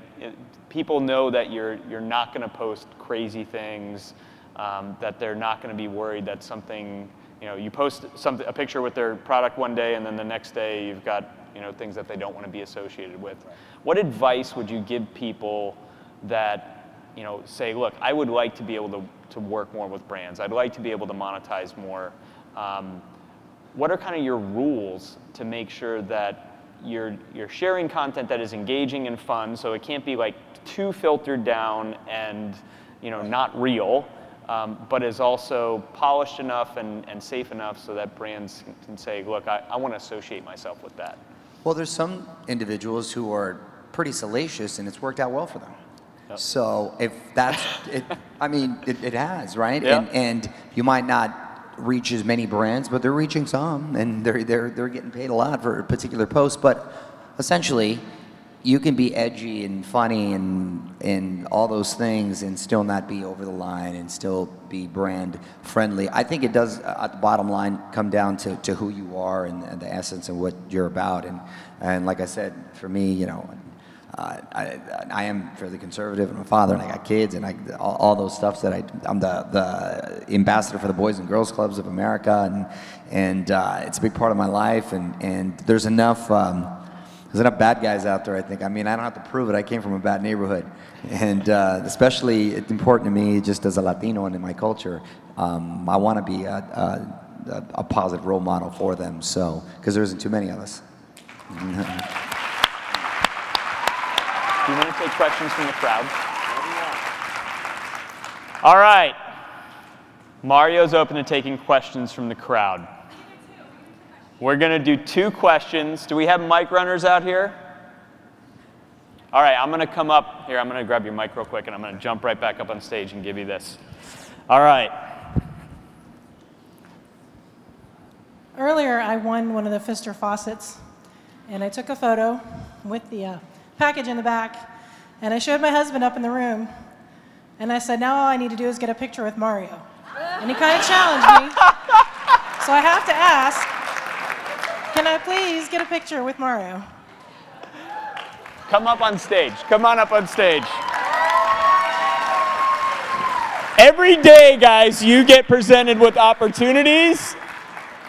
And if you don't seize those opportunities, it's your own fault. So she just made that happen. All right, while this is going down, we're running out of time here, so I am going to field one more question, and you can't ask to take a photo. Any other questions? Oh, right here. Hold on one sec. All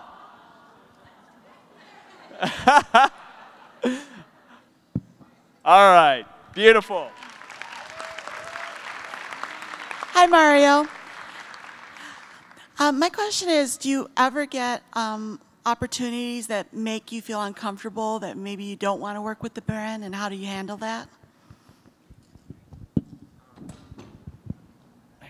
Well, I mean, if she asked if there's opportunities that present themselves and I don't necessarily want to work with the brand, and how do I handle it? I mean, I just respectfully say no, thank you.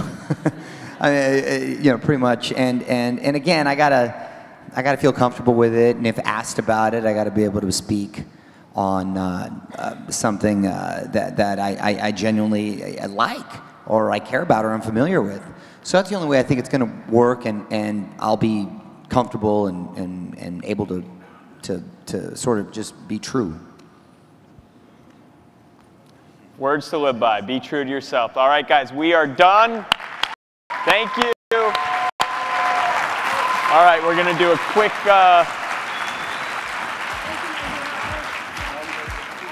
Thank you. Please, what is happening here? There we go. There we go. You know what we should do? Let's give everybody a chance to be in a photo with Mario. We're going to do a selfie with the back. Yes? Boom, let's do it. Get out your phone because mine's janky as hell. All right. All right, everybody make it happen. Get happy, get lively. We're taking one photo. All right. X shot moment. X shot? Hey, Esteban. Okay. All right, hold on. Give my phone. All right, hold on here. Yes? All right. Okay, come on up. I don't know, who cares? All right. You gotta be quick, Yes, Ted? Oh, shoot. Yeah, there we go. Okay. All right. Oh my God, how cute. That's my kid. All right. All right, we're going to have a 10-second timer here. You guys count it down for me. All right, here we go. Ready? Okay. Ready? I'm not in it. All right, go. Okay, here we go. 7, 6, 5, 4, 3, 2, 1. Yeah. Perfect. You'll send that to me? Yeah, we'll send it to you. We'll send it to you. We'll send it to you. All right, you guys, Mario will be back later. There's a break right now. Calm down, ladies. Calm down. That was awesome, dude. That was really good. We're going to take a quick break, but I don't know how to send it to Ted, you, but... you guys, Ted Murphy is totally smitten by Mario Lopez. There it is. It's happening before your eyes. Ted Murphy, come to the stage, please. Please. Ted has a very special guest to announce. Yeah, here we go. All right. Where's You're wearing one. Oh, I am. Do you want to click? I'm so excited. Ted Murphy, everybody! Was that awesome? All right. So Mario is actually going to join us back here in just a minute. We've got a really cool session that is sponsored by Kellogg's. They're going to talk about some campaigns that they've done. But before that, we have another special guest. And I'm going to play a quick video for you, and then I will introduce her.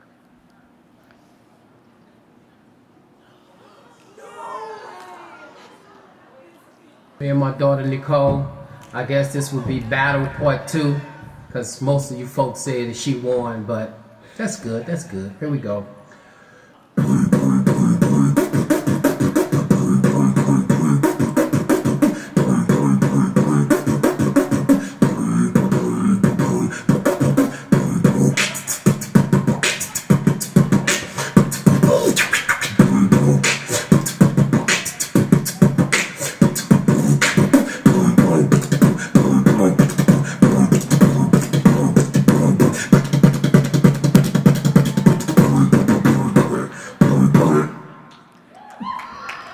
What in the cottage cheese?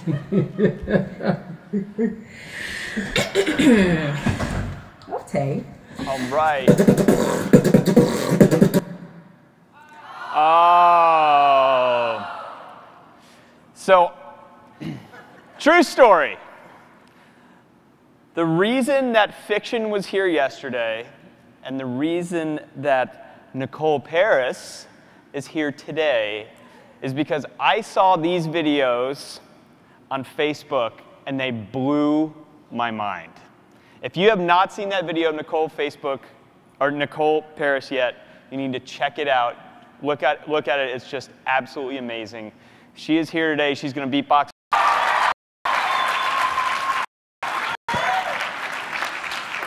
Awesome. Awesome. How you guys doing? How you guys doing? Oh, you guys can be louder than that. How you guys doing? Are you ready?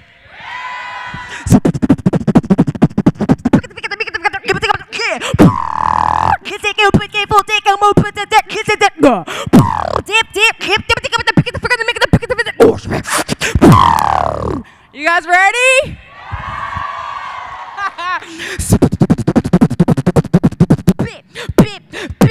Burst.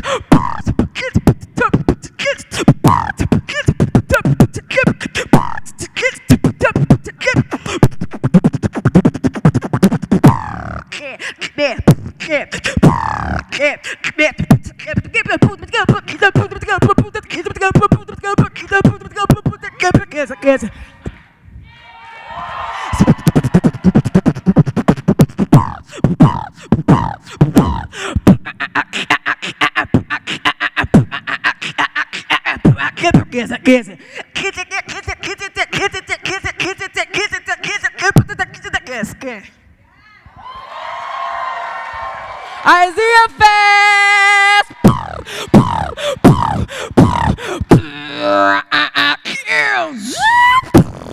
Watch me!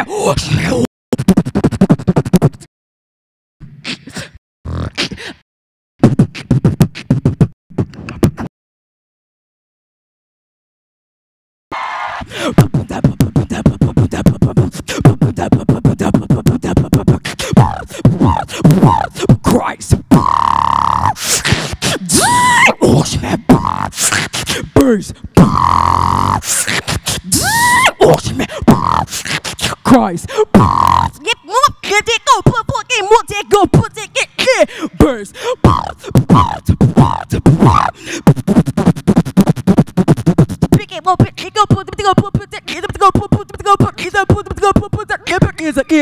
Done.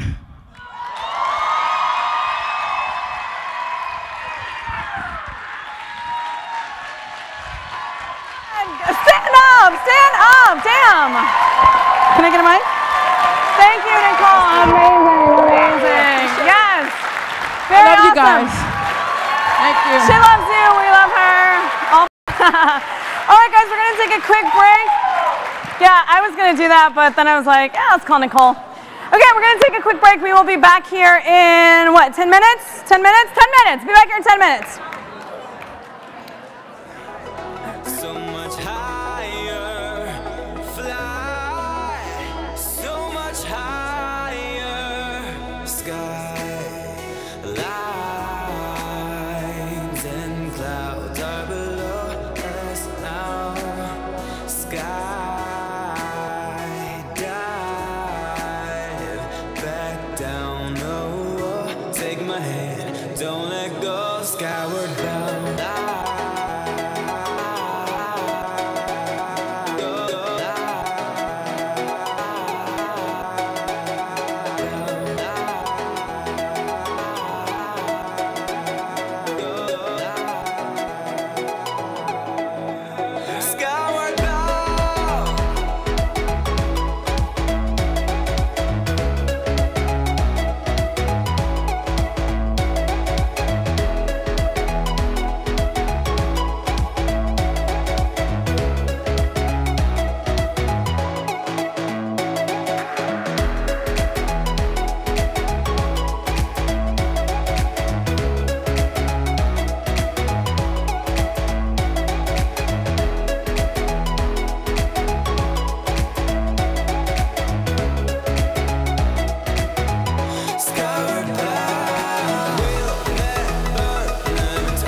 Ladies and gentlemen, please take your seats. The program will begin in 5 minutes.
Ladies and gentlemen, please be seated. Our program is about to begin.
everybody.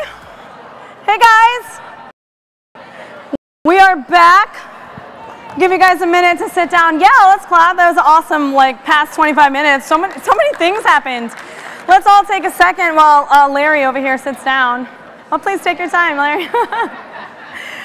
All right, so our next panel, making photos and videos that pop. Please welcome to the stage Rajiv Dahl, a Vine celebrity, Andrew Bosley, another Vine celebrity, Justin Godley from Kellogg, and of course our moderator, Mario Lopez.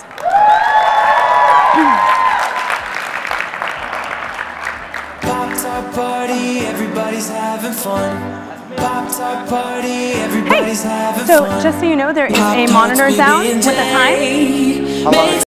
I'll up.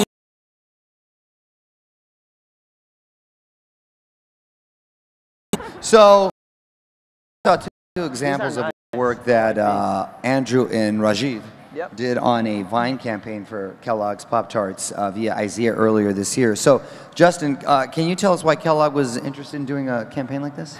Well, sure. You know, we're always interested in great content, first of all.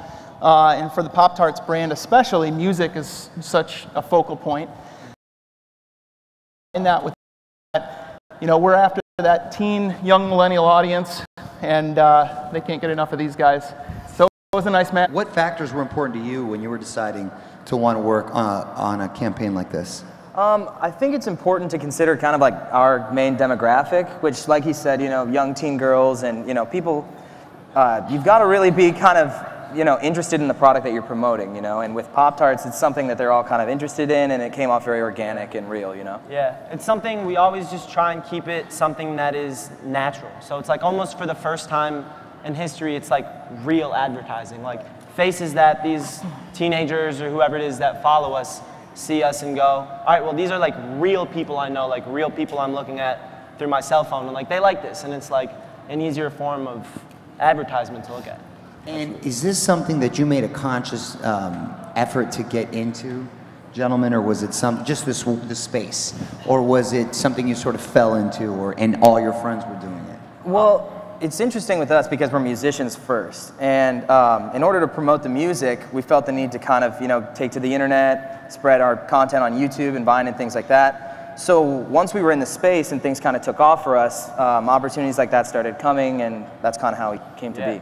Got it, got it. Yeah. And Justin, what made these two guys fit for this campaign for Pop-Tarts? Well, like I said, I think the music, first of all, is really nice. I think if you look at even just the things that you guys put out there, Andrew specifically, I know that we had kind of two different instances, where one with music and one without. And I think if you actually look at how those both performed, the one with music, I think, had twice as many rewinds.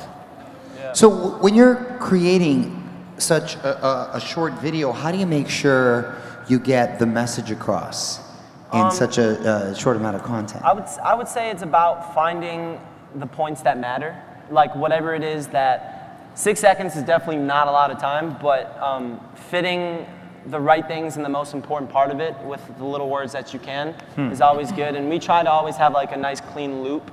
So it's easy to listen to again and try and understand it better maybe the second time around. So, yeah. It's all about the punchline with Vine, you know? Yeah. 6 seconds, you really just got to kind of say what you want to say. And then straight to it. Knockout punch right away. Right. So has our ADD hit its limit? Can it get shorter? Because it started off with, there's 15 seconds on Instagram, and now we're at 6 seconds in Vine. Is it going to get to the point, seriously, where we'll be like 2 seconds? I mean, who knows? At this point, the new app called like Vi might come out. They like cut the N and E. It's like it's too long at this point.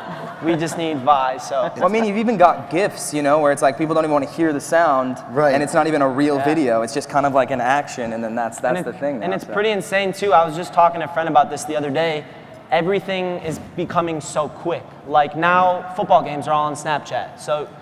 You could not watch a football game and just tap through, see all the highlights through different perspective of the fields. And Unbelievable. It's just kind of crazy. It's like everything is so quick now. Is it just because we want to be more efficient, do you think, or we really are that bad at paying attention?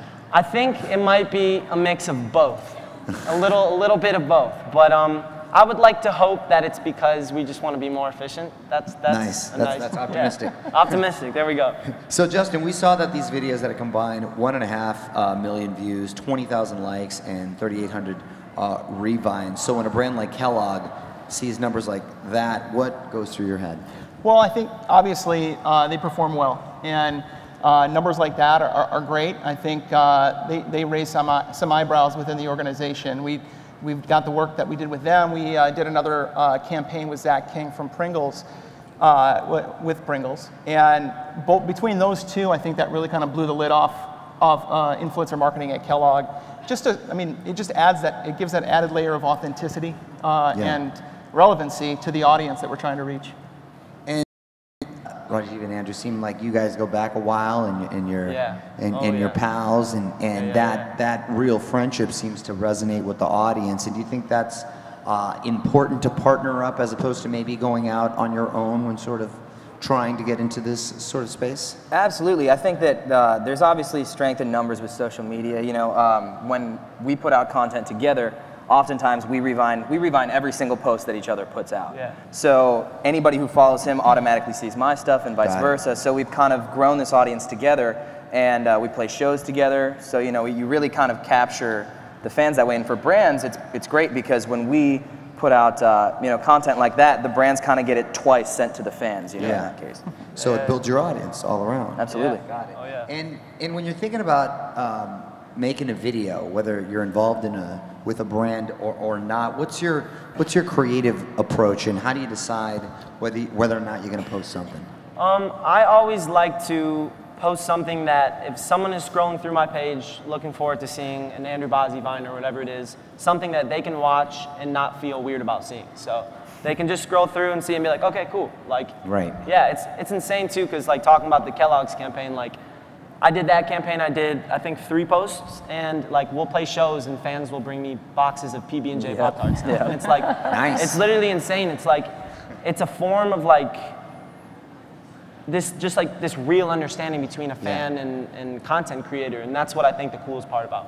And how long from when you posted your first Vine did you start to generate interest from companies like Kellogg, and you were able to sort of capitalize on it? How quick was that? That was about at around, I would say, we hit like 100,000 followers. 100,000, and we got our first promotion for. And how much time? What was the window? How much time was it? It was very quick on Vine. Yeah, I made a Vine account, and I got like, I posted 2 Vines, and I had like 800 followers, and I was like mind blown. Like my parents were like, "Whoa, you have 800 followers!" And you're like, and Moses. then so many. It's like, look at how it's like, forget Vine. I think I'm running for president next year. So, but Nice. You and Kanye West? Me and Kanye are racing against each other. You're the so, VP. Yeah. So I went to Rajiv at 800, and I'm like, I see some really big potential in this. We should try and make. We both kind of came up with this idea to make a polished, clean, like a YouTube look, a YouTube polished Vine, and started doing. So from the first one, was it a couple years, a year? Oh, it was months. Months. Like we posted, Yeah. he posted a few Vines just messing around, but once Yeah. we started looking at it as an actual like music outlet, Right. Yeah. we posted a cover of Monster by Eminem and Rihanna, and it got like 50,000 likes in a day. That's awesome. And then within 3 weeks we had a few 100,000 followers or something. And why did you specifically choose to go the Vine route as opposed to the other platforms? Well, I mean, it wasn't necessarily us choosing to do Vine. It was more, at first it was just to enhance YouTube, because we thought at the same time, like, how can we do music in 6 seconds? Like, there's no way. We just kind of wanted to direct a new audience to the YouTube page to see the full songs into iTunes. Yeah. And then once it just started blowing up, it's the biggest platform for both of us now. We have, collectively over like 3-4 million followers, and so it wasn't really a conscious decision. It became that way. It chose you. Vine chose us. Yeah.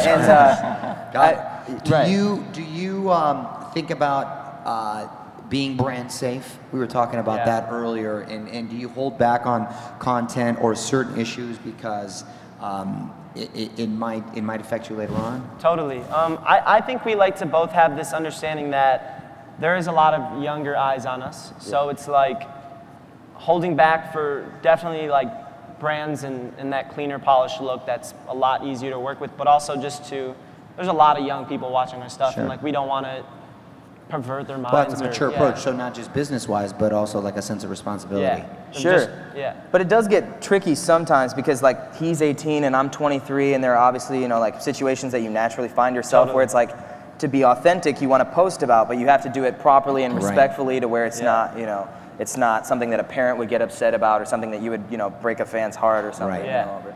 And do you have jobs other than no, I mean, I asked that.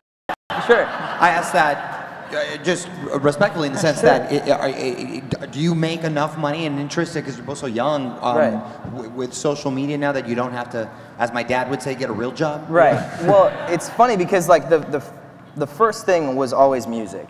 Right. And so the majority of our money comes from, you know, iTunes and, you know, album sales and putting out this music. Luckily, Vine and stuff help us sell those songs and things like that. So, I mean, music comes first for the both of us.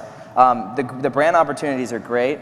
I'm also a college student. I'm finishing up my last semester as a marketing student right now. So I'll be joining you guys pretty soon. But, you know, we're all, he just graduated high school, and so I'm in college as well. So, yeah.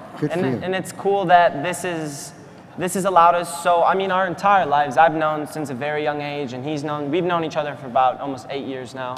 Yeah. We have always wanted to do music. Right. Always, 1,000%, never had a different eye in anything else. And it's crazy now that, because we've posted Vines over the last year, that a lot of people in the music industry take us incredibly serious, which is a dream and wish for both of us always. Now that, because of the followers I have the opportunities to work with some of the biggest producers to do it. And like, now, a very, very, very open, successful road to a good music career. And it's great because the fact that you're ambitious and you take the initiative to take advantage of these platforms, you don't necessarily always have to follow a route like American Idol or The Voice or what have you. Yeah. And you can sort of take the bull by its own horns and create your own path, right? Definitely. Sure, it's crazy because, you know, kids can post a viral video now, and then you've got however many million eyes on you just from posting this video, and then you have a whole platform in itself to kind of spread your music and promote your brand. Pick up an iPhone, hold it, and say something, and next thing you know, you have a couple million people staring at you every day. Right. So. Do you still work or engage in the other platforms as well? Absolutely. All of them? It's definitely like a group efficiency between all the platforms because they all sort of like micro boost each other. So if you're doing well on Vine, you're going to be doing well on Instagram and Twitter and Snapchat, and it's just this kind of collective thing that you definitely have to pay attention to all of them, because all these people on Vine, they're on Twitter, and then they're on Instagram, and then they're on. Hit them all. Yeah, you gotta have access to all of them. Yeah. There you go. And Justin, where do you see sponsored social heading? Do you think there will be more of this type of marketing in the future for Kellogg, for example? Yeah, I think it's absolutely growing. It's fairly evident. I think that companies like IZEA and the like do a great job of being able to help companies like Kellogg kind of filter through and find the right fit. We have some great partner agencies that help us with that as well. But yeah, I mean, you look at how it's evolved. I mean, starting with just posts where a celebrity or an influencer will tweet about your brand, continuing to evolve into product integration. I think we are having some internal conversations at Kellogg just about maybe even more possibilities with things like Periscope. Right. When you think about what Pop-Tarts has done with the Crazy Good Summer Concert Series and whatnot, maybe in the future it's a private concert event live on Periscope where Taylor Swift is answering questions, taking requests, we're crowdsourcing the next song. There's all sorts of possibilities out there. Yeah. And when you're selecting talent to work first, or excuse me? Do you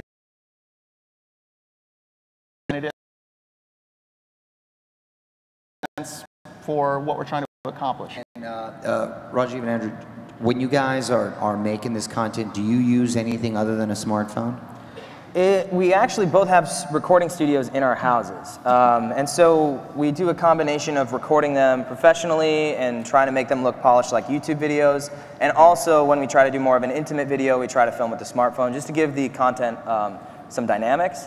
When we started doing Vine, like I said, the big video that boosted us was when we tried to do like a YouTube style Vine. Right. So it was the fresh new content of that. So we try to keep that as our signature look, but we still bring in some some cell phone videos and certain things like that as well. So the home is sort of a base. Yeah. For all the stuff there. Absolutely. And then when you were making your first one, did you study a lot of other vines that were out there, or you just said, well, we want to try to do our own thing? We kind of just really did our own thing. We went for it, I called them one night and we kind of just like sat and discussed this, and we both kind of like, this probably won't work, but you know what I'm saying? Like, why not go for it, give it a shot? And we did it. And nice. Now, when you're, whether it's Vine or Instagram or Twitter, who are some other social media folks that you look up to, the way they sort of handle themselves and their brand? I would say like some of our good friends, like Kenny Holland does it really well, Shawn Mendes. There's a lot of really, Cameron Dallas, Nash Bayer, there's lots of really great people on the Tanner internet. Patrick as well, one of our good buddies. They all handle it really well, and they're all quite brand safe also, too. Yeah. Cool, yeah. Justin, when you're considering someone for a photo or a video campaign, what's the #1 thing that you look for? Well, I think, you know, I think it was mentioned on an earlier panel today, I think it kind of depends on what the objective is for the campaign. You know, are we looking for reach? Are we looking for engagement and whatnot? And then we kind of see how whoever it is that is, I guess, being presented to us as an option would fit into that situation. And tell me about Kellogg's first sponsored social campaign and how the campaigns from today differ from the very first one. Well, the first campaign that I worked on at Kellogg that had I guess, influencer marketing faction was a campaign with Special K called Fight Fat Talk, where we actually partnered with Tyra Banks. It was a pretty simple execution where she did a couple of tweets for us where she was pushing out the hashtag, the campaign, showing her support for it. You know, we've evolved from there into, you know, obviously what we did with these guys, working with people like Devin Supertramp, Dude Perfect, like much more, I guess, intricate integrations into those videos. And guys, why do you think your Vines became popular? Why do you think they resonated with a certain audience? I think in the beginning, the big thing was that it was different. Our Vines were fresh, and like we said, we did something that wasn't what you see usually on Vine. Because at the time, you couldn't even upload your own videos. We had to figure out how to do it ourselves. And so people weren't seeing these polished videos on a site like Vine. And I think that it was just, you know, it was very unique at first. And so people kind of clung to that when we combined the music style as well as the polished look. They were very I also think it's like over the growth of Vine, like watching other people hop on and start making their own Vines and stuff like that, I think you realize that there's a lot of people that definitely try and do it. There's a lot of Vine accounts and a lot of people making Vines. And it's like, it definitely takes a certain personality or like, it's not something that you could really like practice or like grasp even. It's like something that you have to just like. You gotta have that creative muscle. Yeah. Got it. Yeah. How long does it take you to figure it out, whatever the Vine is in particular on average, and to put it out there? Well, it depends. If it's like a new song or something like that, we often try to cover the new top 40 songs and try and get those out there immediately, and we try to turn those over the day they drop, you know, because it's important to be like the first one out there doing that. Totally. But I mean, with brand campaigns, you know, we really try to sit and think and brainstorm and get the right idea together. You know? Got it. Good answer. What is your best tip for others out there for creating engaging content? I would say to just do something that you can look at and be proud of. Absolutely. And do something that you can try and make somebody's day a little bit better. That if they can open up the Vine app and watch a couple of your 6-second videos and smile, you know what I'm saying? Like, I think that's the most important thing out of all of this. Sure. And to create authentic content too, because people can see through, you know, like a front or something that you're faking. Totally. Right. So it's important to be honest and be yourself. Yeah. You know, to followers. Justin, from a brand perspective, what matters more when it comes to sponsored content, the reach or the quality? Well, I think that kind of harkens back to what I said before. I think it totally depends on the project. You know, you look at some of the stuff that we've done specifically with everybody on the stage, you know, the reach is there. And so I think the right answer is the content has to be a given. It has to be quality content. We're not going to amplify content that isn't worthy of it. But, you know, scale is important, just as, you know, just as much in some cases. And so it definitely depends on the project. Yeah. So how much do you trust the creator to reflect the brand messaging versus giving them certain creative parameters? Yeah. Because you Well- can't just like, okay, run with it, and then you come back and you're like, wait, what happened? No, it's collaborative, I gotta yeah. imagine. Yeah, no, I mean, well, first off, and the last thing we want to do is put handcuffs on them as well. Because there's a reason that we selected them in the first place to take part in it. It's because, you know, we've looked, we've, you know, liked their content, felt like it was a good fit. And so what we want to do is look for the most authentic way that we can integrate into that, so that the content doesn't feel foreign when their followers are getting in their news feeds. Yeah. Got it. And Rajiv and Andrew, for you guys, have you met other fellow Vine celebrities, if you will, and do you decide to ever work together with them, or how is that community with each other?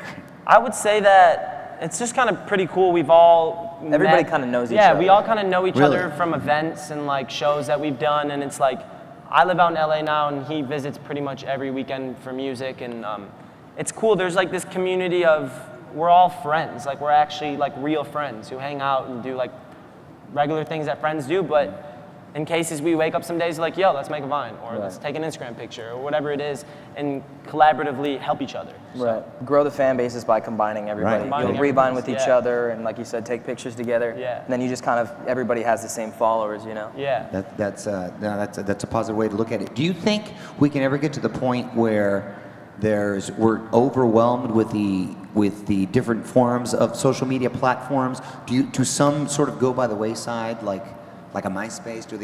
Will we eventually be done with the other ones, or should we really try to attack all of them, or is it trending?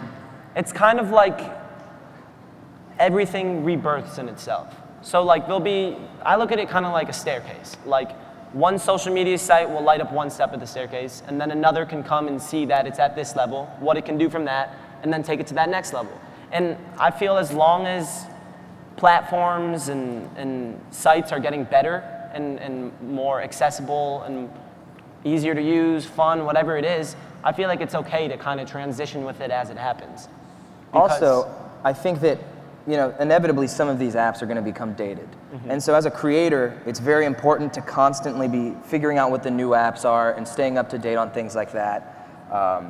You know, there are new apps every day being released that are being pitched to us that we see, and we always try to, you know, kind of filter them out on our own and use the ones that we like and make sure that we stay relevant, because that's pretty important being, you know, a social media influencer. Totally. Why do you think certain ones hit and others don't? Is it because some might be too similar, or they might offer something innovative that maybe hasn't been shown before? I think innovation's definitely key.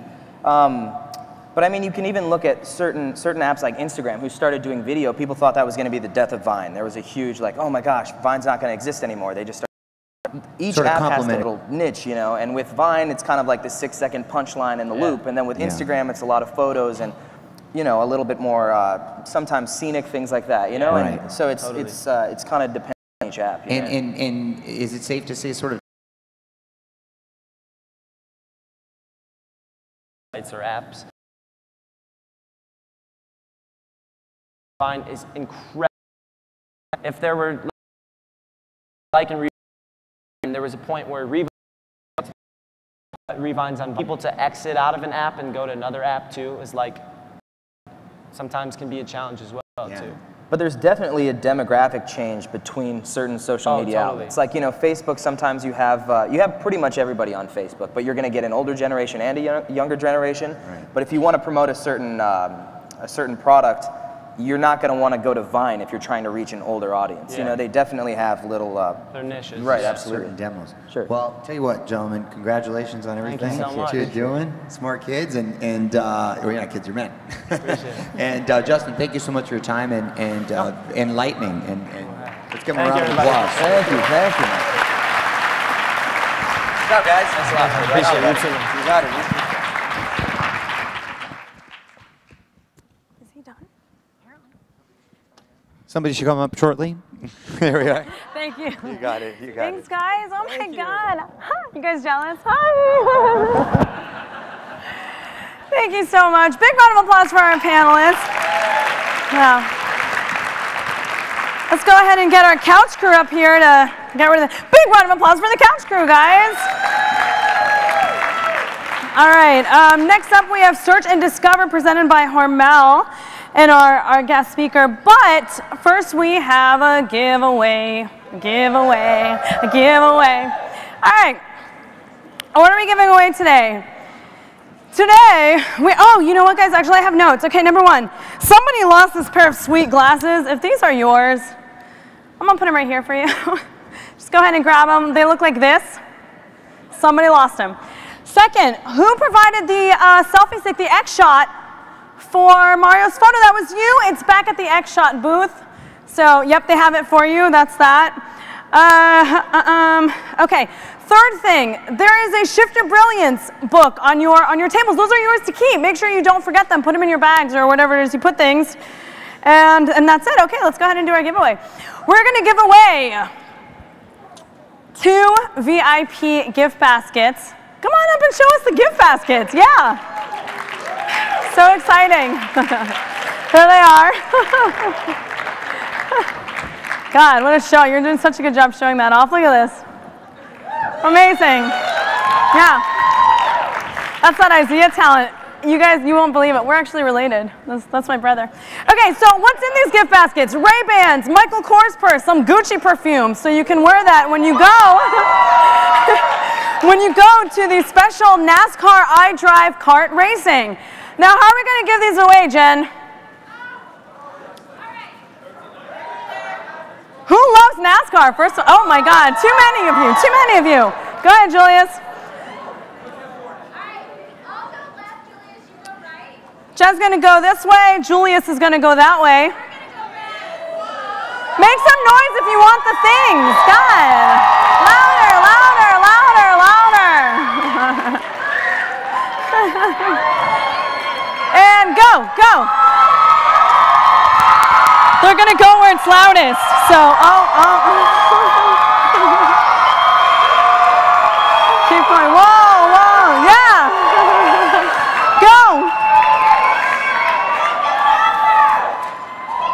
7. I picked 7. 12. 4. You guys are so awesome. Thank you so much for being so involved. You're the best. You're the best around.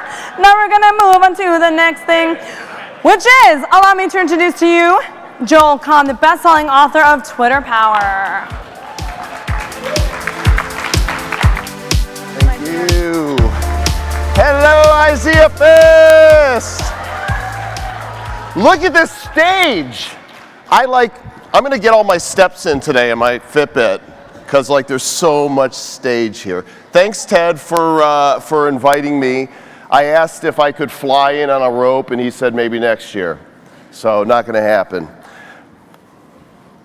Wow, I've never seen my name that big either. Dang, somebody get a good picture of that. You know what? Ted did this, and I was like, I was going to do this, so I got to grab a selfie. Is that okay? Is that okay? All right, everybody stand up like you just heard the best news ever. You ready? Get up, do it, do it, do it. That was not the best news ever. So, who am I? Well, I'm this guy. I've been doing this internet stuff for a very, very long time. I built my first website back in 1995, probably before some of you were, well, maybe some of you were born, I don't know. There was only 18,000 sites in the whole world that year. Imagine that, 18,000 sites. I co-founded what's now known as Yahoo Games, and if you've ever played Yahoo Games, you know the little avatars that you can pick? One of them is a guy with a red cap, glasses, and a goatee. That was me. I'm a New York Times best-selling author. I've written 12 books. I conduct high-level mastermind, thank you, high-level mastermind groups. I've developed software, including a #1 best-selling iPhone application, which my apologies to the ladies in the house, but I'm the guy who unleashed the iFart on the world. Hey, #1 for 23 days, and we can laugh, and it's all a lot of fun until you discover that I net $500,000 on making fart noises. So So that's good. I've been podcasting and blogging since we've had both, and I've either been a consultant, a trainer, or an influencer for some of these companies. And you can find me just about everywhere on social media, even that Google Plus graveyard. I'm there as well. Author of 12 books, and I want to do a giveaway since we're in a giveaway mood. Who's got a birthday today? Birthday? Today. Today. Right there? Come on up here.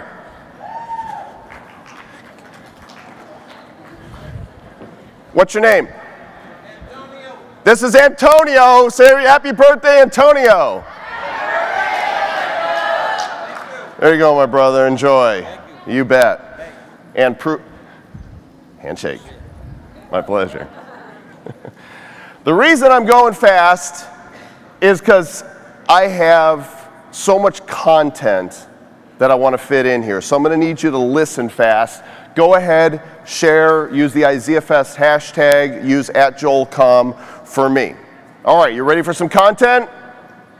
I said, are you ready for some content? Excellent. Because in the beginning was the web. Information at our fingertips. And thus saith two students in Stanford, we must findeth a wayeth to categorizeth this stuffeth.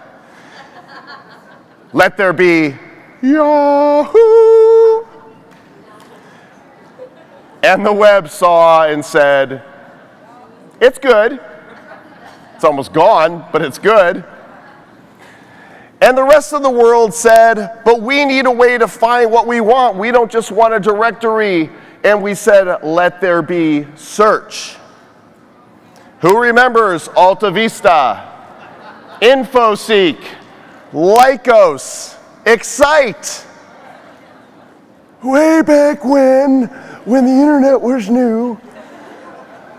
We had a lot of internet choices for search, but we wanted a better search. We wanted an algorithm that would find us exactly what we wanted when we wanted. And Sergey and Larry said, let there be Google. One woo for Google. That's good. Because they're not evil. Nope. We love Google.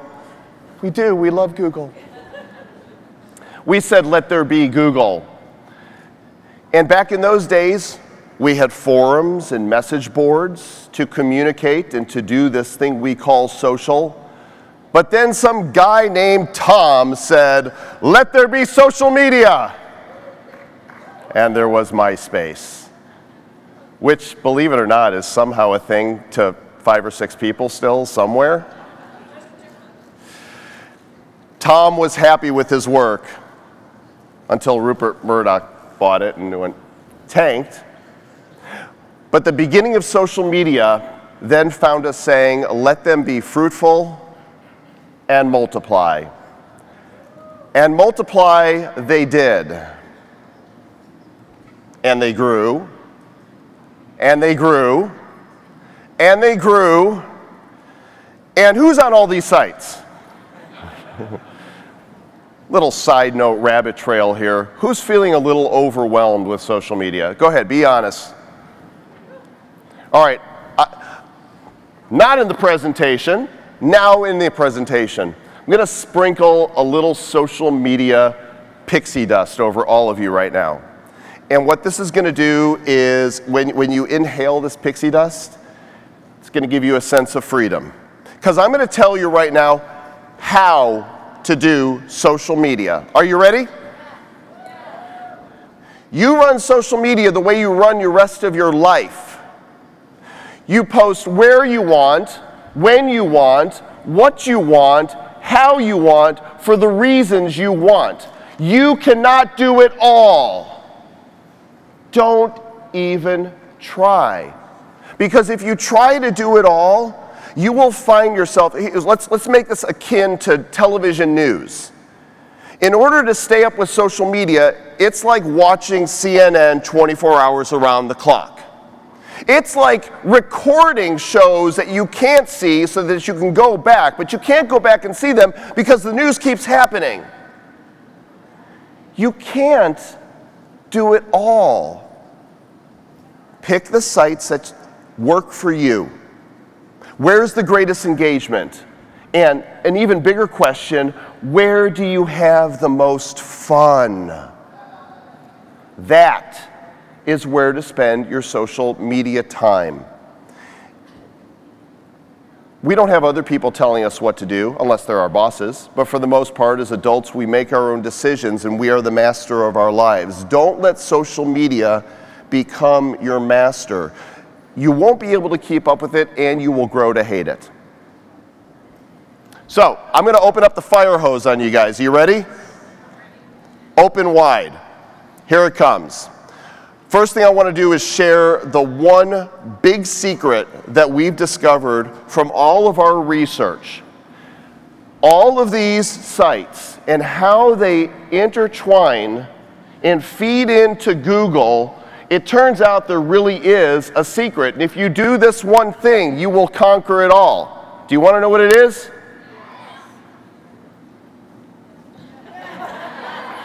That's it. Thank you very much. Isn't that the best picture ever? A cat riding bacon through the universe. So it's funny, but in order for humor to be funny, there has to be an element of truth to it, right? That's the sad truth to it, is that sometimes it is the inane, the banal, the common that gets us the most likes, comments, and shares. The truth is, there's two ways that we are found online. The first way is through indexed search. And for those who don't think that this is still relevant, I'm going to show you why it is. The other way is what we call in the moment, driving that traffic now so that people can find us. And there's a really simple formula that doesn't involve cats or bacon. This is serious, but it's simple. Original content plus syndication multiplied by social engagement equals greater search visibility. It's a simple equation, but this is how the search engines, and I'm going to refer to Google a whole lot, but I'm also including that little thing that Microsoft runs called Bing, because people do use it. I actually use Bing. No, I'm not being paid by Microsoft to say this, but I use Bing because they actually give me rewards to search. So every month I think I get to claim a $5 Starbucks card or something. But Google doesn't give me anything, damn it. So that's how that is. And here's the thing with increased presence, is once you've got greater search visibility, if you're doing these things, it begins to rank you for the non-branded keywords. You want to go after the branded ones first, but you also want those common keywords that your competition is using. So increased visibility will give you that. It all comes down to trust. Google wants to trust that you are a legitimate, reliable, real-world source for information. One of my friends, Tim Carter, once said it to me like this: Google likes things the way they are in the natural world. That's good. I'm going to say that again. Google likes things the way they are. Over the 20 years I've been doing this, I've watched everybody try to figure out the search engines. And they try to game it. And then what happens? Google goes and, oh, see that rug under you? And they pull it out. And all of a sudden, that thing that you had labored to crack the code on doesn't work anymore. Google's not interested in people who game the system. They are interested in real people creating real content, delivering it in an authentic way. So we build that Google trust rank through our websites, by content creation, through Facebook, through Twitter, through YouTube, Pinterest, Yelp, the Better Business Bureau, through Wikipedia. And we tie those profiles together, and it is an exponential compound effect, which is why I try to have a presence everywhere, even if I'm not using those sites. At least I own that profile. In fact, if you do a search for my name, first of all, I'm the only person in the world with my name, so I have that benefit. I'm sorry if your name is Bob Smith. Sucks to be you. But if you search for my name, these are the first results on Google. My blog, my Twitter profile with the latest tweets. Google Plus, who figures on Google, comes up third. Wikipedia page, scroll down a little more. What comes up next? Another Google Plus post. Maybe there's a little something to this Google Plus. My LinkedIn profile, my Amazon page, my Facebook fan page, my Facebook personal page, and my YouTube page. First 10 results. So it's essential that you claim your profiles. That's why everybody said, when people say to me, there's a new site you got to check out, first I do this. Then I go and grab my name. Just go grab your name. You don't have to use the site at all. Just go grab it, because if that thing does take off and you are Bob Smith or Laura Jones, you're going to be glad that you had it. So there's 3 parts that I want to cover here today. The creation of content that will get you that trust rank, the distribution of content, and then the sharing of that content. Or I could just attempt to juggle, but it's not going to be real pretty. Content? Yeah? Okay, well, let's go that way. Number 1, creating content. No matter what anybody says, content is still king. Content is still the driving force of everything you do. People are looking for compelling content. People on the internet have questions. You can be the resource with the answers. And it's not on your branded sites just about self-promotion. Nothing makes me shake my head more than when I go to a brand site and their blog is all about their products, all about their service, giving people no compelling reason to really come back because it's just a brochure. There's so many things in your industry that you can talk about, new technologies, things that other businesses are doing, other brands are tapping into. Remember the whole Miracle on 34th thing? Macy's gimbals? If you don't have it, our competition does, that's okay. That's part of the sharing economy. There's nothing wrong with that. Find relevant topics, regardless of the type of content we're talking about, whether it's articles you're writing on your blog, whether it's audio for a podcast or other distribution, SoundCloud, whether it's video, whether it's live video that you're repurposing.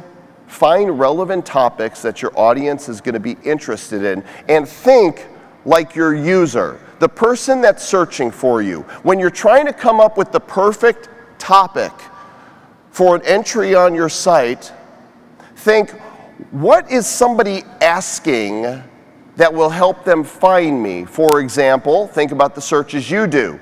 How do I fix a type that you have topicked their entry, but a lot of people are not a rocket scientist. Make sure your topics are relevant. Make sure your content is high quality. Google is looking for this. I don't know how their bots figure out what's good and what isn't, apart from social signals, but they know. Make sure your content is high quality, and frequency is important. Quality is results. As far as articles go, I'm not going to tell you how to write. But if you don't think you're a writer, if you're a content creator of any kind, you can write. It's basically taking the thoughts that you're streaming. If you're really afraid to write, let's just see a show of hands. How many are just video content creators? Raise your hand, please. Video only. Okay, a few of you. Transcribe that stuff. Find somebody on Elance that you can pay $10 to transcribe your content, put it on your page with your videos. That will make Google love you more. It will make you more findable. Video is the big deal, and we've heard some about it here today. Of course, YouTube is the mama jamma, the grand poobah of places to put your videos, and you've probably heard these numbers, but they're worth revisiting. Billion users. 1 billion. It's a big number. It's 1/7 of the world's population. 4 billion videos viewed every day. Hundreds of hours of video uploaded each and every minute. It's staggering. But Google gives preference to videos that are uploaded on their site. So I actually did a search for fix a shower faucet. And apart from this new thing that Google seems to be experimenting with, which I don't know if it's sponsored from this family handyman or not, the next two things that came up are YouTube. Title your videos wisely, the same as you might do with your blog entries. Answer the questions that people are asking. Those are the topics for your videos.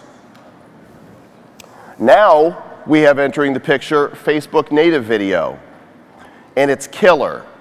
Show of hands first. How many people are YouTube video peoples? Put your hand up if you're YouTube. I really need to see. Okay, how many of you are now doing Facebook native?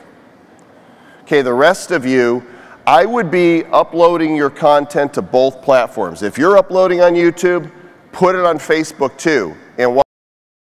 Because as you're looking at it, for mobile, those videos are playing automatically.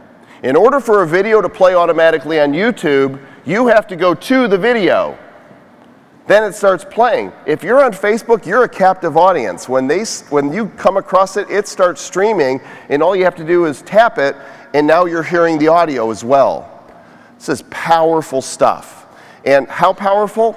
Well, my friend Robert Scoble has been uploading videos on Facebook when he goes and sees new technology. Usually he'll get anywhere from 2 to 10,000, sometimes more views, just on a lark.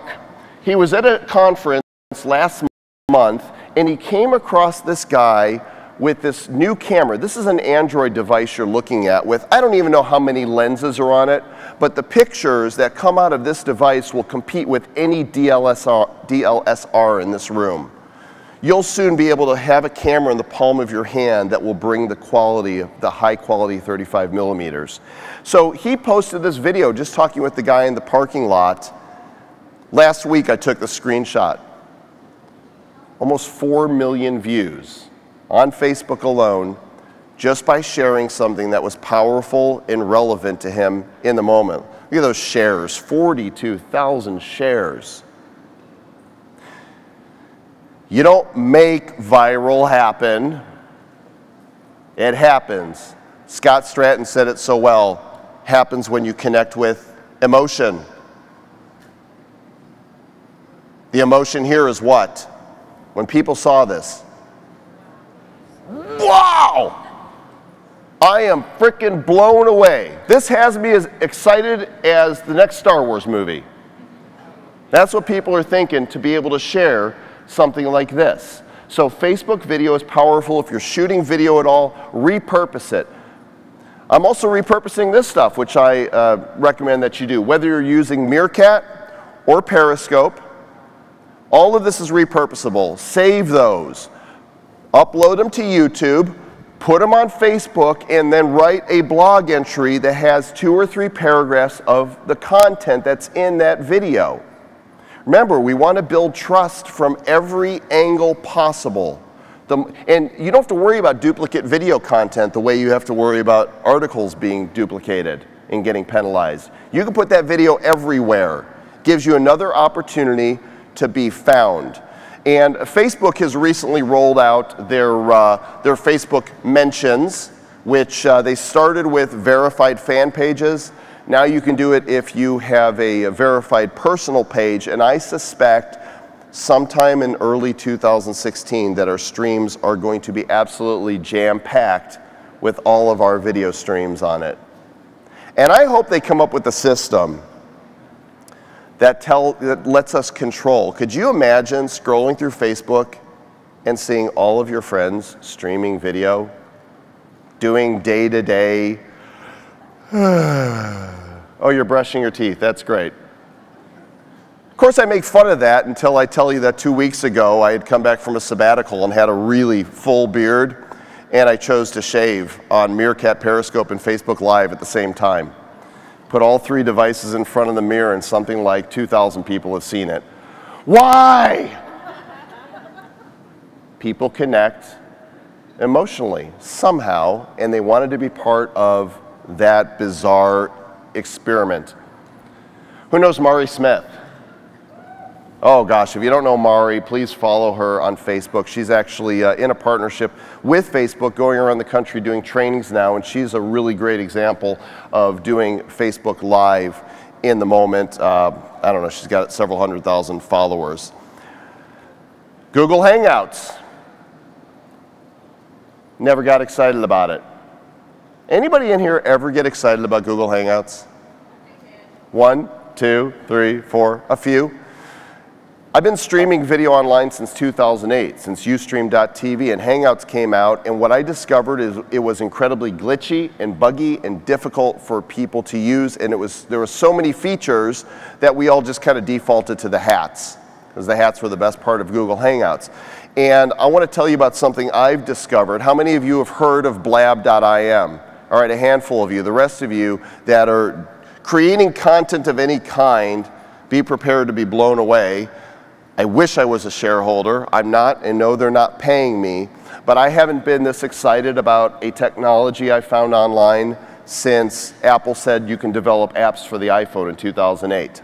So Blab is attempting to be a better solution than Google Hangouts. Basically, this is your interface. Up to 4 people can be on screen at a time. It's easy to tweet on the left side, and comments are happening on the right. So what that looks like in motion is something like this. You can follow people, you create your own show, you can have co-hosts, and people ask to join seats, and you as the moderator let them in. Let your mind start blowing with the possibilities. We're seeing people interview celebrities. We're seeing organizations have meetings. We're seeing support groups start to pop up. We're seeing niche interests, photography groups. We're seeing religious debate. We're seeing people being able to jump in on this incredibly easy platform and having conversation that makes social media truly social. Because think about what's missing from Facebook and Twitter and even the video sites that are static. Face-to-face interaction. Now, we can claim to have some of that on Periscope and on Meerkat, but those platforms are one-to-many. It is us broadcasting to the world, this is what we think, and then we do this with our phones to look at the comments and people get to see our foreheads. Right? I need a monitor to see what the comments people are saying, because you're always looking at my forehead because I'm trying to interact. So you're just performing. But Blab is like a town hall. And the thing that's made it so compelling is that it's easy to use. So once you're in a Blab room, you just click Tell a Little Bird, and it'll automatically compose the tweet based on the subject that's there. You hit it, and Blab has single-handedly reinvigorated my Twitter account like nothing else that I've done. When I do a show, the tweets just start piling on, and friends telling friends, you want to be found? Try to take your content to Blab and do a show live. Interview somebody, bring a group of your fans together. I think for celebrities, what we're going to discover is it's a great platform because they can sit at home behind their screen and be safe and engage with their fans without fear of, oh, here come the paparazzi taking pictures and so on. And on top of that, it's just a lot of fun. We just have fun. We got Robert Scoble on there for the first time. He said, I'll do an hour. 2.5 hours later, he said, I really got to go. So what I'm actually doing right now is peddling digital crack. Because what we've discovered, are you a blabber? Are you addicted? Yeah, once you get on, it's hard to turn away. So this is just the latest discovery I've had. They've been around probably about 5-6 months. Who remembers Bebo? Video site. The guy sold it for buttloads of millions, and he's funding this whole thing, so it's not going away anytime soon. So if you happen to go on Blab, at JoelCom, find me and try to check out one of the shows or tell me about one that you're doing. Okay, so from video, being found with video, let's hop over to images. Pictures are a big, big deal, and there's some basics that a lot of people are missing when they're posting images on their website that make a huge difference into the search engines loving you. Your file name. Don't use the big stock photo name for your file. Give it a real name that relates to the actual content, something people would search for. If there's an option for caption text, the link to the image, the alt tags, all of these things, they're little things, but they make a big difference. And if you look on your WordPress site, the fields are right there. If I don't do it, it's because I'm lazy. Don't be lazy. Take those extra steps. Google sees those sites that just don't have the garbagey image names or no alt tags. They take that seriously, because what that tells them is that this content matters to the author, to the composer. They're taking the time to use proper naming conventions. I know this is technical stuff, and technical stuff bores me a lot, but this is simple stuff that if you just do it and get used to doing it, it will make a difference. Cross-post on image sites.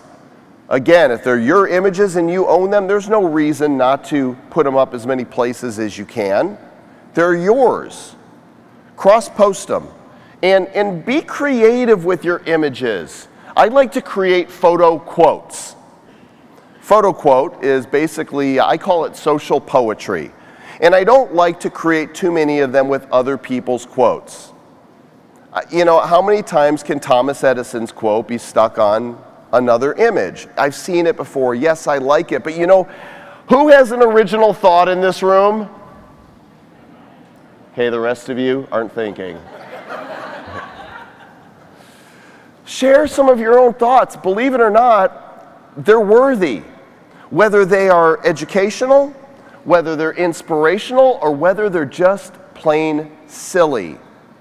Take photos of yourself or where you are on location somewhere and create your own social tiles. For example, I pulled some quotes from my book, Twitter Power. Found a stock photo. Twitter is the water cooler of the 21st century. First said that in 2008 when the book came out. Slap that on a meme. People love sharing this stuff. It's snackable. Nom, nom, nom, nom, nom. Informational. Inspirational. One day I saw my bookshelf and I looked at all the books I have up there, my own and my foreign translations, and I took a picture and I thought, you know what?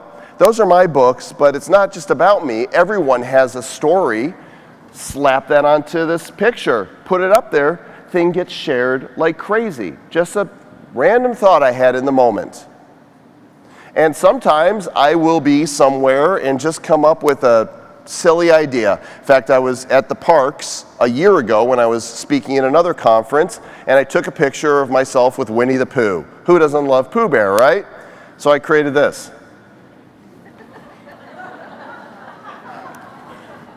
And I'll tell you, this image got shared more than either the educational or the inspirational one. Don't be afraid to be yourself. All this talk of authenticity, that's like a real thing. Not authentic to, well, but I wouldn't show them this side of me. But I'm being real. No, you're not. Don't be afraid to take risks, even if you're representing a big brand. And big brands, if you want to have this discussion with me and tell me why that's not a good idea, I'm happy to do it. Well, we can have that debate because I think it is. I think the more personal touch big brands put in the power of their social team, the more eyes we can see and smiles instead of logos, the more we will connect with them.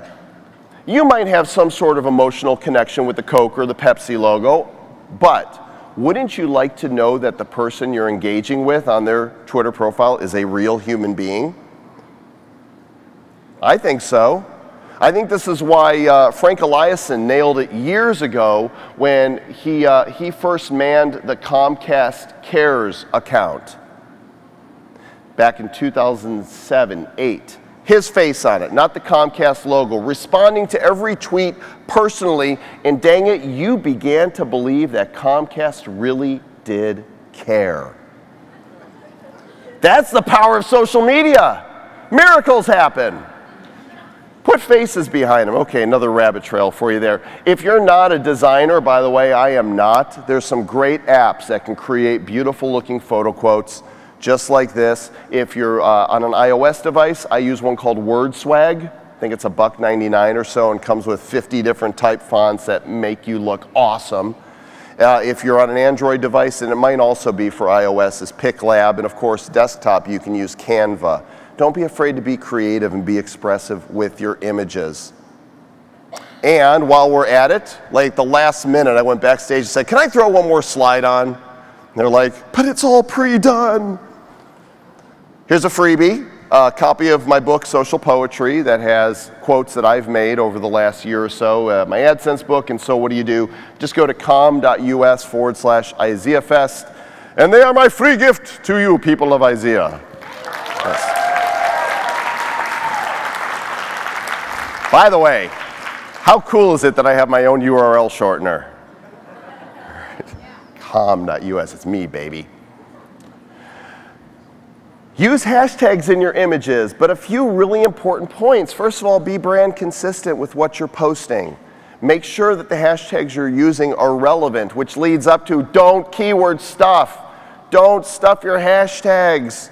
Oh gosh, I hate when I go to Instagram posts and I see 40 hashtags. Is that the limit now? Is it 40?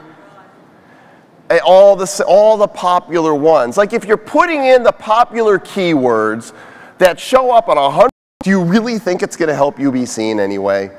It just makes you look like a spammer. Ride trends if you see them happening and it's relevant, but don't ride a hashtag just because it's popular. Don't be stupid. Or else, this is what happens. A campaign like this that was supposed to be stories of domestic abuse using the hashtag why I stayed and why I left. If you're not paying attention and you just see that these hashtags are trending and your DiGiorno pizza, why I stayed, oh, SMH, you had pizza. Don't be stupid. It's not hard. Just like look, find out what the hashtag is about before you try to ride on its coattails. They did apologize. What they should have done is offered free pizza.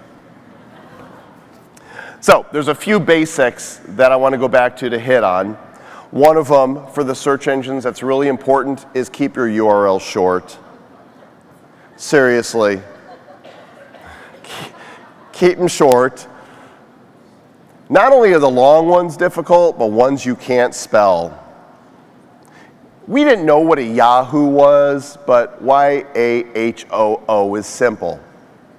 By the way, any old timers or just really smart people that know what Yahoo actually stands for? Anybody? You know? All right, I'm going to drop some knowledge on you. You ready? Yahoo actually stands for Yet Another Hierarchically Organized Oracle. That's right. Well, while I'm at it, let me try something else that's almost impressive. Who knows the longest word in the English language? Oh gosh, I can't believe I'm doing this. Who knows the longest word in the English language? What is it? It is not anti-disestablishmentarianism. It is, what is it? It is not supercalifragilisticexpialidocious, even though the sound of it is something quite atrocious. It's not a word. No, my friends, totally off topic, but the longest word, going through a Peter Brady moment there, the longest word in the English language is pneumona ultramicroscopic silicovolcanoconiosis. Did you say bless you? What was that? Which is, I'll say it one more time, pneumona ultramicroscopic silicovolcanoconiosis, which we're not going to dissect the word here because this is not an English class, but it's the medical term for black lung disease, coal miners disorder. Okay, I don't know how I got there. Keep your URL short. Subdirectories, a very simple change, but if you're using blog.whateveryourbrand.com is, Google's not going to like you as much. Switch it up, use a subdomain. It tells Google that it's within this domain. So www.mybrand.com/blog or whatever it is you're going to call it. That little switch, little thing, makes a big difference. You with me? Make sure you optimize your site speed. I like using this, Pingdom. They've got a freebie thing there. You can put your blog in, click test now, and it shows you, gives you a grade. I'm not grading as high as I want to right now. I need to kick my webmaster a little bit. Say, clean it up. Do I have too many plugins running? Or are there some that need to be deactivated? Or is there something in my cache? And the worst thing of all, which happens all the time, and you might think it doesn't happen to you, what if you've been hacked and you don't know it? I had it happen recently. We thought we had all the firewall set up and discovered some content residing within directories deep on my blog that I assure you I did not put there. Have your webmaster comb your site. First of all, you don't want that stuff on your site. Second of all, if you've got videos and images there that foreign countries are linking to and pulling from your site, it's slowing down the rest of your site and you might not even know it. And that affects your Google trust as well. If they check your site and see that a bunch of crap is coming down from it, not good. And if it slows down your site speed, also not good. Another really simple thing, a lot of people miss it. Make sure your meta elements are all on the page. Your titles, your descriptions, your keywords. This is not rocket science. It's included with WordPress. There's free plugins you can grab that make it even easier to pull elements directly from your article. But if the goal is to be found, take care of these basics. Okay, so what about this Google Plus thing? Is it dead? Well, let's just say Google's ability to be social is gasping for breath. But if they are still giving priority to Google Plus content, it makes a lot of sense for you to distribute it there still. Everybody should have a Google profile. It's kind of hard to be on the web and not have one. So whatever content you're posting, go ahead and do a share to Google Plus. You saw when I searched for my name, 2 of the first 10 listings were Google Plus. I want to show up there. Okay, so that is content creation. I need you to listen fast. Here we go. This is distributing your content. If you're not using LinkedIn Pulse yet, use it. It should be open to everybody. You can take your content, you can spin it a little bit, or if you want to take the risk and duplicate it, you can do that. And it's real simple. Now they just added this button right next to share an update that says publish a post. It actually opens up their own blogging platform. And there's some days that I get some really good shares. I've had up to 100,000 views on some of my articles. Some other days, just a couple hundred. You never know what's going to hit and strike, but it's free. Use it to be found. Facebook Notes. Did you know they recently retooled this? It used to be pretty worthless. Now, it's not even on the sidebar on Facebook. You actually have to go up into the search window, type notes, and the Facebook app will come up. And now there is a blogging platform. Lets you put an image up top, and then lets you put your text in, do hyperlinks, embed video, and it will display when you post it on your Facebook page the same way all your other content does. Click to read more, it opens up a full window with the whole article. It's way more elegant than trying to read it in your Facebook frame. Great way to be found, especially if you have an existing audience on Facebook. Use Notes. And the last one I want to talk about really briefly is Medium. Who's using Medium? Medium.com. It's a great little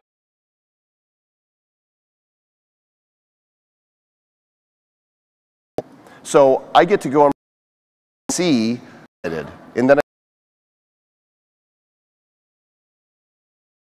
because I love mounted it in the car, wrote an article about it, shared it, and the CEO of Uber reshared it. Thousands and thousands of views, creating relative content. Press releases are still a great way to get your content out there, but for the love of all humanity, we don't care who your new CFO is. We don't care about really any of the staff unless you are Tim Cook taking over where Steve Jobs left off. That's a big deal. That's news. Real press releases are stories that engage people. And oftentimes, it's not the story that you think it's going to be. I'm going to do another little rabbit trail here and tell you a story. When we came out with the iFart app in 2008, I'm thinking, how do we get attention to this stupid novelty application? Do we just put out there that you can now fart with your phone? Didn't think anybody would pay attention. So what I did is in those early days of the App Store, nobody knew what it meant if you were ranked number 75 in the entertainment category. How many copies are you selling? How much money are you making? Nobody knew. Nobody knew what the number 1 slot was making. Nobody had yet taken the risk to go against Apple because their terms of service, you know, is it say, can I tell? Is it okay? Am I going to violate terms? Am I going to be pulled from the App Store if I share this data? I said it's better to ask forgiveness than permission, and I started writing out on my blog every day the sales to rank numbers. I tracked it for about 5 days, and I saw that we were going up, so I really like this. And then I did a press release to the development community that VentureBeat picked up on. Because the story wasn't about the app, the story was that a developer was releasing data that the whole development community would be interested in. The story was not the story in my mind, and the story is likely not the story in your mind. When we talk about thinking outside that box and demolishing that box, you've got to be thinking about who are the different segments and markets that could talk about what I'm doing in a way that I wouldn't normally think of. Take risks. It's what got the app to number 1. If I had just stayed with the fact that we released the novelty app, I don't know that it would have happened. Tell your story, use press releases. Do guest blogging. There's a lot of opportunities to get your content and drive more people to your site and to the social sphere by guest blogging. I guest blog for a number of places, including Salesforce, but what they do is you can see your share count, and I've got a number of links that are embedded there on the site from sites that have high trust from Google. See the theme. Trust is a big theme in getting your stuff seen. These are a few of the sites. I've made a short URL for you to an article that I found. If you'll go to com.us/guest blog, it will take you to the various places that accept guest bloggers. It's a very long place that you can syndicate. As far as distribution, blog, comprehensive resource I found of 600 places to distribute your content, com.us/600 places. Okay, finally, sharing content, and I'm going to be quick. Some of the basics that I still go to sites and I discover that people don't have share buttons. Provide buttons, do contests, do surveys, have community organized types of events and ways for people to participate. Here's some examples. My share button's way prominent, right up there, right by the header image on the blog.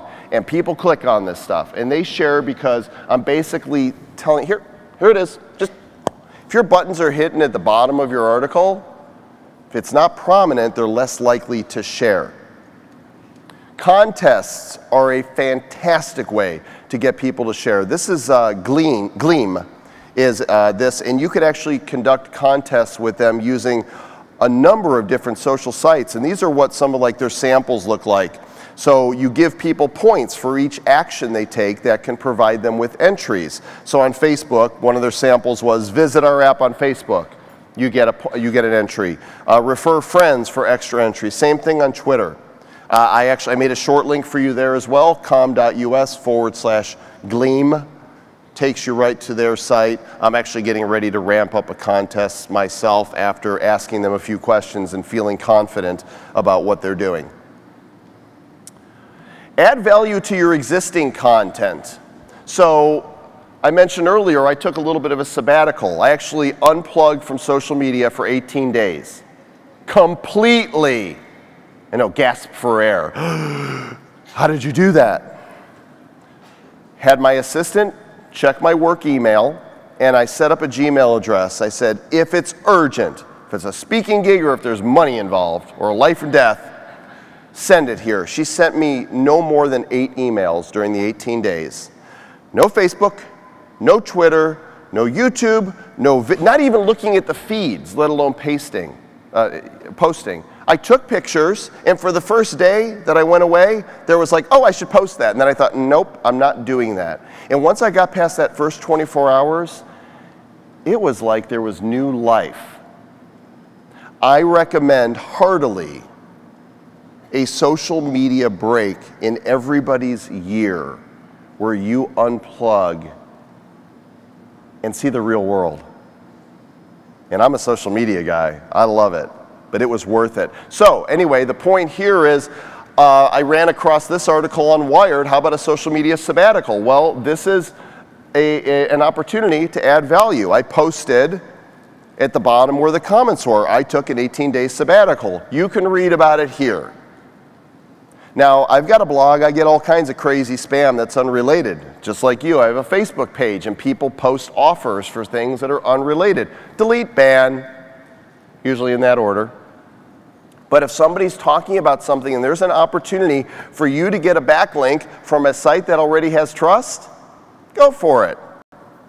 Automate stuff when you can. Of course, Instagram lets you do this, so I will post pictures across Twitter, Tumblr, Flickr, and I'm not afraid to reshare my content multiple times, especially on Twitter. Because if you know the metrics, you know when you post and you've got your 100,000 followers and only 3 people replied or shared it, and you're like, where are these people?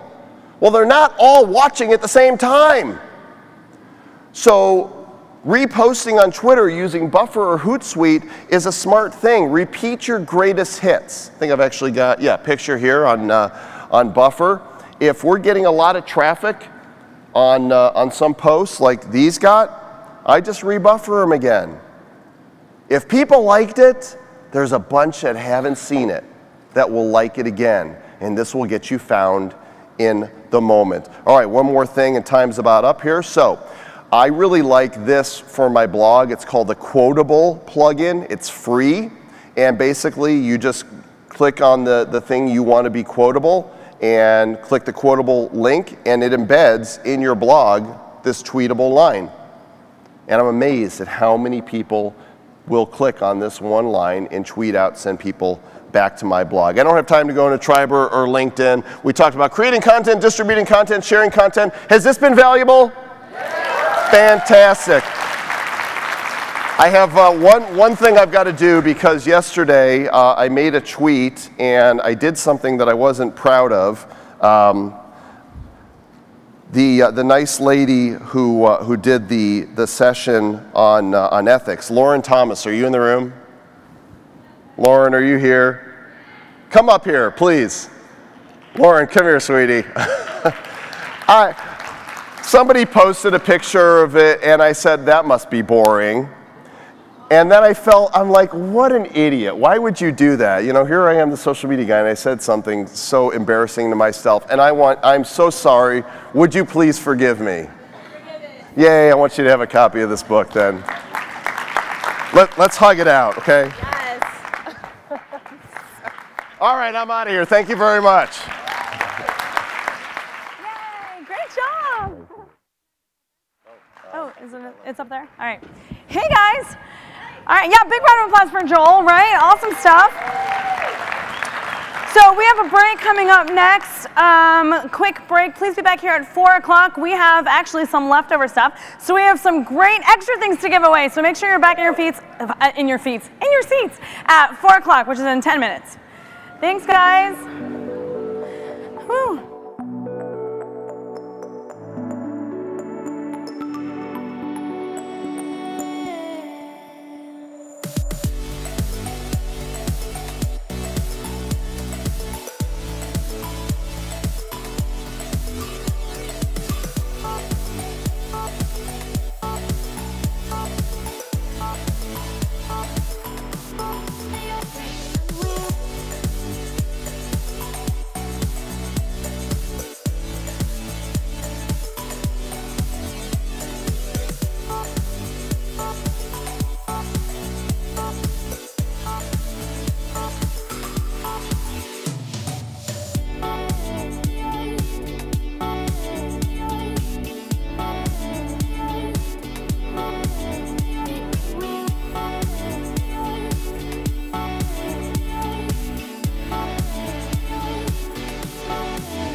take me away from home.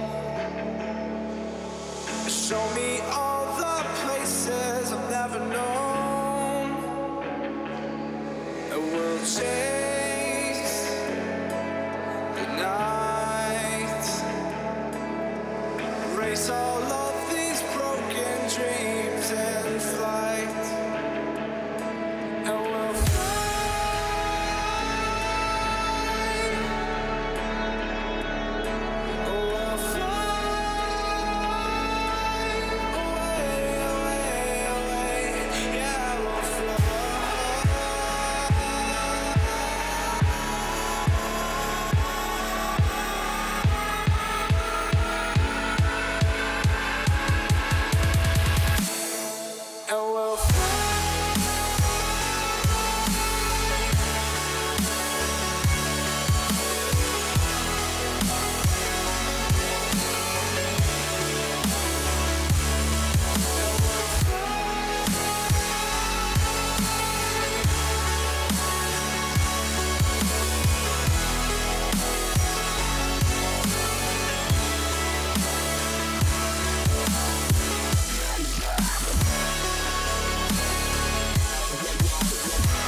up here,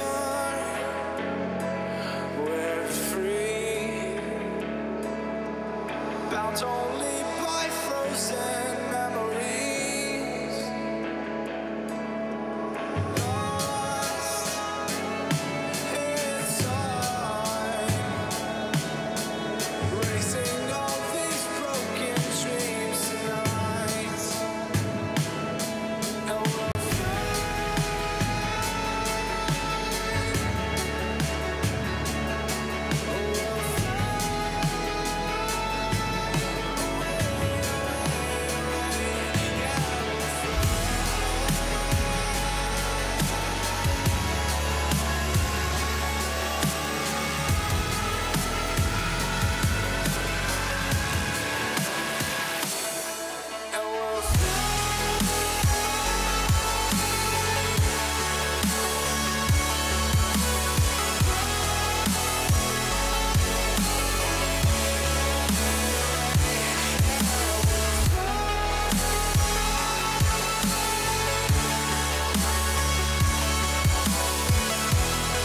Ladies and gentlemen, please take your seats. The program will begin in 5 minutes.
Ladies and gentlemen, please be seated. Our program is about to begin.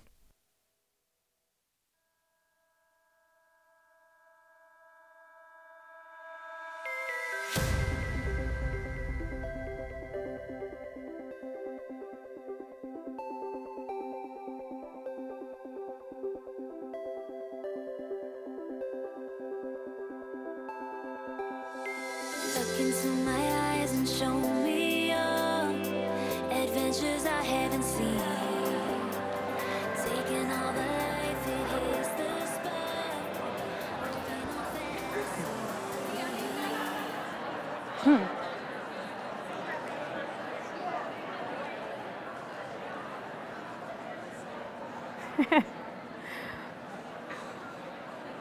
Just got real nervous all of a sudden. No, not yet, not yet.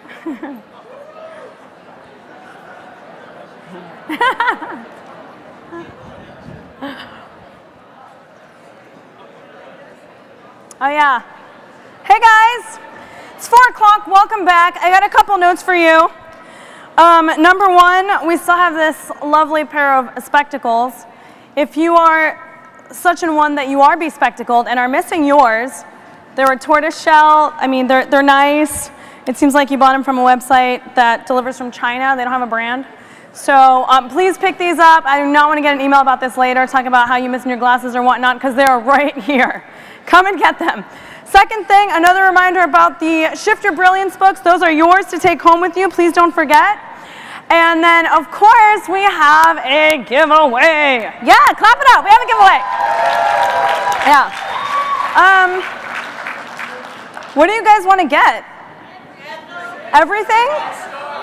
I have given you all that I have. Is that not enough?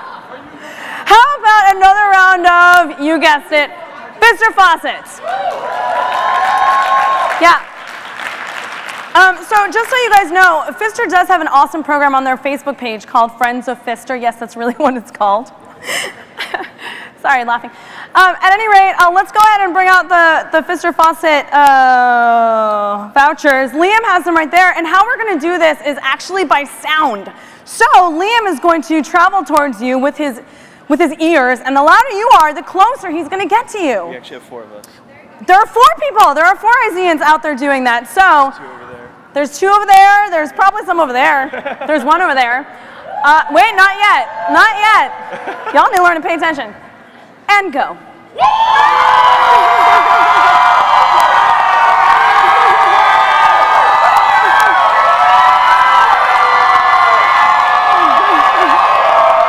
Wrap it up, wrap it up.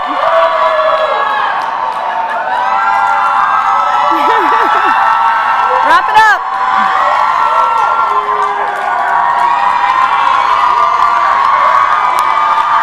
Liam, wrap it up, boy.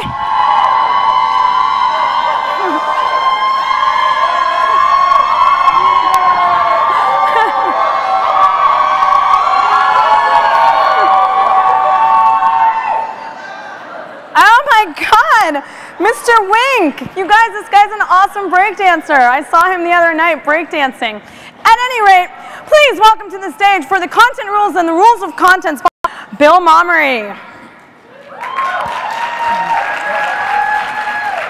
You're introing your team, right? Yeah. Okay, yeah, you don't need good. this? I don't need that. There's a whole panel. It's not just me, but I'll let them introduce themselves.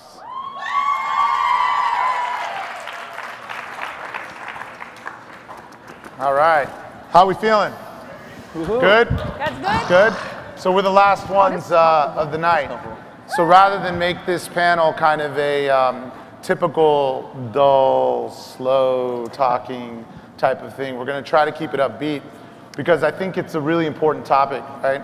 What we're talking about today is content really as digital currency, right? What's the #1 rule? Well, if we think about rules, what we're thinking about is everybody here, we talked about this last night, everybody here really makes their living around content. And so we think not only is it an important topic, but it's one that requires a lot of interaction. So we're going to take this panel a little different. I'm going to let everybody introduce themselves. We're going to start talking about a few topics we think are important collectively, and we're going to really turn it over to the audience and engage and solicit questions. So there'll be plenty of mics around, but we want everybody to really feel free to answer or ask any questions that either the creators on my right or the brands on my left can really contribute to, because we think that'll add a lot of value. So without further ado, I'll start over here with Louis. We'll let you introduce yourself. So first of all, is there anyone still here today that was at karaoke last night? Do we still have any karaoke? Oh, there's a few hands. Okay, all right. Karaoke again tonight, guys. So my name's Louis Broadnax. I run Lenovo.com's marketing and merchandising for North America. Happy to be here. Been with Lenovo about 15 years. Quick shout out to my family at home. They're watching on the YouTube live stream. Hey Kim, Jenna Lewis, hi guys. Glad to be here and talk a little bit about content, some of the things we're doing at Lenovo. Great. My name is Lee Gordon. I am the Director of Public Relations for Mercury Marine. Everybody like boating? Yeah. Right? I'm your guy. You want to get on a boat? Let's talk. I'm the Director of Global Public Relations, so I'm in charge of all PR for the world. Prior to that, I was a television anchor for a little over 15 years down here in Florida, Jacksonville and Tallahassee. Yes, go Seminoles tonight. We may be getting crazy. I was also a sideline reporter for the NFL on Fox, so I was the guy that the coach yelled at halftime when they were down 30-0. I was the one that was supposed to ask those right questions.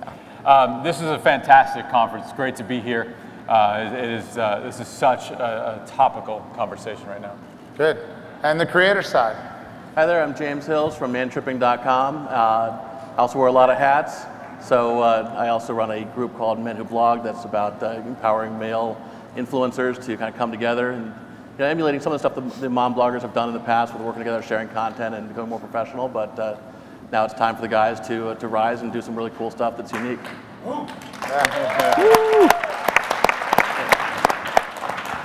Hello, everyone. My name is Nicole Paris, and I am a beatboxer. Very well known. Thank you. Very well known for my viral video, YouTuber, and also known on the BET Cypher. And I am excited to be here at the IZEAFest with you guys, of course. You guys ready? Oh man, you guys sound like you're not having fun at all. You guys ready? Yeah. All right, let's go then. All right, all right. So we're gonna kick it off with a topic that we talked about yesterday as a group, and we know that each of you talk about quite often, which is this thirst for content that's out there, right? And the thirst really comes from the change in consumer behavior. And that's really helping all of us kind of build businesses around content. So we'll start with the brand side. Love to hear more about what you guys are doing with respect to, pushing out more content. What types of content are you looking at? And what is good content in your eyes? And I'll kind of even bring it back a couple years ago. So, when I used to do the 11 o'clock news, people would jokingly say, I go to bed with you, and what they're referring to is, not what you think, but what they're saying is that, I get my news from you at 11 o'clock. What you tell me at 11 o'clock is what we get and what we give. Things have completely changed now. So from the Mercury side, what we tried to do is take that newsroom mentality and bring it to the corporate level. So we have morning meetings. What is the content that we want to talk about? Do we just want to talk about the engines? Do we want to talk about the boats? But more than that, it's that emotional tie. The stories that have resonated the best for us are the ones that we've got this woman who's been in a wheelchair for 40 years and she doesn't have a lot of mobility, but getting on the boat gives her freedom. Kids and dogs always win. You get a picture of kids and dogs or get them on a boat. It's that emotional storytelling that we had in the newsroom. If it can appeal to a 6-year-old or a 60-year-old and really drive that emotional tie, that's the type of content that we're trying to push out now. Yeah, and for us, it's really been an evolution. If you go back some years, our IBM heritage was, hey, everyone wants to know about the speeds and feeds of their computer. What's the processor? What's the hard drive space? And now it's really more about how does that technology better my life? How does it make me do what I like to do? And how do we actually drive that into your day-to-day lifestyle? So we moved from feeds and speeds to really showing the product in context with how you're going to use it every day. And that's really been the big shift that we've had over the last few years. Yeah, we talked about content in terms of being genuine. I think we've heard that throughout the conference, right? And Nicole, we talked about a lot about that yesterday as well. And maybe you can talk about kind of what resonated with your audience and kind of how that just happened and it became instantly a success. But I think there were a lot of elements there that were just genuine storytelling. Yeah, definitely. Well, as far as the content that I do is a lot of videos, as you can tell. And what I really strive for is doing me, honestly. You see a lot of people in the entertainment system they do a lot of the same music, So I was really raised up on just doing my own beats, doing my own sounds, just doing me, what's best for me. And so I put that out, I put the content out, I do things differently, things that you don't hear, nowadays. So. Yeah, well, and I think that it's a big part of it. And James, just to add in there, you have an interesting background because you also worked with the Washington Post and in traditional media, and you kind of went out on your own. So maybe talk to us about that transition in producing different kinds of content. Yeah, sure. I think one of the challenges, and I was lucky to be with WashingtonPost.com, that kind of the first .com boom. We're lucky I got laid off, but not so lucky maybe. But it really got me prepped for this concept of always on, that there's new stuff, that it was more than just regurgitating what was in the paper once a day. And something happened at 5 o'clock, you posted it. You didn't have to worry about news hole, you didn't have to worry about that kind of stuff. But it was still very highly regimented. You had a very highly organized editorial calendar. And today the reality is like, hey, I'm sitting backstage, I'll snap a picture and do it. So it's good to have an editorial calendar be regimented, but you got to be able to seize the moment. I think that training that some people just don't do it. Frankly, even me, I mean, now I'm almost 40, but I feel old compared to some of the guys doing Snapchat that like, oh yeah, just take a picture of what you're doing. I'm like, but nobody cares, but they do. And so that's kind of, it almost defies editorial calendar, but you got to have both. And I'm thinking that's probably going to continue transitioning where it's going to be more free form, but you have to know the higher level stuff, if not the, what you're going to post at 5 o'clock versus at midnight. Yeah. One of the things we hear at IZEA from advertisers all the time is that, they don't want content that is advertorial in nature, meaning that it's gratuitous promo so much. They really want to get into finding out and learning about genuine stories. And one of the things we talked about, Nicole, was that, your dad's reaction in that first video was what really kind of also captured a lot of interest because you could tell it was a natural, proud moment, the smile, and you guys were both laughing. You were just having a good time. Yeah. And maybe all of you can kind of share, experiences in kind of creating those moments, whether you're on the creator side, you say it's just being you, but also on the brand side, how do you find people who have that affinity for your product? And I'll let you start over here on the creator side. Maybe how do you do that again, and how do you kind of make that come out naturally? Oh man. I take it back to how I was raised, honestly. Family oriented.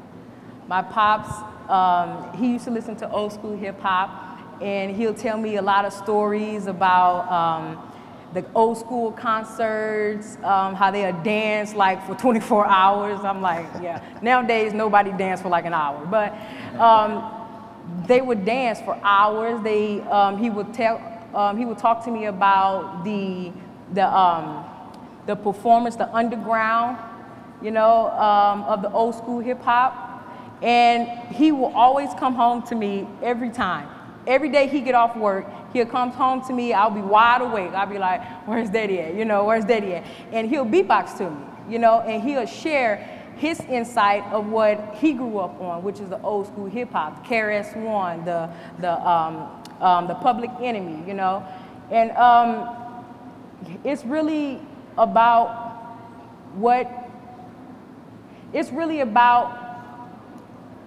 how you appreciate your audience, honestly, And so that's what I base my content off of. You know, I respect my audience feedback. You know, so if they will say, well, Nicole, you know, this isn't great beats, you know, and you have to put more beats to it, more sounds. You sound as like, you know. And so I say, okay, that's cool, and I respect that. And so every week I try to give them what they want. It's really all about respecting your audience and your talent and the content that you put out. Right, and I think that's one of the things brands tell us all the time, and I'll let you jump in here. And basically they tell us that, you know, if it resonates with the audience and it's true to being natural, that it's going to really create a better ROI for the brand. And maybe you guys can speak to what you're looking for in a content creator. I think that goes for Mercury Marine and in my house as well, because if we post pictures of engines and specs and oil filters, and I've already bored myself with this. I've bored most of the people. But if now we're posting a picture of here's a guy and his wife and his kids and the dog and they're wakeboarding or they're surfing or they're tubing, I look at that and I go, I look like them. I get that. You know, and one of the really cool ones, and we get these stories from all over the country, you know, you get guys in Thailand who say, because of your engines, I can provide food for my family. We get friends of mine who will say, you know what, one of my fondest memories is going out on the water with my grandfather or my dad, you know, and they recently passed away. And every time I go out on the water and I see that Mercury engine, it reminds me of them. It brings me back to my childhood. And those are the kind of ambassadors, those are the kind of memories. And in my house, I look at it too, because I could say something to my wife till I'm blue in the face. I could tell her, I don't like that. But if the blog that she reads doesn't like that, well, that's what's happening, right? I mean, that's how my life is, and it's how a lot of ours as well. So it's that resonating with that person, and socially, we try to focus less on the engine and more on just the experience and trying to get people to go, I can be just like that. Yeah, that's a good point. And for us, I'll tell you a little story. How many people play fantasy football? Or know people that play and are annoyed when they're talking about fantasy football day? There we go, okay, all right. A lot of hands. So we're the PC sponsor for the NFL, and over the course of the last 3 years, we've really tried to figure out how do we activate that? How do we do a good job of activating it? And owning the Lenovo.com sales number, we never really did a good job of tying in, you know, what is the NFL tie-in to buying a computer online? So our first year, it was very, very, you know, hey, there's a chance for you to buy a computer and win a trip to the Super Bowl. Very basic, not a lot of. They came up with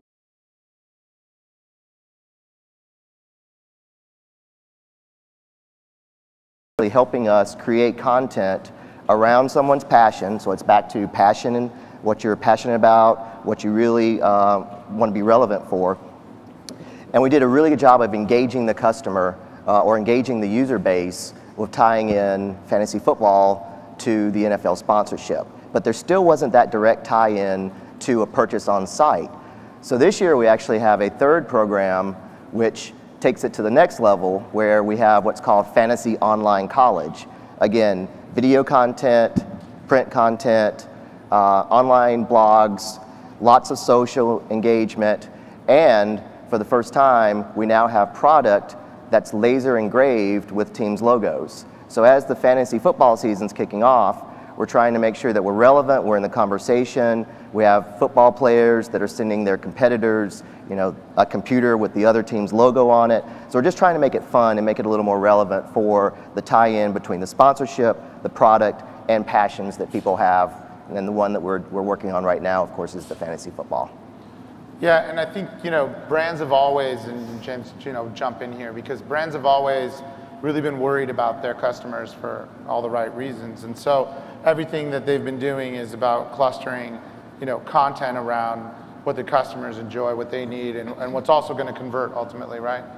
How have you seen from starting your blog and to today that part of managing your own brand and really worried about the audience? And maybe take us through some of that. Sure. Well, first of all, I'm going to challenge the concept that brands care about their audience. Okay, fair enough. Some brands, we have personas, and it's, you know, Sally is a homemaker who drives a Volvo, and she, you know, uses a Lenovo computer. But the reality is, Sally is different on Twitter than she is on I think the first thing is you really know who your audience is on that channel and speak to them. Yeah. You know, as a creator, you know, it's important for me to know, you know, who my audience is. But it's not even, it's a little bit different because it's not even who Sally is. It's they're following me. I think one of the challenges is as someone and you can probably attest to this as a journalist as well, you know, we were trained to, you know, not be the story, to be reporting on an event. And I think the most successful bloggers and influencers, you know, we are the story. And so to put ourselves out, and that's a challenge that brands have as well, that, you know, they just don't understand how to do the content that puts themselves out there. You know, as an example, earlier, you know, 10 minutes ago, we were talking about beatboxing. And you're like, yeah, you know, James, you can beatbox. I'm like, I'm the whitest white guy you can imagine. Like, what do I know about beatboxing?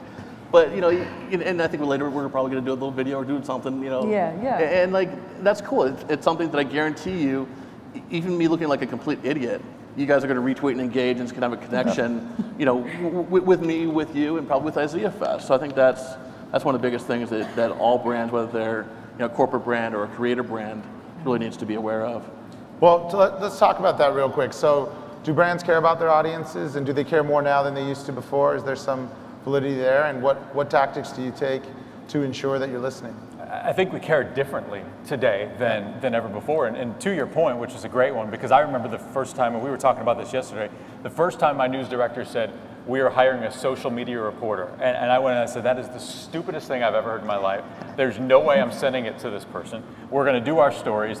And I said, well, what do you want to do? They said, well, we're going to, you know, compile the tweets and the Facebook posts and she's going to read them off. I'm like, that's ridiculous. I'm like, that's the stupidest thing. I said, people are going to change the channel.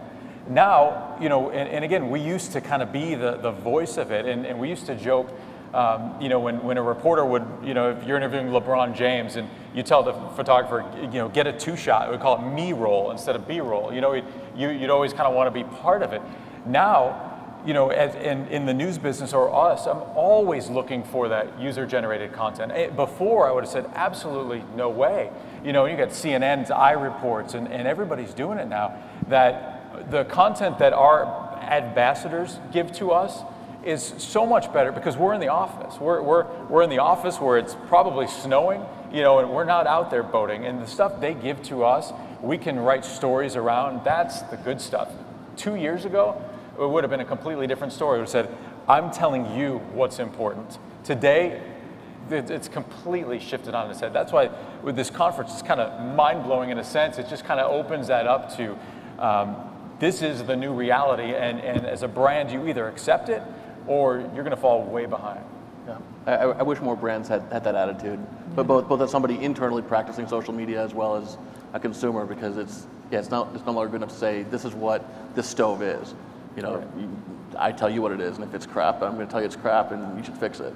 Yeah, and on our side, it's really taking that feedback and driving it back through to help with product development, to help with your new marketing strategies are, surfacing it so other people can see it on your website. So it absolutely has completely changed. Yep.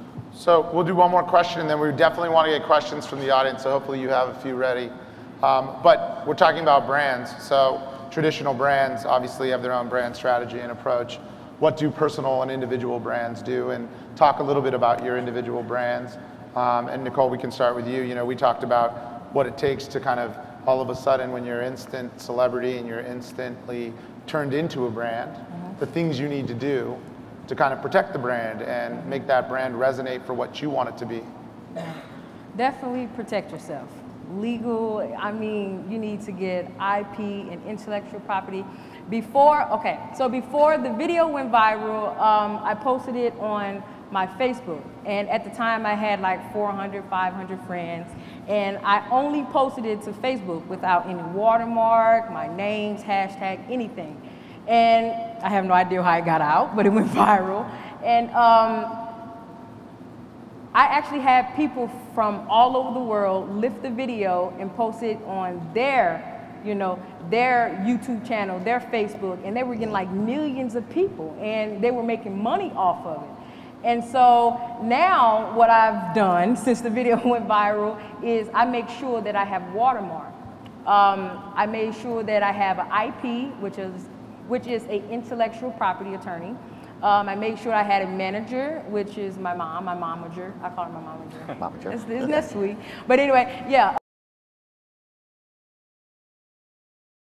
That you can trust after the video went viral. But if the viral didn't get viral or went viral and before, you know, it all happened, that's what I would have done. I would have got a team together that I trust.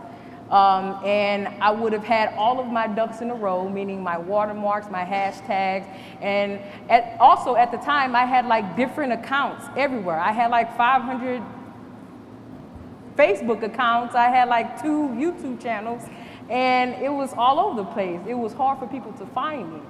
So you definitely have to have your ducks in a row. You know, make sure you have everything in order before you put out any content, and definitely make sure you have your handle on it.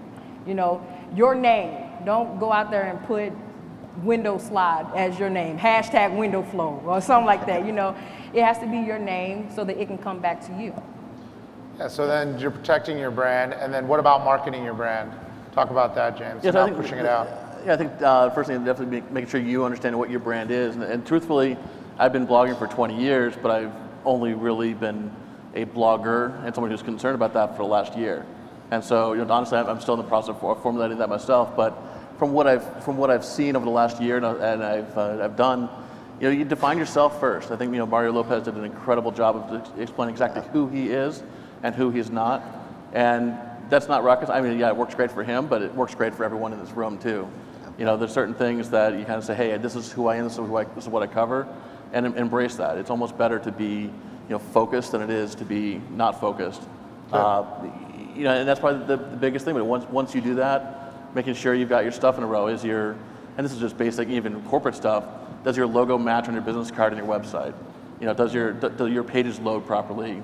Do you have 4 different colors of red, or do you have, you know, whatever? You know, it's consistency so that people understand who they are and who they're following. Because otherwise, you're just, you know, in the ether, not having any consistency. Yeah. So when we talk about this in terms of digital currency, right, with content, one of the things I think we all kind of agreed on, and what we're hearing here, is that, you know, it's about the ability to kind of think of it as cash in your wallet, right? You save some of it, you spend some of it, you run cycles through producing a lot of content, right? And you're hoping to earn more of it. And you're trying to earn content in every way you can and earn, obviously, social equity. So with that premise, I'd love to take some questions for either brands, creators. If anyone wants to throw up a hand, we'll send some mics out, or we can keep talking if you guys are a shy bunch, which I can't imagine. We've got one over there in the back. Ready for the pre-party? Yeah, everybody's ready to drink. Hello, everybody.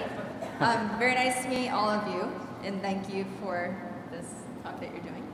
I have a question about if you're trying to identify the influencers in a new market, or a subsect of a market that you don't really have as much of a grasp on. You're trying to find, you know, the current people who are influencing that market, and possibly building collaborations with that. Are there any steps or key points that you look for that you found helpful?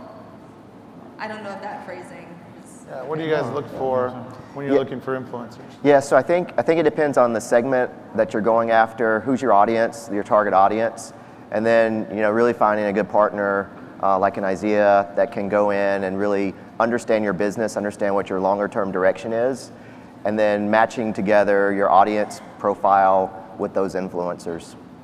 And from our side too, you've got to, you know, it kind of is the ABCD of personal branding, appealing, believable, consistent, distinctive. You know, in our world, our advocates know if you're faking it. They know if a story's wrong. They will point out the most minutia detail. So we have, you know, a competitive angling team of about 1,400 or so that, you know, that sometimes they'll write for us, sometimes they'll tweet. They get it. But from the outside, that's always been the resistance of our industry, of the marine industry, is because if you engage with somebody that's a fantastic writer but doesn't get it, you're going to lose that message. So for us, it's number one more than anything is, do you get the industry? You don't have to get the nuts and bolts and the inside of the engine, but if you kind of get that overall picture, then there's a much better chance that that story will resonate. Yep. Yeah, and Louis, we were talking about technology that way, where a lot of tech companies would get the engineers to write and produce stories, right? Talk about the pitfalls there where you can get too technical. Yeah, right? I mean, and that's where we started, right? Our Lenovo bought the IBM PC division some years ago, and it was really tech spec driven, and all that content was coming from the bowels of the product developers. And in today's world, technology is more than just that box that's sitting in front of you. It's part of your lifestyle. It's part of who you are, whether it's PC or tablet or mobile phone. And the content that you need is absolutely different. So yeah, there's the details that you have in the background, but it's more about how are you going to use it, how is it going to improve your life day to day. And that was a shift that it took us a while to actually figure out. It's funny you mention that because when I talk to our engineers, I always say, talk to me like I'm in kindergarten. And I'm like, you've got to dumb, I'm around it all the time, but you've got to dumb this down because they are so high level with the detail. I mean, just literally, if I'm explaining this to my first grader, can I explain this to them? And what we found was we did the same thing. Talk to us like we're a kindergartner. I was like, wow, that must be a really smart kindergartner that you're talking to, right? It's like. Exactly, good. Any other questions? Let's throw some hands up. Yes, sir, one here in the middle. Thanks. I think Lee touched upon this point a little bit. We were talking about it at lunch, actually. It's interesting how social media has really produced a paradigm shift for how businesses need to react in the marketplace, right? Like Scott Stratton talked about how Delta and the 3-minute reaction time from the tweet. Do you think that we're at a far enough space and for that social media is kind of that we're at the pinnacle of that point, that we're just at a normal state, that's how businesses operate? Or do you think that that space is evolving, and if so, in what different avenues or ways that we'll see in the future? Once I get my budget numbers in 2 weeks, I could probably answer that better. It's a slow adoption for us, and even as big of a company as we are, it's a very slow adoption to believing social, because when I bring it and I say, okay, here are the metrics, we have these impressions and likes and shares, and they just look at me like, huh? And so when I can say, this piece of content led to this sale, which is tough. It's a gray area. It's really hard because you don't go motoring, you go boating. So we're the ultimate ingredient brand. So it's in our world, it's tough to kind of piece A plus B plus C. But we've been able to do it with some of our social engagements. And the more we're able to do that, the more it's going to evolve. I think in our world, it's just only begun. I think we're years behind, but so is everybody else. So it's not a bad thing. But I think the future is all about social. And I think where we're headed is in the right direction, but you just got to prove those cases first. Yeah, and I mean, you're going to see disruptive business models built around social. How many people are familiar with Xiaomi? Xiaomi is the #2 mobile phone manufacturer in the world, and their entire business model is built around social. Their social base helps develop the product, alpha test, beta test. They get all the feedback directly from the end users. They buy purely online, and they are growing like crazy overseas. And that's just disruptive business practices that social is driving. So I think, I think you'd be amazed at what we're going to see through this industry over the course of the next few years. Well, and how long have you been blogging? You said Since about 96. 96, okay. And how long have you been in the social space and kind of on your brand? I've been on since 2013. Okay, so I think this is a good example too of just kind of maybe you've seen a lot of changes, right? You've seen a lot of changes in the space. And to your question, right, there's an evolution and slow adoption, any legacy things, right? And everybody has to change. And we've talked about this conference. You've heard people talk about change is tough. We all know that change is definitely tough, but it's even more difficult when you're making a lot of money, right? So you're making a lot of money, you have a lot of complacency, you're there. These large organizations, there has to be real motivation to change, and I'm sure you've seen that as you've been blogging, because we talked about yesterday, traditional media, used to really frown on the blogger. It was considered a competitive set, or like the blogger was considered the novice, amateur, the the little cousin who didn't know, had bad grammar, and they were just really anti it. And then we've seen now where the lines kind of come together, and maybe you can speak to that. Yeah. A few years ago when I go on a fam trip and there'd be it was like 5 bloggers and 5 traditional media. And, the traditional media kind of whispering behind our back, wondering why we're there, and the reality is their perception was we were stealing the trips.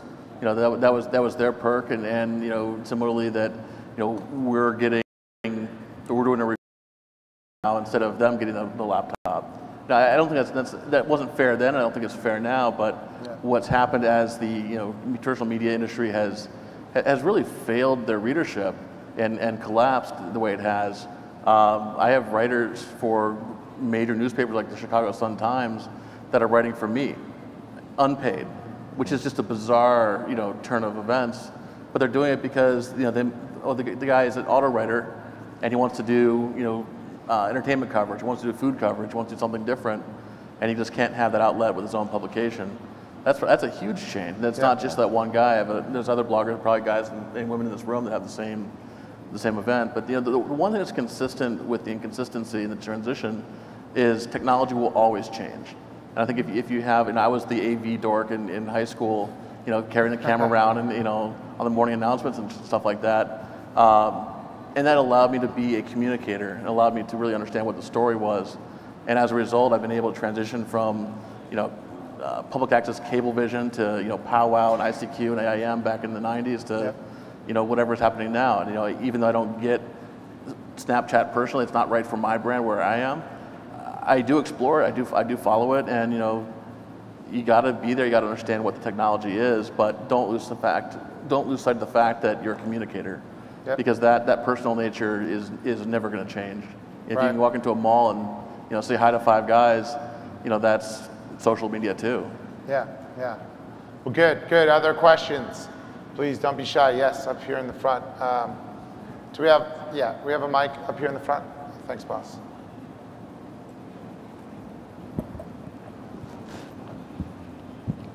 Hi, everyone. Okay, so I guess each and every one of you are representing a brand or a company that's very unique in its own right. So my question is, well, sorry, I don't usually talk in front of all this amount of people. Oh, it's just us. Small group. So as a brand, you usually try to break away from the pack. But like you were saying, a lot of companies that are your size, like motor companies, they tend to be years behind. So are you trying to find a way to break away from the pack, or are you kind of just going along with the other companies as well? Do you find it advantageous or disadvantageous to do so? We try to be ahead of the curve in all the different things. So we were last year, that's actually this year, this February, we were the first marine company to stream a product launch. But we are, then I also have to take a step back, we're a publicly traded company. So while I want to go rogue sometimes and do some crazy things, I always have that, that guy on my shoulder going, hold on a second, wait a minute, it's got to pass all the muster tests. But I think what we're trying to do is set a new standard. You always have the people who are like, oh, I don't, the no comment, and I'm like, don't ever say that. Don't ever say no comment. We're going to say something, but so I think there's kind of that happy medium between trying to be a trendsetter, trying to set a new trend for how we get the content out, but then also making sure our stakeholders and my boss is happy in the way that we do it. It hasn't changed the business model in any way. So there's kind of that dynamic, but I think as we continue to move forward, they're starting to see, there's a lot more value to the social currency, as you brought up. Yeah, I mean, I think as long as it's you're being true to the brand and you're being true to your customer base, we try to do everything we can to be as bleeding edge as possible, but not just to be bleeding edge for the sake of being bleeding edge. What's the longer term strategy and does it fit in? Yeah, I think we hear that a lot just in talking to a diversified group, that you can win by biting off small pieces versus kind of this transformational disruption. And I think you're seeing that in the influencer marketing space. You're seeing people who are individual creators who really care about what the audience is telling them. They're really listening.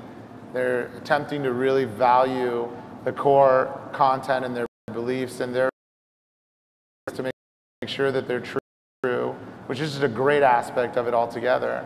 And the brands are kind of getting the same way. We're seeing that the brands are kind of trickling in. They're like, I can take a little more chance now because I'm confident that the creators following the rules. They have a rule of engagement. The creators are not only loyal to their audience, but they're loyal to themselves, which you guys talk a lot about.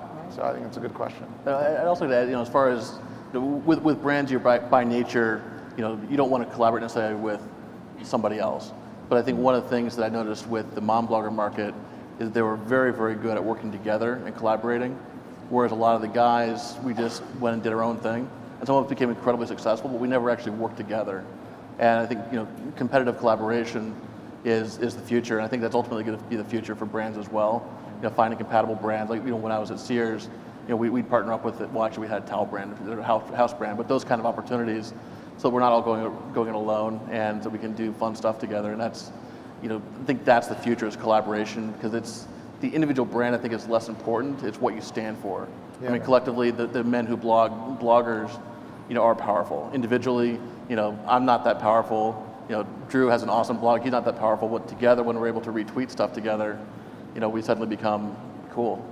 Well, yeah, and Nicole, you talked about your excitement around the culinary arts, right? Yeah. So that might lend itself to other brands that you can engage with in the same way, right? Yeah, definitely. It was definitely a bond between me and my pops, and that's actually what I went to school for. So I actually have a degree in culinary arts, but yeah, that's definitely a bond that me and my pops do, and so I try to incorporate it in my content as well. That's great. That's great. Other questions? I think we have time for one more, maybe two. Yes, in the middle. Hi guys, thanks for being here. My name is Omar, and this is my question. So, we talked a lot about how the market really rewards those who focus on micro niche environments, and with our own customers and followers, those are the ones who really define and write the story. It's not us, but it's them. So it makes sense to not make assumptions and to go directly to them and ask them questions. What do you want to see? What's important to you? So my question is this: how often should you do that, and what are the best ways to do so? Right. Yeah, so I think all the time. I mean, you have to have that continual feedback loop. An example of what we're doing right now is we're about to launch gaming products. We've never had a foothold in gaming, and we know that audience has a very, very specific set of requirements. So we've spent tons of time getting that feedback. And now, as a program, we're actually running a game development play where we want the game developers and people that are into gaming to help create a game for the community. So it's how do you get the community working on content themselves to help the community out, and at the same time get you more input from that group of people. And that feedback has to happen continually. So it can't be you're in, you're out, you're in, you're out. You have to put the effort in and make sure that your entire organization's behind it. And it's a pitfall that we ran into some years ago where we thought it was one big burst. You go out, you get feedback, have your product launch, and then you're done. And you never get that 360 loop if you do that. So you have to have that continual way of measuring. Good, good. Yeah, we still have time. Let's do another question. Let's do another question. We had another hand. Oh, sorry, over there. Sorry. Sorry. Well, thank you. My question is somewhat of a fun question for you guys. I want to know your insight into the future, considering how, as technology keeps evolving, the audience keeps getting distracted into micro niches and smaller and smaller and smaller. For example, the final episode of MASH captured an audience of 100+ million viewers. A couple decades later, Friends' final episode only caught about 50. And Breaking Bad a few years ago, deemed the best show ever, only caught 10 million viewers' attention. given this trend, how can we capture our audience's attention in 10 years, 20 years, 40 years from now? I would say let's talk about what the schedule looks like at this conference next year. You know, I mean, what are some of the panel discussions we have? I think it changes. I think it's going to change 6 months from now. I mean, you know, again, we didn't have Snapchat before, or Vine, or Meerkat, or Cyberdust, or fill in the blank, what's next? You know, I mean, we live in a world now where I can binge watch Orange is the New Black with my wife over the course of, you know, a night or two, and I love that. You know, you don't have to do anything on schedule anymore. And there's the only schedule I have is I have to be at, you know, this child's birthday party at this time, or the real things. But to do the things I want to do, I do that on my own time. So where is it going to be 5, 10 years from now? I assume we'll be holograms. We won't even have to be here, you know, at some point. But I don't even think we can grasp where it's going to be. I think, you know, to your guys' point, we used to, when we would cover a story in the news business, you know, and the bloggers would come around, or the website guys would come around, and like almost second-class citizens in a way, and the coaches and athletes treated them as such.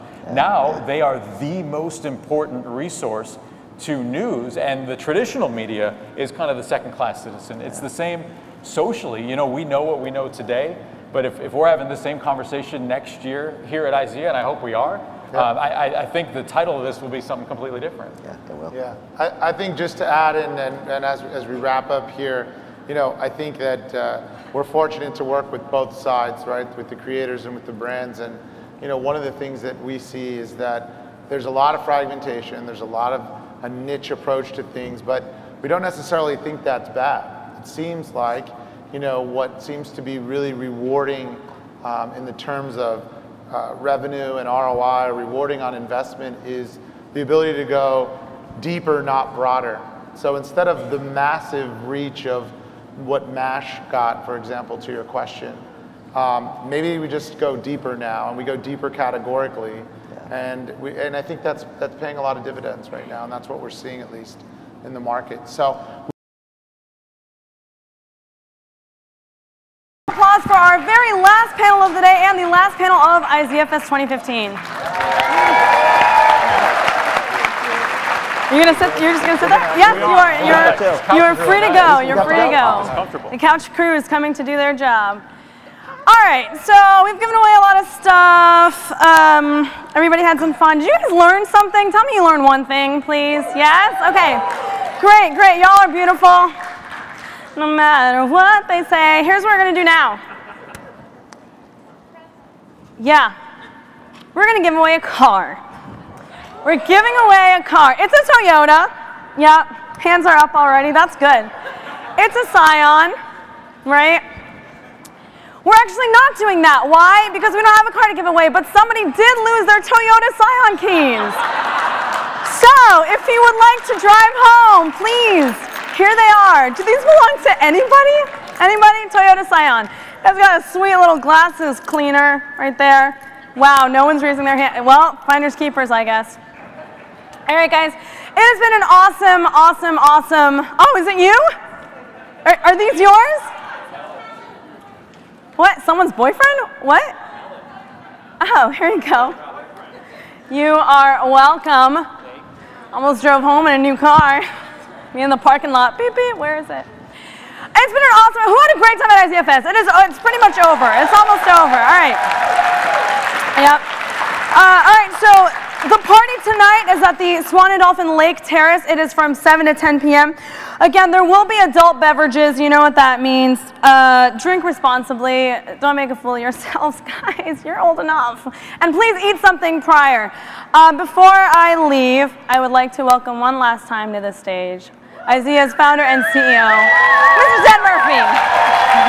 All right. We live here? Is this thing on? Is this thing on? Can I sit? Oh my God, are you so tired? Yes, are you guys tired? That's right, you're not tired! We got another party to go to, people! Oh my God. All right. So our good friends at XShot who have already hooked everybody up in this room with selfie sticks. Let's give a round of applause to these guys. We have, do you have the clicker? You got the clicker? All right, good. I'm going to get that. All right, so we have 3 bags filled with stuff that you have not gotten for free. There's some like GoPro accessories in here. There's this little sticky tripod thing that I don't even know how it works, but it's amazing. It's amazing. So we were trying to figure out how are we going to give away these last 3 bags, because we've been pretty creative, I think. We've been trying. We've been trying. We've been creative. So we were like, all right, this is like a social media conference. Let's use the social media. Get your phones out. Yeah. So do you guys have the Twitter? All right. Great. So here's what we're going to do. What's Twitter? This event, did you guys have fun? Yeah? So I think we're going to do it again next year. All right? So I'm going to pull out my phone loaded with the Twitter. You can get it on the internet. And the first 3 people that tweet out hashtag IZEAFest16 will get one of these bags. Are you tweeting? What's in the bag? Oh, these are the XShot bags. What's in the bag? What movie is that from? Somebody yell it out. All right. Yes, let's see. thank you. Oh, I don't have Let's anybody see yet. what's in the bag. Okay. Big thanks to all of our sponsors, of course, including XShot Pfister Faucets, Amazon, Red Bull. They're amazing. An XShot selfie stick. What else we got in here? An XShot travel-friendly, compact design, ultra-lightweight adjustable tripod. George. Oh God. George. At George Basin. Where you at? Where you at, bro? At Candid Comments. Oh, I want this one. Is this you? And at Agent Shep. All right. Catch. No, I'm just kidding. I'm just kidding. All right, guys. Have an awesome night. Have some drinks on me. Drinks on me. I'll see you guys later at the party. Thank you.